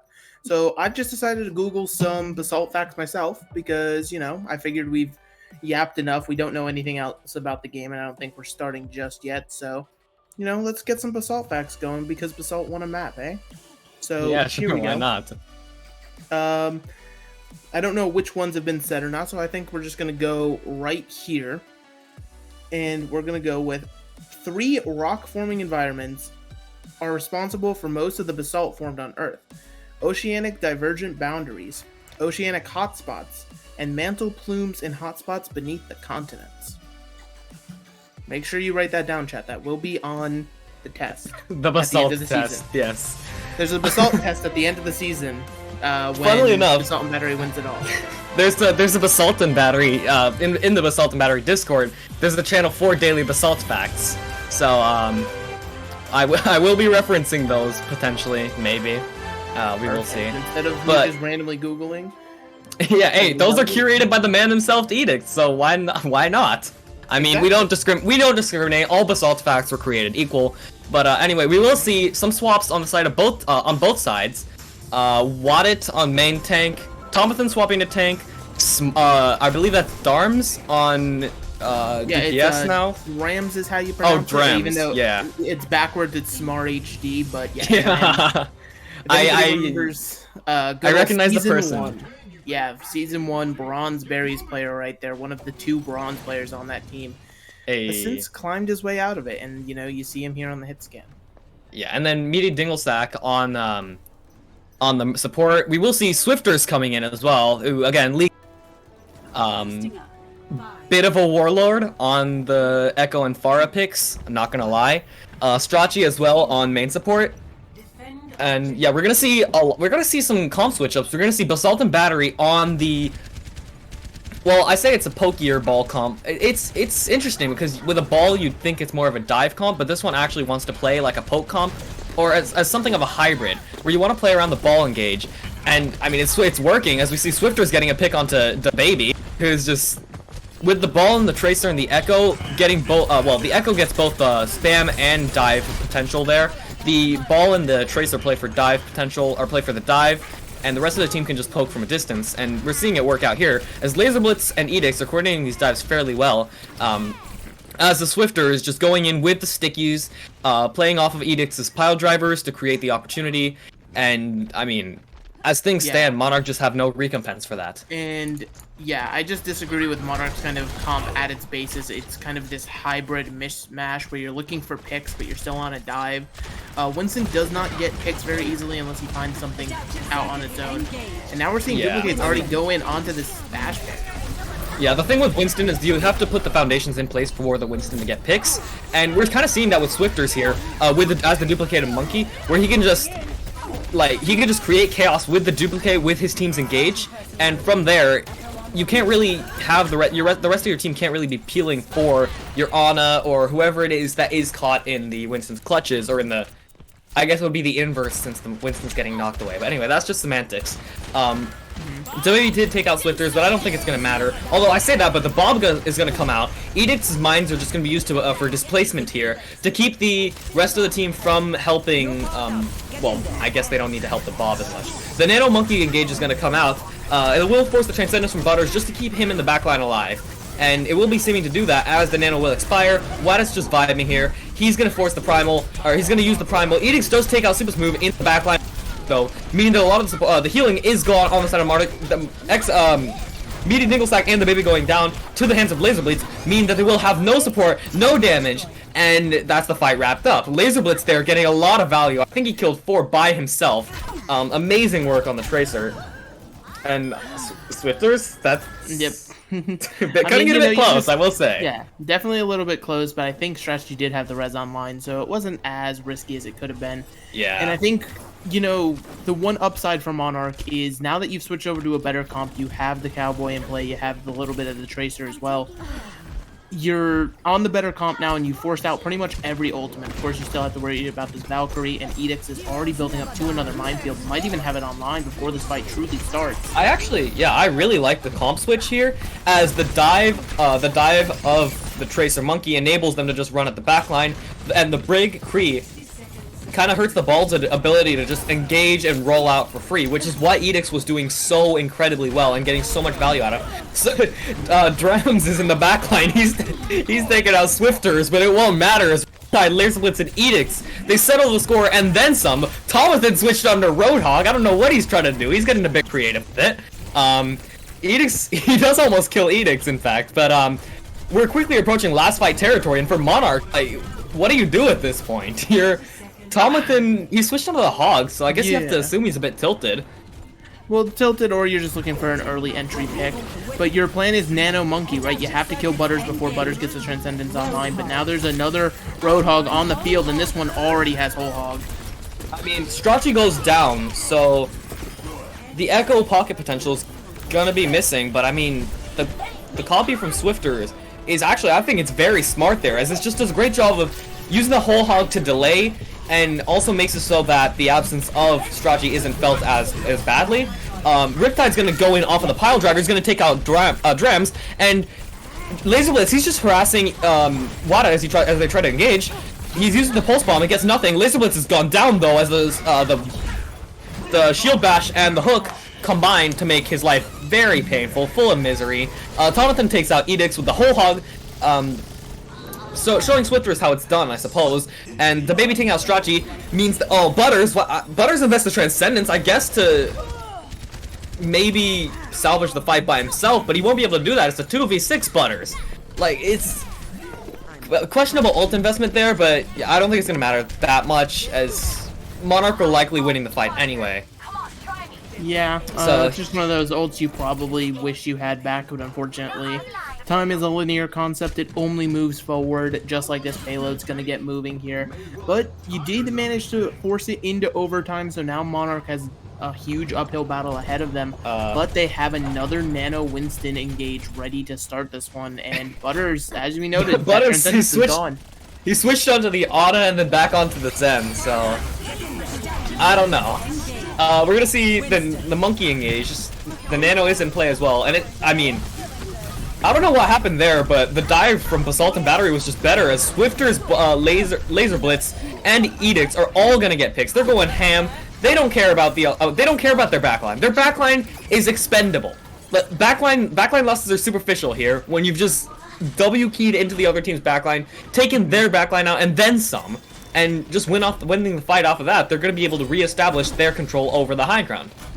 Absolutely, and it's just, as you highlighted, a beautiful counter dive from Basalt and Battery. They didn't really care about the Nano Monkey in their face, and everybody was able to just kind of kite the damage. And now Edix is following up on the Tracer. I mean, these pile drivers have been nuts from this Wrecking Ball. Yeah, I don't know why they switched. I don't know why they switched off of the McCree there. Like, the McCree for the anti-dive to hamstring the ball's dive engage potential is so vital to this composition. I don't think Meaty Dinglesat can do that by themselves. And I mean, even with that, they did win the fight. They were just able to shut down Edix, and, well, more shutting down Laser Blitz's potential to play off of Edix, and through that, they're winning the fight. Riptide, the late stagger is just going to seal his fate. Monarch's just going to keep moving forward, and now they've taken the high ground control. So with the cart moving, they can now, it's sort of a role reversal where Basalt and Battery has to play to take high ground. You see Strachey dropping very low very early on, which if she had died, it would have been very, very bad for them. Yeah, and I feel like Butters is going to be the one to watch here, because that Transcendence is going to have to come online before the dive can truly come in, and I don't think it's going to come through. Brahms gets one with the visor as well. Edith's taking out Super Smooth is going to take out a lot of their... But I don't think it's going to matter. Riptide, he's already gone. I mean, Monarch's likely going to be able to cap up the second point fairly quickly. And even with Edix and Laser Blitz trying to stall, Laser Blitz goes down, Edix is soon to follow, and Monarch, they use the high ground to their advantage. They use it to just poke from a distance with Drems and Super Smooth, just creating openings for the rest of the team to engage and to dive, and we'll see that bears its fruit as they're going to be able to cap their second point. Yeah, and we're kind of noticing this kind of mismatched tempo, I guess would be the best way to phrase it. With Monarch, they're able to kind of have their nano online whenever Butters does not have... Oh my goodness, that stick! What was that stick? That It should must not have have hit Edicts. Yeah, I guess so, because Edicts is the only one who could have truly lived that. But yeah, as I was saying, there's just no real way to continue this tempo without finally changing something up here, and hopefully Swifters can get it done with a dupe on the Diva. Yeah, the ultimate, we did see the pile driver mines engage. It didn't get much though, as they were able to kite that Monarch was able to kite that very expertly. The bombs come out, it's not gotten anything, but Laser Blitz has taken out DaBaby, switching over to Soldier. Meaty Dinglesack takes out Swifters, who was presumably looking for a flank, looking forward and engage with the Stickies onto the backline. Riptide takes out Drams though, meaning that a lot of the damage of Monarch is gone. Thomason takes out Strachey, so the potential for Swifters, who will be returning shortly, is gone. The Transcendence did come out, and I mean, we're gonna see both support ults on the side of Monarch are coming up. The Nano comes out onto the Monkey. He's just gonna engage onto Laser Blitz, who's forced out, who's used the visor. It's not getting anything though, and Laser Blitz, he's dropped very low. He's just had to get out. Now he's coming back to the point. He's just running. He's just sprinting for dear life. He knows he can't do much with an entire team to contend with. Butters just takes out Meaty Dinglesack, but I don't think it's gonna matter that much. As Monarch does have the numbers advantage, although that does look to be waning. Laser Blitz takes out Drems, his opposite number. Super Smooth and Wada do get picks though, so it's fairly even now. And every time I say it's even, that just cannot stay the case. As Meaty Dinglesack, Tonathan, and DaBaby get picks, as does Waddit. And Monarch, at long last, they're going to be able to cap up this third point and finish the map, albeit with no time. But, I mean, ultimately, they did finish the map, and that does set the win condition for Basalt and Battery. I mean, yeah, it's just kind of finished with time now, but obviously always easier said than done. And I feel like Monarch, you know, despite all of their point caps having to happen in OT, they were kind of forcing their way of the game down the throat of Basalt and Battery for most of it, right? You had Butters on the Zen, and as I tried to point out there, just every single time the Transcendence had to be forced, and it's almost as if the universe was lining it up perfectly. The Transcendence would end, and Supa's move would get the Nano online for the Monkey, and just a Nano Monkey would destroy Butters every single time.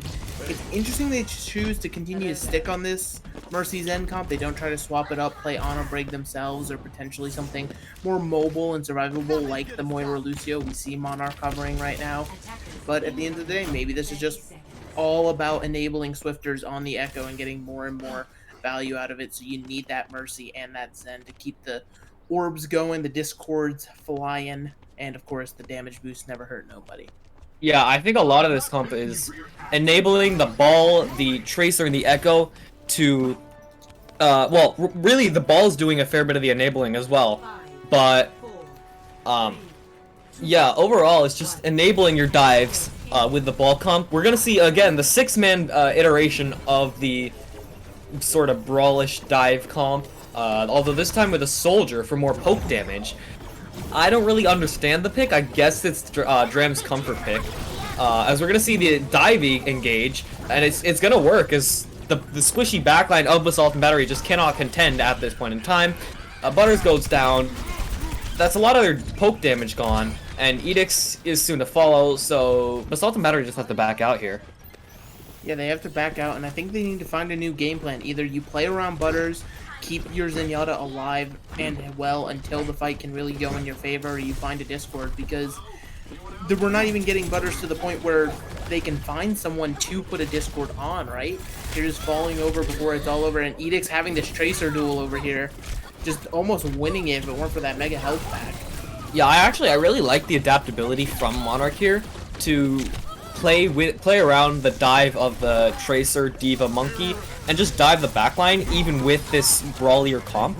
And it's working now as Wada gets Strachey, Drums takes out Swifters, Laser Blitz's sole pick isn't going to matter that much, although Edicts did take out Drums, but I don't think it's going to matter ultimately, as Monarch still does have a distinctive numbers advantage. And we're going to see now the ults on the side of Monarch are coming up. They have the Pulse soon, they'll have the Coalescence, which is massive for winning out the longer fights that Basalt and Battery wants to take. Yeah, but I feel like these teams have just been barely poking each other, right? There's no real ults coming online. People are just dying too quickly one way or the other, and just as I'm talking, this fight's just already over because another very clean executed dive between the Tracer and the Winston deletes the back line. There's nobody, once the healers are dead, nobody else left to live, and now if you're Basalt and Battery, you gotta find a way in. You've gone and wasted 2 minutes of your offense. Maybe the Minefield's the answer, but if you don't see a pulse pick come from this pulse bomb, then I feel like you're gonna have to swap comps entirely.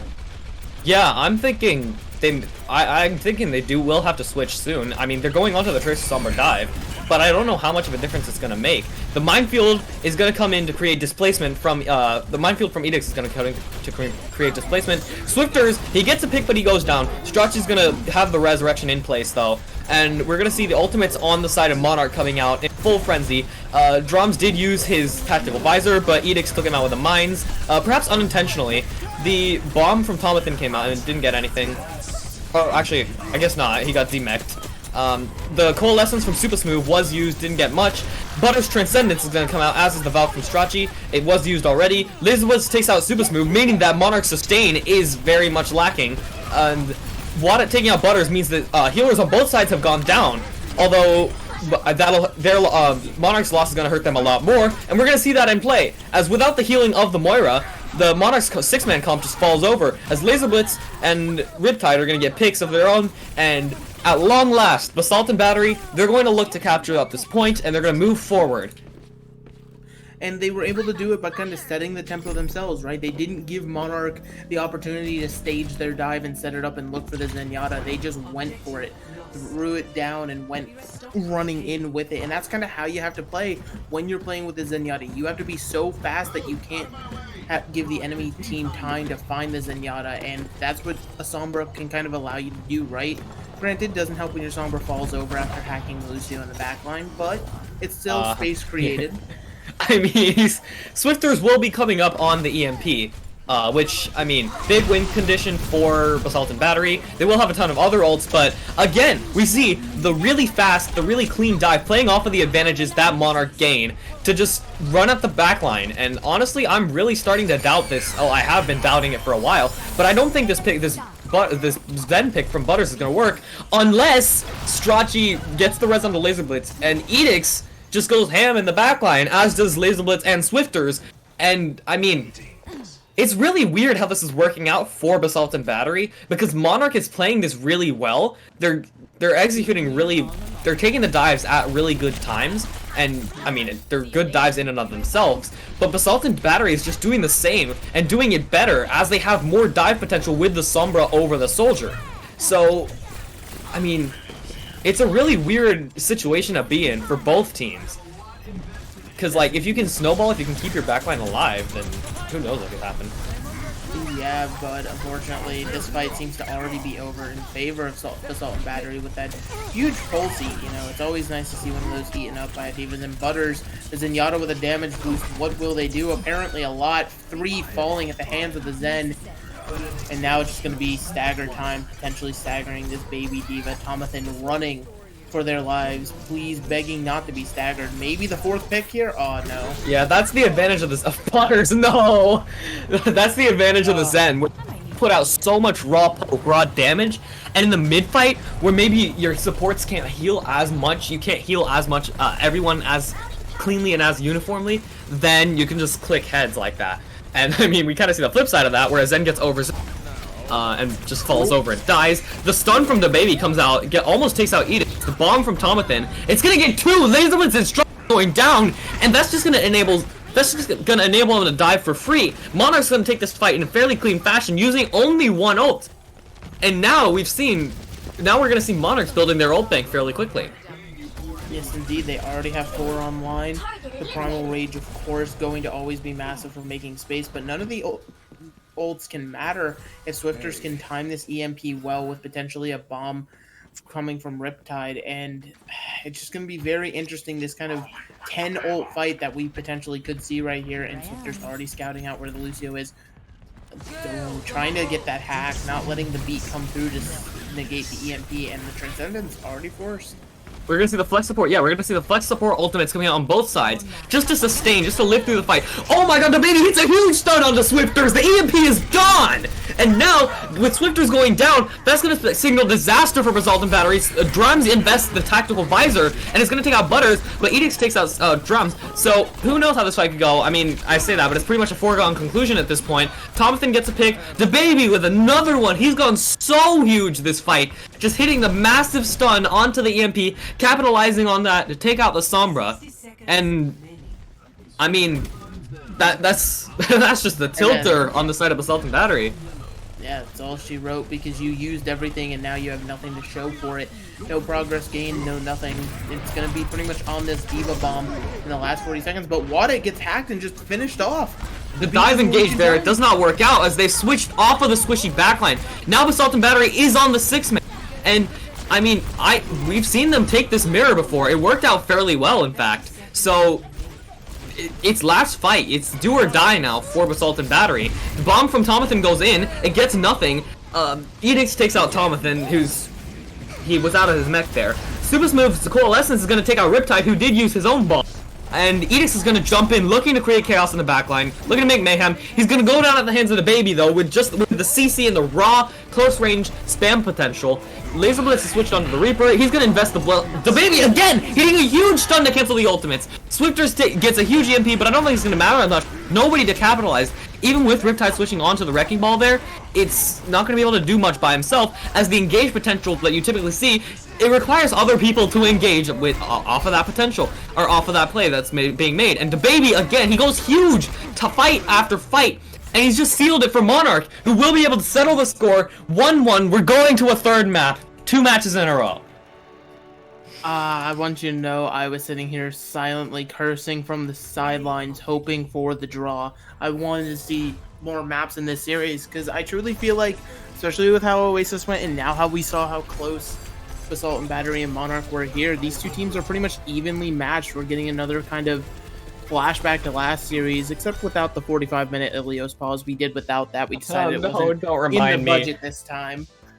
But yeah, I mean, both these teams giving it their all. The Zenyatta play just kind of hindering Basalt and Battery just a little too much in the end to end up being recoverable from. And as you pointed out, once they switched over to the more mobile backline of the Lucio and the Moira, they were doing good. They were winning fights. You only think, gosh, if they had switched over to this when there were still 2 minutes 30 seconds on the clock, what could have been? Oh, definitely. I do think, yeah, like you said, these teams are very much evenly matched. They both have their strengths and weaknesses, and we've seen those come into play where, I mean, what's their name? Monarch take the better six-man into ball matchup, but once Basalt and Battery starts playing six-man, it becomes an entirely different landscape entirely. And the main thing I want to point out is neither of these teams have really played the Orisa or the Brawl comps. So, I mean, going into this next map, which I believe was Dorado, maybe we'll see those comps coming out. I mean, I doubt it, since it's Dorado, Signet, a lot of high ground, favors the dive comp, favors the ball comps. But, I mean, it'll be interesting to see how both of these teams adapt, because I think both of them will have learned a lot just from that one map. So, it'll be interesting to see where we go from here. Yeah, they've learned a lot about each other, and I feel like we've also learned a little bit about the teams as well, because Basalt and Battery, they weren't running that, like, I feel like it was originally for the Echo, right? Because you were running the Mercy, and so naturally with the Mercy you want the Zenyatta, just because it's a healer that, besides those dive attempts, is kind of able to exist independently, right? You don't need to work with the team as much. It's just kind of throw your Discord in, call it out for your teammates, and then sit way in the back, not worry about a thing. And try to click heads, yeah. Yeah, try to click heads, obviously. You're almost at third DPS in the back line. And now, depending on the comp swaps, depending on team rotations, if we see any roster subs or anything like that, we could be going back to more of that on a break style. You know, I feel as though that's very favored on Dorado. Rally, always been a powerful ultimate, will always be a powerful ultimate, unless, of course, Overwatch 2 changes the entire game. But hey, that's well, I mean, we'll see. Also, yeah, and then of course with that break, it just gives so much care to the Ana. You see those nano boosts coming, and just it's almost like that one song from Shrek, they don't stop coming and they don't stop coming. There was just so many times where a nano Winston just engaged and won the fight before it ever truly started for Monarch. And I feel like Basalt and Battery can play that, you know. I feel as though they're not lacking those heroes in their pool. So the question is, what's stopping them from pulling the trigger and just going for it, you know? Yeah, I mean, that backline does... It's the backline the backline differential. The backline difference is a core part of these compositions and enables you to take the short fight or fast fights versus long ones. And yeah, overall, it's quite interesting to me to just see the comp matchups in play, especially with these players. And going into Dorado, we're gonna see yet more swaps. Zizzy coming in, Abstract as well, and it's interesting. Monarch reverting to what they know, what they had on Oasis. Actually, wait. No, they're not reverting back to what they had on Oasis. They're keeping the Hollywood lineup. There appears to be some discourse in chat, in match chat. Seems to be some spectator bias, so slowly becoming some molding. We are protesting by not leaving spawn, you know, of course.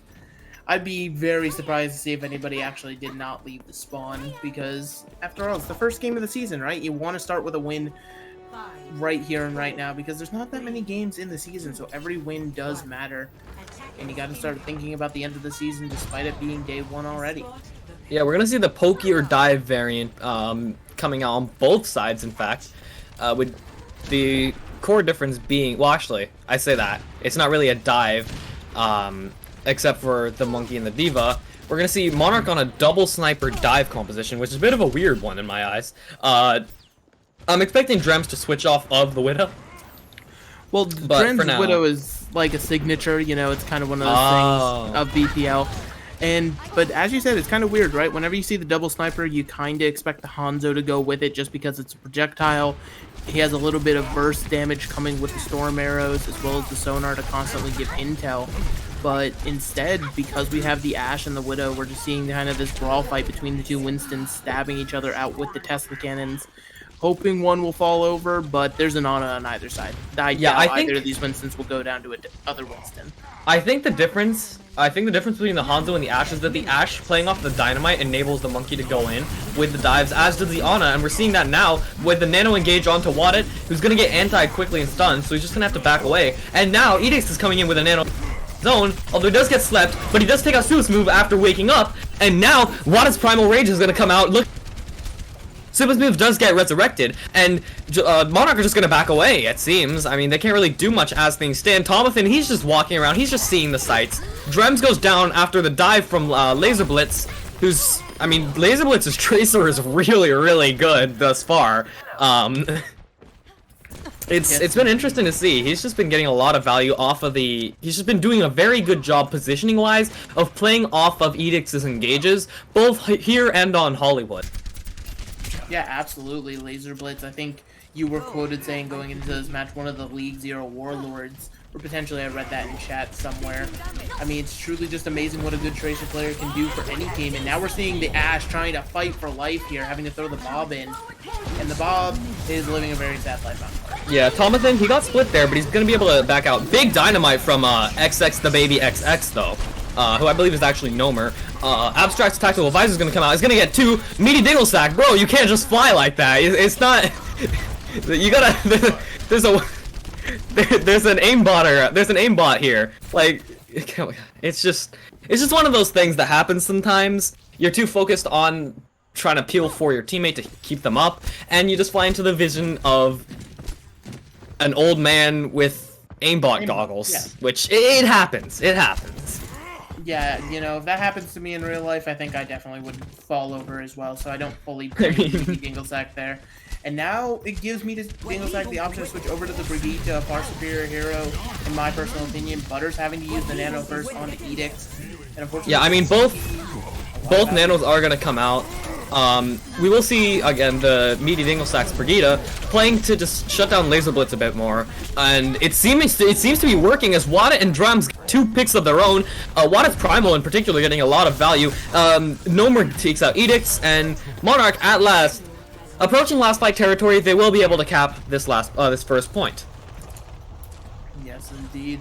And now that you finally capped, you can kind of breathe easy knowing that you have a little bit of wiggle room, and plus because you killed everybody right here after you capped, you're going to get control of high ground pretty much as long as you go right about now.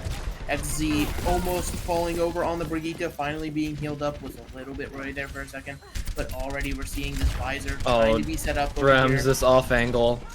Oh, this pulse might be deadly. Butters, what that is a Hail Mary of a... Drems does fall off the high ground though, and he's just running around. He's seeing the sights part too.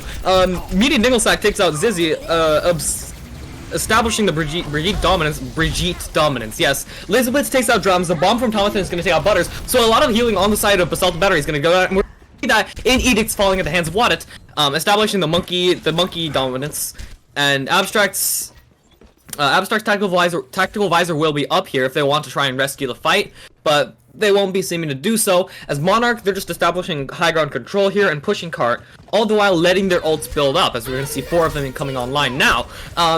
Zizzy's gonna use the rally, as is Abstract and Edict with their respective ultimates. The Nano onto Tomathan is gonna come out, and it's not gonna get much. Abstract does take out his opposite number in Drems though, and Edict, he's just juggling super smooth around, does get slept, but he does manage to finish the job. Wada is just brawling out here on the low ground, as is the rest of Monarch, and they seem to be winning that fight. Zizzy goes down, and Meaty Dinglesack going down is gonna even score somewhat at the hands of Edicts, but Edicts is dropping fairly low.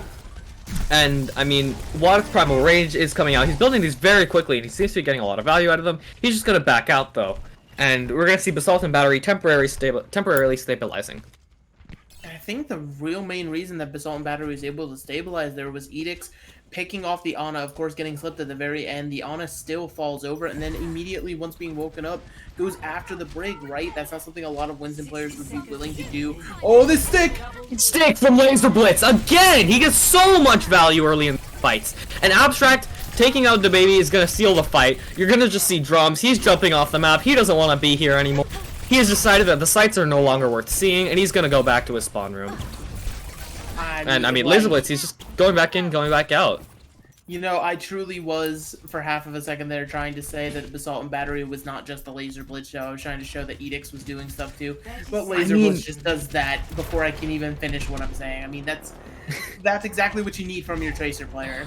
See, the thing is, you're right. It's not just the Laser Blitz show. The thing is, Edicts is doing a very good job of creating opportunities, as is the rest of Basalt and Battery. It's just that Laser Blitz is in really, really good positions to capitalize on them. And here, we're seeing this again. The Nano Monkey, a lot of Basalt Monarch low, and there's 30 seconds left. There's like no time left. They barely can touch.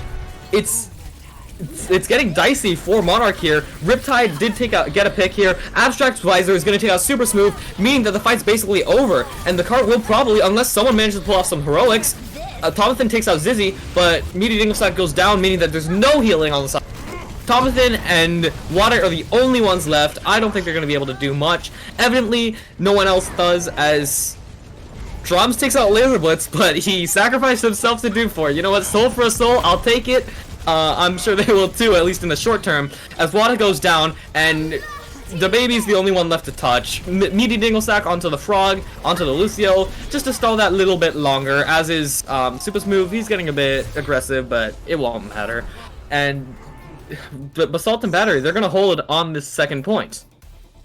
And that was just kind of perfect timing, you know, as you said, Edicts was setting up plays, but also the other side of the tank line there, just doing so much. Riptide just eating up pulse bombs there, kind of going unnoticed almost just because of the chaos of the fights, and that's exactly kind of what you need your diva to do, right? Perform the heroics, but without any of the glory. And a lot of what a diva does is kind of off the screen, right? Eating potentially, say, a Fire Strike if they were up against a Rheincom. In this case, just eating in the poke damage coming in from a Tracer as well as that pulse. And I mean, also just to highlight the Brig play, XZ having that rally when it was needed most at the very end there. Just to push everybody else off cart. You can't push into a rally Brig. You just can't. Definitely. Like, it's... The diva is more... Off-tank in general is something of an unglamorous role. Sort of the silent carry. You hear that term being tossed around. I don't really think it's that true. Everyone's a carry in as oriented as much of a team game as Overwatch is. But yeah, it's very unglamorous. It's very subtle. You have to be balancing, peeling for your team and enabling your team's dives. And it's just on a it's on a knife's edge that you're playing really as an off tank. So it'll be interesting to see how these two continue to match up going into this next attacking round. Absolutely, and we're seeing this kind of double hit scan start from Monarch with both the legs and the cowboy locked in, and Abstract already proving the better soldier right out of the gate from the low ground even. That's going to put a damper on the spirits. It's going to force Monarch back, and Basalt and Battery will just take this free space. Laser Blitz as well. Look at Laser Blitz and Abstract. They're just positioning in the backline of Monarch. They're able to play their 4 free without drums to put in the poke damage to keep them off of those angles. And we're gonna see Abstract. He's spotted out Tomathan. He's just gonna be able to get some ult charge in, and Monarch's just grouped up playing around this corner. Laser Blitz can get a lot of value on a. And he's well aware of that. DaBaby's ultimate's already come out. With the nano engage is gonna go in as well. DaBaby's ult's not gonna get anything though. And again, the nano engage is just gonna force Basalt and Battery back. But they're fine with this. They have the coalescence up with which to take the longer fight, which to take the longer next fight. Drums goes down again. He's going down so early in these fights, through no fault of his own, I don't think. But Laser Blitz taking out Meaty Dinglestack is gonna make it a very much an uphill battle for Monarch. The coalescence from Butters is going to pretty much seal Monarch's fate as the rest of the team goes down, and Monarch they give up this first point, but it's a fairly expensive win for Basalt and Battery. I mean, it feels fairly expensive because they had to invest ults in the fight previously, but in that fight where they just used Cole, they built it all back online. I mean, it's ridiculous how quickly some of these ultimates can charge, especially when everybody's kind of poking at each other well before a fight can truly start. And now we're seeing high ground control kind of be fought over here in front of the church, in the back of the church. Everybody's hopefully going there on this fine. Oh, that's a church? I didn't even know. Yeah, you don't really know why there's a church in the middle of the map. You know, I mean, but you know. There's a church outside an energy plant. That makes sense to me. Tomathan gets a really clean eat on Laser. I don't know how that was an eat because it looked like he just flicked away right as the pulse was thrown out. But I don't know. Maybe that's ping diff. DaBaby's High Noon's gonna come out. He's gonna demech. He's gonna take out Riptide, both the mech and Riptide himself. Edict's Primal Rage is gonna come out, but he's gonna get chunked down very low. He's gonna have to back out. The sound barrier from Zizzy and the tactical visor from Abstract getting value here. Although Abstract's getting juggled by Wadit with his Primal Range. Super Smooth and Tomathan getting picks of their own. Wadit takes out Zizzy as well. Basalt and Battery, they're just gonna have to back out. Basalt and Battery, though, I feel as though you'll kind of take this and be okay with this because you are making a few swaps here of your own. You're going over to the Reaper, but you did invest heavily into that fight. You threw B in, you threw the Primal Rage, the Diva Bomb, all of it in the kitchen sink went in, even the attack visor, all for naught. And now Monarch, they have their support ults online. They're gonna have a Nano Winston, which is so powerful, and the Rally Armor for everybody, getting an additional 100 HP. I don't think Reaper can cut through it. I mean, he seemed to be doing so fairly effectively as Tomathan dropped really low. But he will get healed back up. And we're just going to see, what's his name? Wadit just dropping to the low ground, being forced to back out. Laser Blitz does take out DaBaby though, and that's a lot of the CC on the side of Monarch gone. And Laser Blitz, again, he's getting so much value on just these short range flanks as you want to play with on Reaper. He's got very good understanding of the heroes that he's playing, and it is definitely showing. As he's getting consistent picks, consistent big opening picks, playing off of his teammates very well. Wadit's gonna come out with the Primal Range, as is DaBaby with the High Noon. Drom's gonna go down at the hands of again on those flanks. Zizzy goes down at the hands of the High Noon, but DaBaby's gonna take out Edicts as well. And the cart spin, this was last fight for Monarch, so they had to win this fight. And I mean, they did so, but it was only because of DaBaby carrying pretty much. Well, I feel like it was a combination, right? Because Wadit using the Primal Rage, you know, we saw it scared Laser Blitz off despite Laser Blitz being on the flank. It scared pretty much anybody from the McCree, and now you're just seeing what powerful character this guy is. And, oh, definitely. Oh, wait. Ooh, I thought we were getting a C9 there. I saw the cart moving. Oh, no, not a Charlie Diner, not today. The Nano invested onto Wadit is going to cause Riptide to lose his mech. Edicts gets stunned, but he's going to be able to take high ground. DaBaby, his switch onto the McCree is bearing its fruit. He is stunned and killed. Tomathan takes out Edicts, and again, Monarch pulling out these fights out of seemingly nowhere. With Laser Blitz, he's getting those. His flanks are no longer seeming to work, as the Baby's just able to shut it down in combination with Meaty Dinglesack on the Brigida. Well, yeah, because now I feel like Laser Blitz is trying to look for this Death Blossom, and I feel like that's going to get shut down extremely hard. There's a Sleep Dart, a Flash Bang, as well as the Brig Stun that can all come out to halt that ultimate in its place, but where can that ult kind of gain value maybe is just kind of being a I want to point out, ult. Yeah. There's almost 6 ults on the side of Basalt and Battery, and they're all coming out in earnest as the Bomb, the Visor, and the they all came out, but I mean, EX invests the Primal Rage, but already half of his team has gone down, so it doesn't seem to matter that much. I mean, Riptide's just gonna be doing his best to keep EX alive, but I don't think it's gonna matter. They're just gonna have to back out, and Monarch, their ult rotation is kind of suboptimal here, as they only have their tank ult.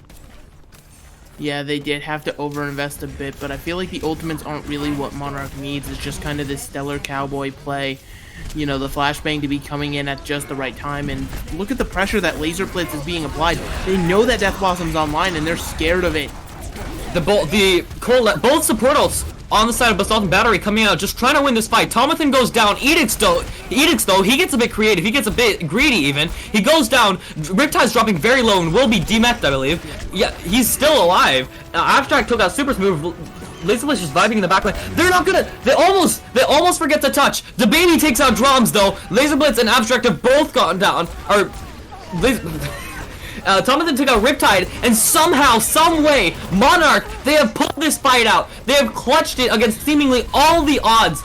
Basalt and Battery had all the ults to win the fight, and they just couldn't do it. And we will see the, I guess it's a reverse sweep from Monarch, as they will win the series 2-1. And that's gotta be painful. But at the end of the day, Monarch, I feel like, pound for pound, these teams are equal in talent. But I feel as though there's just kind of that compositional difference that was kind of always there, especially with the phenomenal Ana play we saw coordinated with the Winston, as well as the Brigida play, which is kind of on another level for Monarch. Not to say, of course, it was bad on the other side or anything like that. It's just I feel like Monarch, they came to play today and they earned this victory. Yeah, I definitely feel like Basalt and Battery were a bit too set in their ways with regards to the compositions they were running. Especially, we saw this on Hollywood somewhat with the Zen backline not really working, and we see it again on Dorado. It comes back to her significantly on Dorado, as the 6-man matchup doesn't really work out. Especially with the McCree and the Soldier just able to put in more range damage, just able to poke more. What a day it's been, eh? Some incredible matches that we've finally got through. I don't even want to. My brain switched off during the Sloths Fudges game, I have to say. But let's take a look back. MFG, you're definitely MFG. Are you okay? Your voice sounds a little bit deeper and a little bit more British. You know, she moved to the UK. Moved to the UK, grown up a little bit. Yeah, this is how the final day of week 1 ended. Some quick games to start with, and then we had some, let's say, longer games. I'm so glad we got through that, and it didn't go any my god, worse. We had our own Unco pause. We had our own Unco pause. It Very happened. Cool. I talked about it during the time, but a bunch of different issues there, as you can expect. It's week 1. What are you gonna do? But yeah, yes. I mean, it happens. Everything's a little scuffed initially. Which means we can have a look at our standings. Here we go. Ooh. Not really a lot to 69, lol. Sorry, I had to. You can see your teams are kind of sorted a little bit, but it's mainly just if you were 2-0s or 2-1s. A little bit of I mean, there. I don't believe we're gonna learn much initially. Just because, you know, it's only been 1 match. We don't really know, like, we don't really know how each team is gonna stack up against one another, as we only see matchups relative to the one other team. Yeah, so it'll be interesting to see. And as Swiss properly starts next week, you'll see anyone in the top half of the table will be playing against another person from the top half of the table. We'll get some closer games and try and fill out these standings a little bit to be a bit more than just essentially binary at this point. But that's how week 1 finishes. It's been a lot of fun. Big thanks to all of my staff and all of my casters including you two, who make this tournament run and just at all. I have kind of lost my mind. I have a headache and I'm ready to go to sleep because holy crap, we're like an hour over schedule. Hey, blame whoever's internet died. Yeah, and then the 4 other things that broke. Big thanks to our supporters for this. You can get your own VPN at expressvpn.com, or you can check out the latest Badcliff drop at badcliff.com. We have some sponsors? Yeah, I have I some did more not know media to this. show, but I haven't been sent all of it yet. So that's my one plug. badcliffe.com. We'll put a panel in under the stream at some point once we get it. But that's all from today. Thank you very much for watching. I'm ready to go directly to sleep. More I don't blame you. More of the same next week. We'll have a relay maybe tomorrow. It's either going to be tomorrow or later in the week to break down the matches and see what people think. The initial, we'll compare all the standings that we have now to the power rankings that people made and see if there are many upsets. So make sure you join Josh and Audie and co on that. At some point, that'll be the podcast this week. And Power then rankings are gonna be fun. we do it all again next weekend. So Friday we'll have B-League, and Saturday, Sunday we will have week 2 of the Swiss over A-League. We're running it back. Thanks everyone. It's been a crazy weekend. Oh, definitely. We will see you all next time. Oh yeah, also, fun fact, this was actually my first ever like official cast. So yeah. I mean, yeah, we've had actually a decent amount of firsts, and we'll have even more first times. So if you have been watching this and you're part of the community and you want to get involved, you can sign up. There's a link somewhere in the Discord. I don't know. But make sure It's you're in on like the Twitch. I'll have to find it. I believe it's The in link is announcements. somewhere. It'll be Let somewhere. Solomon go to Join the bed. Get your bedges in It's chat. it's in FAQ. Yep. Yeah. I'm excited for next week. Yeah, I'm really everyone excited is. for the special week, which is currently just a big blank bit on the timeline. So get excited for that. We will see you all next week with some more Earthwatch. Good night, everyone.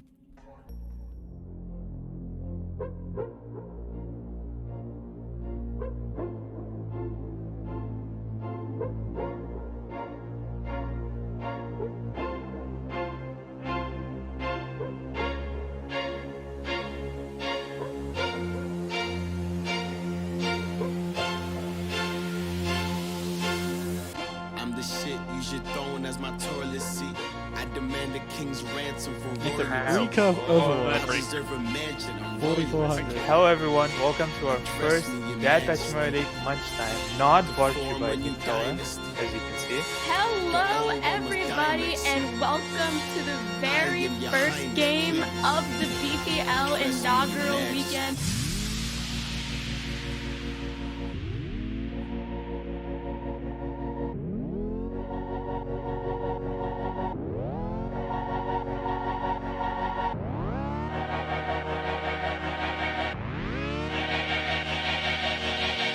Instant classic, this classic of gold art.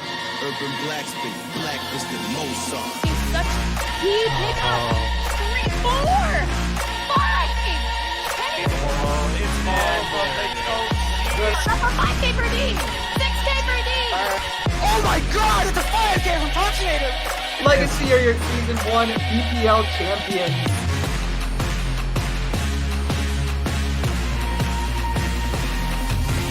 Completely different sort of. I said all Oh my goodness, It's gonna fall lower. Laid out by me. Research Chief Magnolia is waiting for the Blizzard first. Oh my god. Oh, no. Able to do it. Cat boys no longer. These are cat men.